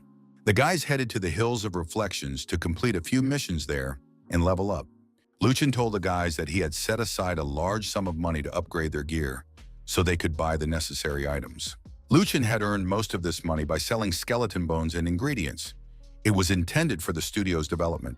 Of course, he couldn't spend all that money on personal needs, but Shisan's abilities weren't as high as the rest of the guys, so he had to find a way out of the situation. When word got out about the joint boss fight, Shisan knew he couldn't let the team down, since everyone was leveling up and training hard. Lu Chen asked to tell Fancy that in a few days she would see the true power of the blood mercenaries. Besides, they needed to make sure Orion didn't overexert himself. Shisan promised to cut off the power in the guy's room and make him go to sleep, while Lu Chen had to hurry up with preparing the ingredients.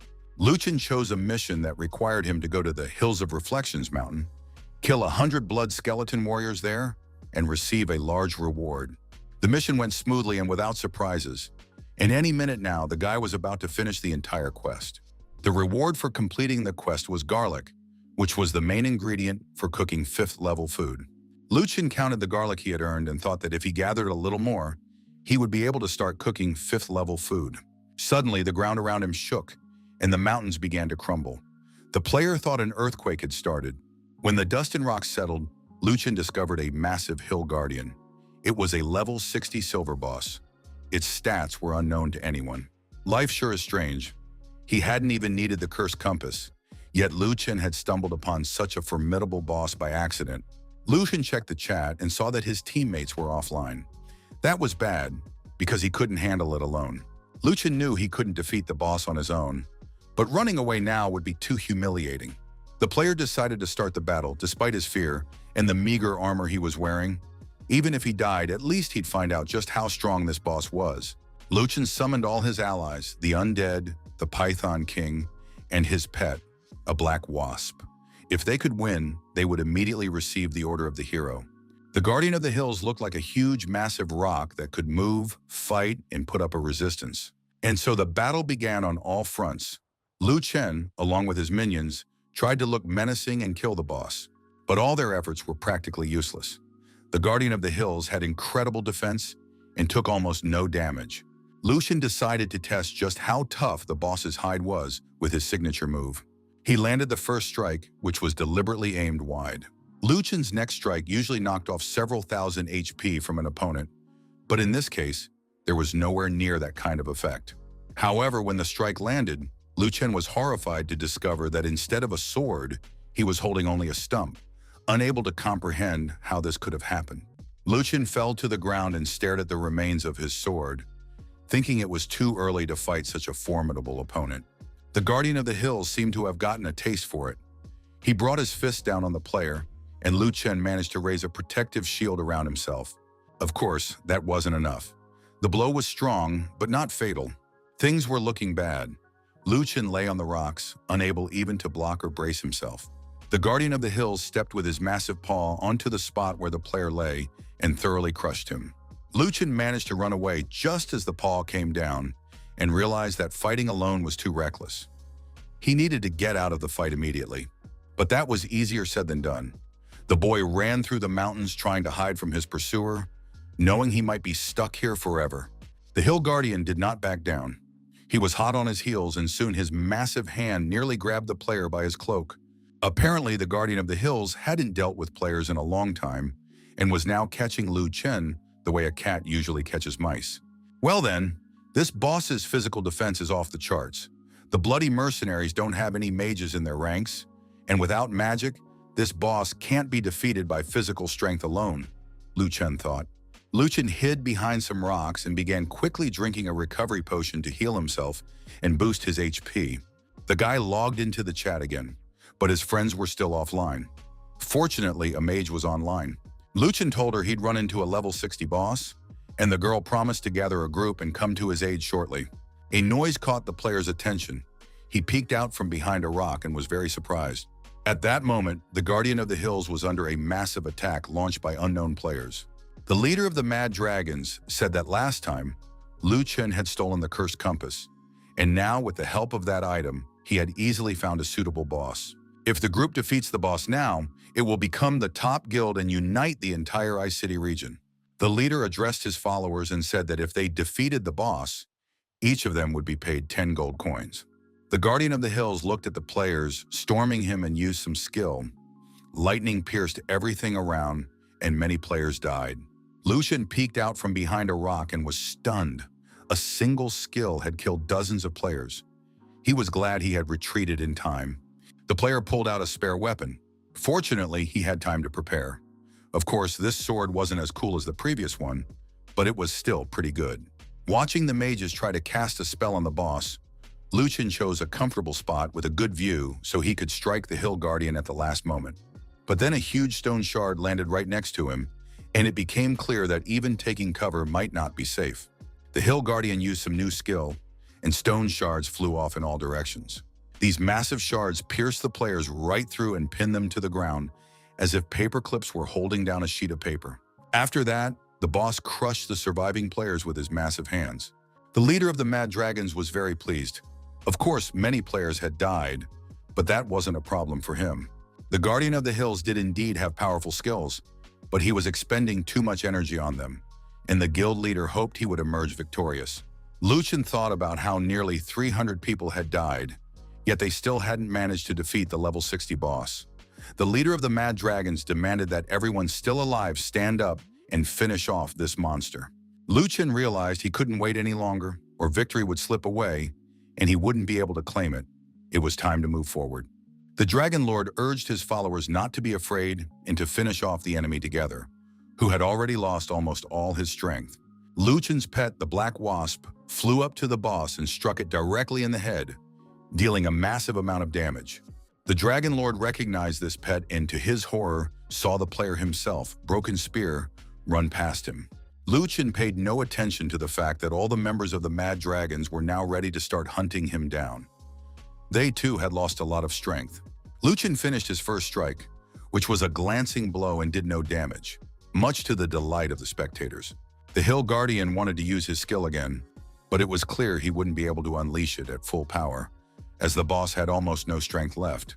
To prevent anyone from intervening, Liu Chen landed his final critical strike right in front of the Mad Dragon's players and took down the Guardian of the Hills, the level 60 boss.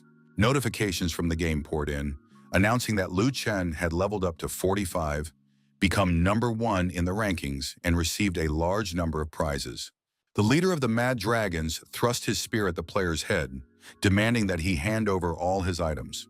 Liu Chen was forced to stop and begin a battle with the leader of the Mad Dragons.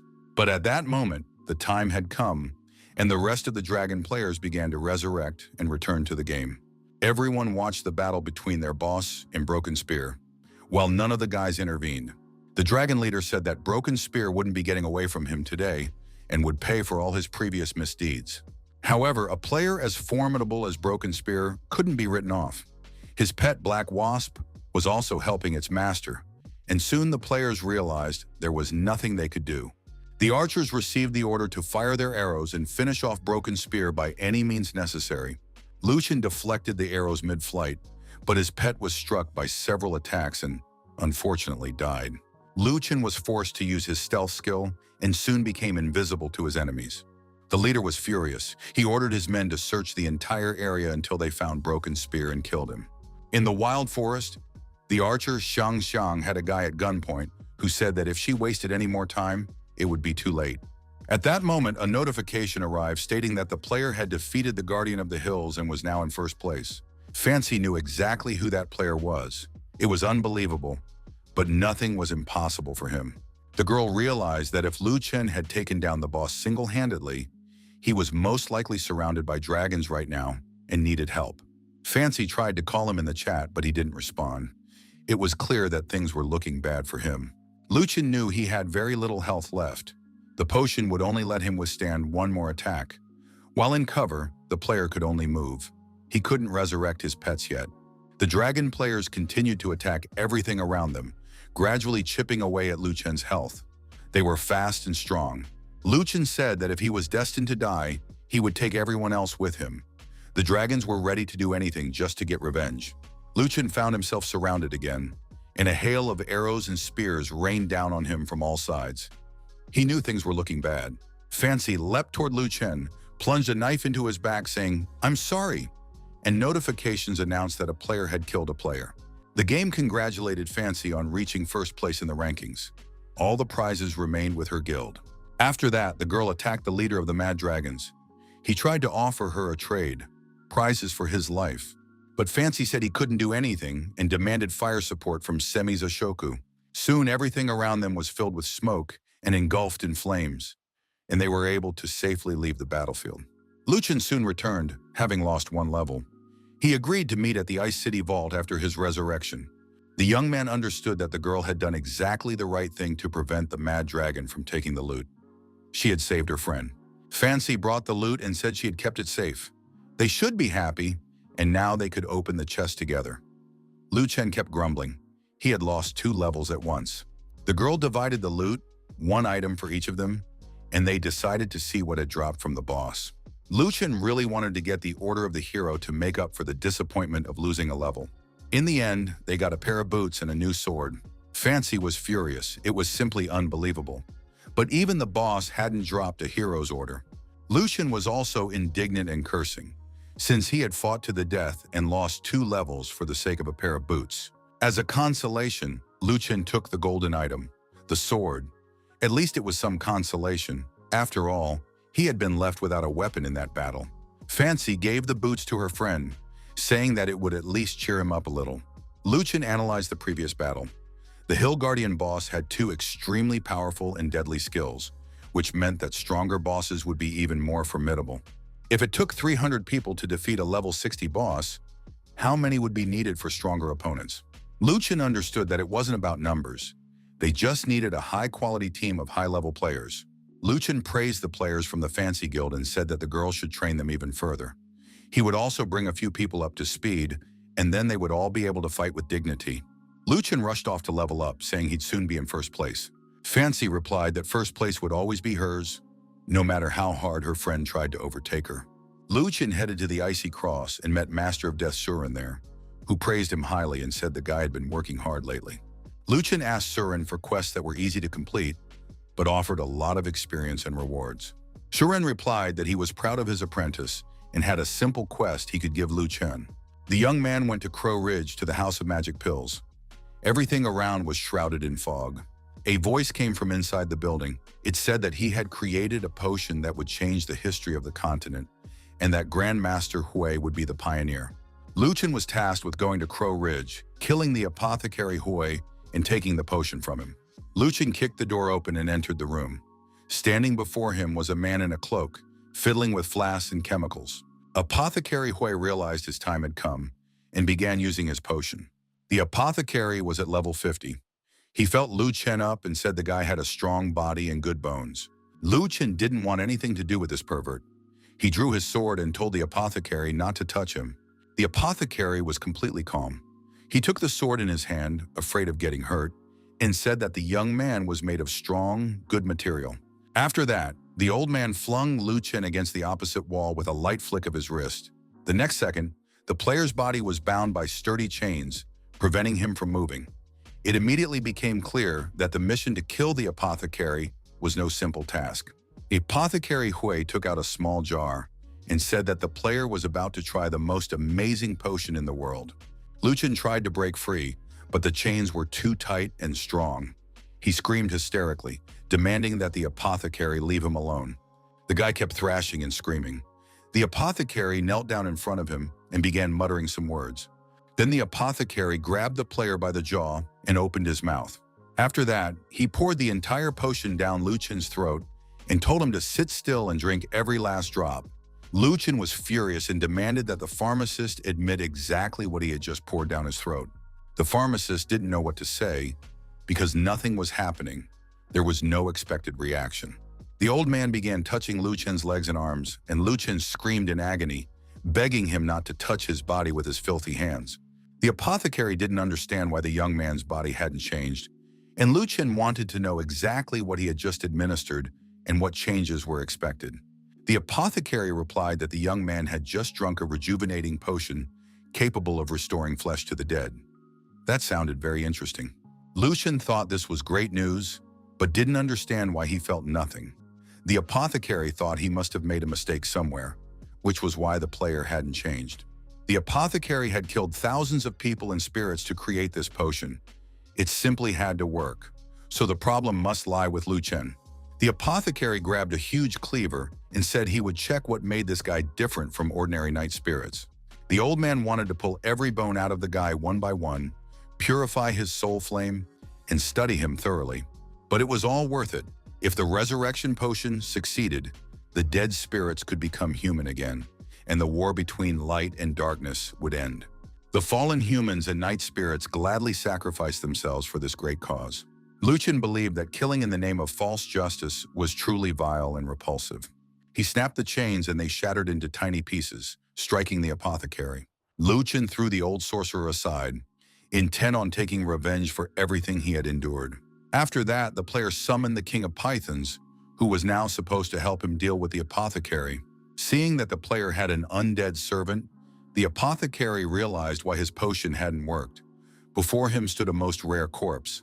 The apothecary said he had been searching for such a dead man for many years, and asked Lu Chen to be a good test subject so that he could create the greatest resurrection potion from his bones and soul.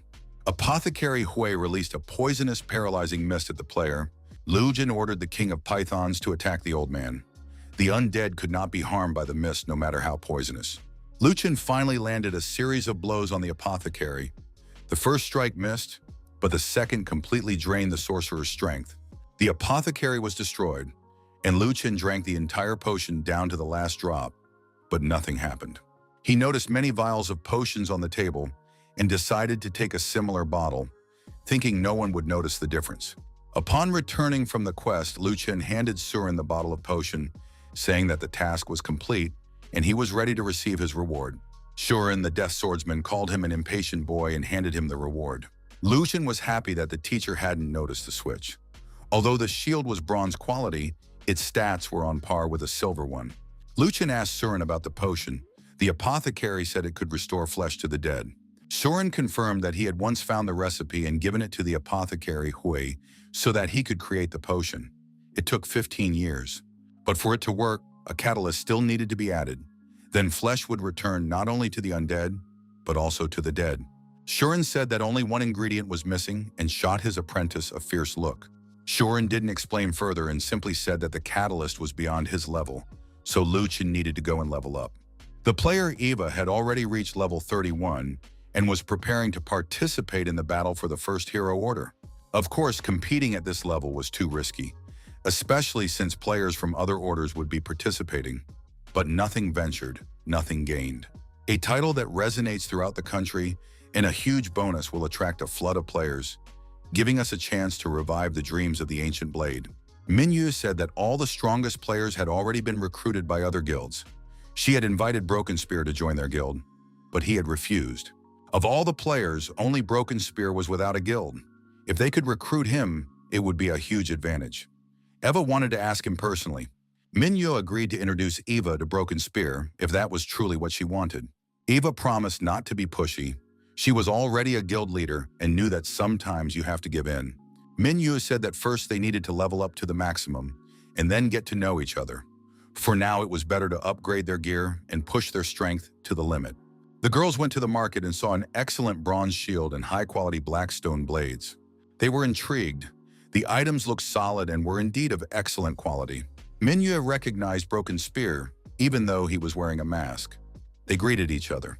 Luchin explained that he was wearing a mask because he had many enemies and had decided to hide while making a living at the market. Eva took an interest in the bronze shield and asked how much it cost. Luchin praised her taste, saying it was his best shield and asked for 50 gold coins for it. Eva knew that such an item was worth 1.5 times as much and wondered why he was selling it so cheaply. Luchin replied that he was giving her a discount because she was a friend of Mingyu's and he wanted to make them happy. Eva slammed the shield down on the table, which even startled the seller. She introduced herself as the head of the Sword of the Ancient Blade Guild and invited Broken Spear to join their guild. Luchin looked at his ex-girlfriend and former boss. Of course, he wanted to join the guild, but not right now. The young man lowered his head, apologized, and said he had his own plans. Eva continued to persuade him, saying that the guild needed a master like him and was ready to meet any of his conditions. Luchin replied that he understood. They wanted to recruit him to fight for the Order of Heroes, since they were still too weak to defeat a level 60 boss. Eva tried to make her case, holding out her hand with the item. In her hand was the cursed compass, but Broken Spear replied, "No." He offered one piece of advice. The compass was merely a foundation. Eva's power was too weak. If she rashly got involved in the battle for the Order of Heroes, it would end in disaster for the guild. Eva, a level-headed leader, understood the situation. Luchin turned and left. He advised Eva to conserve her people's strength. The Order of the Hero would surely go to the Sword of the Ancient Blade Guild. Luchin ventured into the Valley of Ghosts but couldn't find a single NPC with quests, and leveling up by fighting monsters was going very slowly. He checked his giant python and realized its level was already low. He needed to replace his pet with a stronger one. Suddenly, the player heard someone's cry for help. He turned around to find the source. Soon he saw a girl being chased by a horde of goblins. She was begging for help. Luchin didn't bother to introduce himself. He immediately charged at the goblins and wiped them out. When the danger had passed, he approached the girl and told her that the goblins were almost wiped out. Only the final blow remained. Why hadn't she done it? Suddenly, the girl threw herself into Luchin's arms, saying that the monster was very vile and she was afraid to deal with it. She pressed her whole body against him, her eyes filled with terror and tears. She said that if it weren't for the mission, she would never have touched the goblins. Everything happening between them was captured on camera and ended up in someone's photo album. Rosa explained that she had a Class C quest, to slay the great general of the Ghost Valley. Luchin volunteered to help, on the condition that he could keep all the dropped loot. He handled the mission with ease, realizing that a quest like this would help him level up better than just killing lone goblins.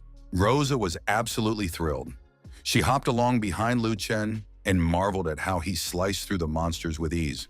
The players ventured deeper and deeper into the Valley of Ghosts, and the boss was due to appear soon. Rosa didn't want to participate in the battle and simply walked alongside them. And sure enough, the boss appeared shortly after. The girl said she was scared and asked him to protect her. Luchin stopped. A huge boss was coming toward him, the Great Ghost General. He wielded a massive sword and immediately began attacking the players, not giving them a chance to get their bearings. Luchin quickly shoved Rosa aside and managed to jump back himself, so the blow wasn't fatal. Rose watched the battle and saw how the player nearly killed the boss with a single blow. She didn't understand why she had been asked to lure Luchin, but first they had to defeat the boss, so she readied an arrow. The Great Ghost General activated a skill that increased his vampirism every time he lost strength. Luchin thought the skill was powerful, but it was nothing compared to his reduced cooldown. The battle reached supersonic speeds, and it was hard to tell what was happening. Rose readied her bow but couldn't get a shot off. Although she was at the top of the archer rankings, the speed of the battle was staggering even to her. Rosa activated the Eagle Eye skill. She enhanced her vision and could now see everything 5 times better. But even with this effect, it was difficult for her to make out the details. She could see mostly only vague silhouettes. The battle between the rivals continued. Luchin landed his first strike against the minor bosses. After that, he landed a second strike, which dealt nearly 3,000 damage and severed the Ghost General's head with a light swing of his sword. Rosa watched the battle and was shocked. The player had single-handedly killed a level 50 boss. This guy was just terrifying. Luchin turned to the girl and asked if she really hadn't used her hands. The girl confirmed that was indeed the case because the broken spear was too powerful and left no room for others to act. The Dragon Lord showed Fancy a video of Rosa clinging to the broken spear. The girl understood that this was a crude attempt to sow discord between her and Luchin, since she knew him much better than anyone else. The Dragon Lord tried to lure Fancy into the ranks of his supporters, but the girl was firmly convinced. All the guilds would lose, and her alliance with Broken Spear would come out on top. The guy warned that excessive self-confidence could ruin the girl and lead to the downfall of the entire guild.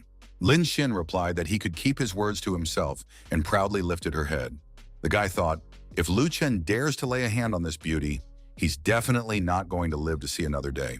Fancy logged onto the network, called Broken Spear, and told him she wanted to know who he was fooling around with. She'd personally stick a knife right where it counts. Luchin turned to Rosa. He was sick of her, and she needed to stop pretending. They'd already received their reward in loot. Now he demanded that she admit what she was really after. Rose kept playing dumb, as if she didn't understand what he was talking about. She looked innocent, claiming she was just looking out for the young man, and for some reason he was yelling at her. Luchin said that Rosa was a top-tier archer who had taken down several powerful bosses, yet now she was running away from 2 puny monsters with barely any health left. On top of that, she immediately rushed to cuddle up to a faceless skeleton, all because she was the best archer in the Mad Dragons Guild. Rosa started wailing about how ashamed she was of herself. She just wanted to invite the guy to join their guild, but he saw right through her, and now she felt terribly embarrassed. Luchin didn't want to listen to this and demanded that she stop immediately. Rose said that apparently their guild had access to rare quests unavailable to ordinary players. With his level of power in the Mad Dragons, Luchin would be able to choose whatever he wanted. But Luchin didn't want anything to do with them. He told her to stay away from him. He wouldn't join either Rosa or the guild. In the end, Broken Spear declared, either Rosa leaves or he'll kill her. She called him stubborn and heartless, turned around and walked away. Luchin was glad to be rid of this clingy beauty and decided to check if he could summon the slain boss. He checked and succeeded. Now the player was the owner of a new undead creature. The dead ghost general replaced the previous undead, a giant python. It bowed before its master. With his current strength, Luchin could only keep 1 undead servant, which wasn't bad at all. When a new undead was summoned, the weaker ones disappeared automatically. This would change over time. Luchin intended to become the king of the undead, Asura, and then the entire army of the undead would lie at his feet. The undead army would be the most powerful, comprising every possible boss, and they would serve their master, Luchin. But suddenly everything vanished. Shursan stood there with his helmet in his hands, looking at his friend, who wasn't eating or sleeping, but only leveling up. Luchin agreed that he had been wrong. Indeed, the race for the Order of the Hero had stressed him out terribly. He needed to rest. But the battle affected the entire region, which was why the young man was so absorbed. He wanted to be number 1. Dushusan explained that in other regions, several guild members were searching for the Order of the Hero, but it hadn't appeared anywhere yet. This was incredibly frustrating because no one knew where the necessary bosses would appear. Plus, not every boss drops the order of the hero. Now all the players were in a constant rush. They had to compete not only with players from their own region for the bosses, but also with other regions for first place. Of course, you have to take risks, but luck is also important. Shi-san knew that if he left his friend unattended, he would get lost in the game again. He put his friend to bed, covered him with a blanket, and quietly slipped out into the hallway. At that moment, Gung-sung across the way was also awake and still playing. In the guest room at Drunken Moon, the young man said he had arrived early and made it in time for the performance. The Dragon Chief said that Broken Spear was ruining everything. Even Rose couldn't convince him otherwise. But Sun replied that he didn't personally know this guy, but it was already clear that such a person couldn't be stopped. He immediately said he had no interest in fighting Broken Spear and Fancy. They weren't his enemies and weren't getting in his way. But the Dragon Chief suggested joining forces to capture the First Order of the hero. This was intriguing, and the young man wanted to know exactly how the collaboration would work. Their guild, Absolute Domination, was the strongest in the region, but it didn't quite measure up to the Hall of Fame members. Therefore, Absolute Domination couldn't kill bosses quickly or in large numbers. 4 bosses appeared in the region. Even if the guild took down 2, there was no guarantee they would get the Order of the Hero. If they joined forces, they could take down all the bosses and would surely get the Order. And if all the bosses were under their control, the chance of getting the Order of the Hero would increase with each attempt. To do this, they need to join forces and destroy the enemies together. The young man clarified who would receive the order in the event of a successful outcome. It was decided to determine this on the spot. The guild that made the greater contribution would take the order. The agreement was sealed. In the square of the city of Flolte, the players arrived with large sacks. Luchin and Orion brought stones, equipment, and 500 portions of 5th-level ingredients. All of this was to be sold to the people from Dream of the Ancient Blade at half the market price. The young man didn't understand why they should do this. After all, they'd make no profit. Luchin explained that the Dream of the Ancient Blade Guild had too few members. They couldn't handle the workload, so the leftovers would be more than enough. But it turned out that this was old news. Eva had used the Cursed Compass, united many small guilds, and created the Ancient Sword Alliance, which already numbered over 200 people. Luchin was very surprised, and the skeleton nearly dropped him. Shisin said that he saw them fighting a level 60 boss online this morning, so they really need the ingredients. Since this morning, the news of the return of the Ancient Blade's Dream had been at the top of the forum for a full half hour. Indeed, everyone in the market square was doing nothing but reading the news about the guild. Shisen quickly found the information, and Luchin wanted to see it all with his own eyes. This time, the news reported that Mad Dragon and Absolute Domination had reaped the fruits of victory and defeated the final boss. Luchin flew into a rage when he saw the bodies of his close friends lying there, destroyed by the Mad Dragons. He immediately set out to go and destroy them all to hell and back, but his friends held him back, trying to reason with him.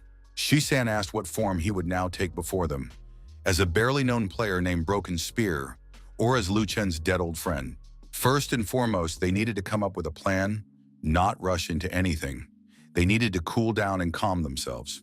A few other players were discussing the dreams of the Ancient Blade, which had been nothing but a buzz and were now destroyed, so they were unlikely to rise again. Luchin boiled over upon hearing such words from outsiders. He grabbed the guys by their clothes and began shaking them. The men tried to calm him down, explaining that they were just discussing the news and hadn't bothered anyone. His friends could barely pull Luchin away from the unfortunate passers-by. He needed to focus his energy on fixing the situation, not on anger and hatred toward the whole world. At that moment, Absolute Domination began a live broadcast of the final boss battle.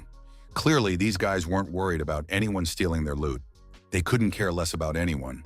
They were certain no one would dare to show up. Orin put his hand on his friend's shoulder and said he would go with him. Shisan wasn't about to leave his comrade alone either, and now the three brothers were ready to fight.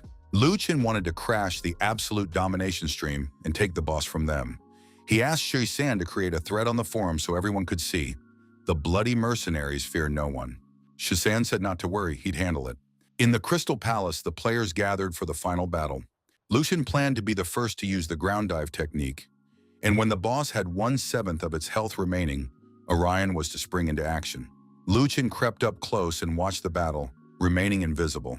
The main warrior of Absolute Domination was right in front of him. It was he who had stolen the boss from Dream of the Ancient Blade. The boss was trapped in the chains of the Demon Seal. Now he wouldn't be going anywhere. The players just had to finish him off. They dealt damage to the boss, expecting nothing from the side. But suddenly a voice rang out from behind, proclaiming that all the warriors of absolute domination were about to die. Luchin appeared as if out of nowhere and raised his sword above the warriors' heads. He struck down his opponents, slicing them left and right, feeling neither strain nor fear. The men could do nothing to stop him. Soon their heads were scattered in all directions. It became clear to the players that they were facing none other than a madman. They realized that the bloody mercenaries wanted to take their boss away. It was strange. Broken Spear is an undead, yet now he was acting like a hero. The man said he greatly respected Broken Spear for his courage, since he had come alone to restore justice. However, that didn't mean his actions were right. Now they would fight. Luchin understood that these people robbed others themselves, but didn't like it when others robbed them. Luchin killed the players and they didn't understand who had sent him or why he was acting this way. But he said he punished scoundrels for his own amusement. Luchin summoned his undead and the massive ghost general joined the battle. The players were in shock. The summoned creature was a level higher than all the other players. Luchin noticed that the guy had gotten distracted and was staring at the undead, forgetting about his own defense. This could only end badly, and that's exactly what happened. Luchin cut everyone down, saying that some things shouldn't be taken to extremes. You only have yourself to blame for going the wrong way. Minhwa and Eva were absolutely thrilled watching the battle. The girls were grateful that someone had avenged them. Fancy also saw the broadcast and immediately volunteered to help her comrade. Many other players were glad that a brave soul had stepped up to teach absolute domination a lesson. People watched the battle from all corners of the world, but everyone was rooting for Lu Chen, who was finally putting those despicable players in their place. Soon, another top player from absolute domination was beheaded. Now they had to defeat the last powerful opponent from absolute domination.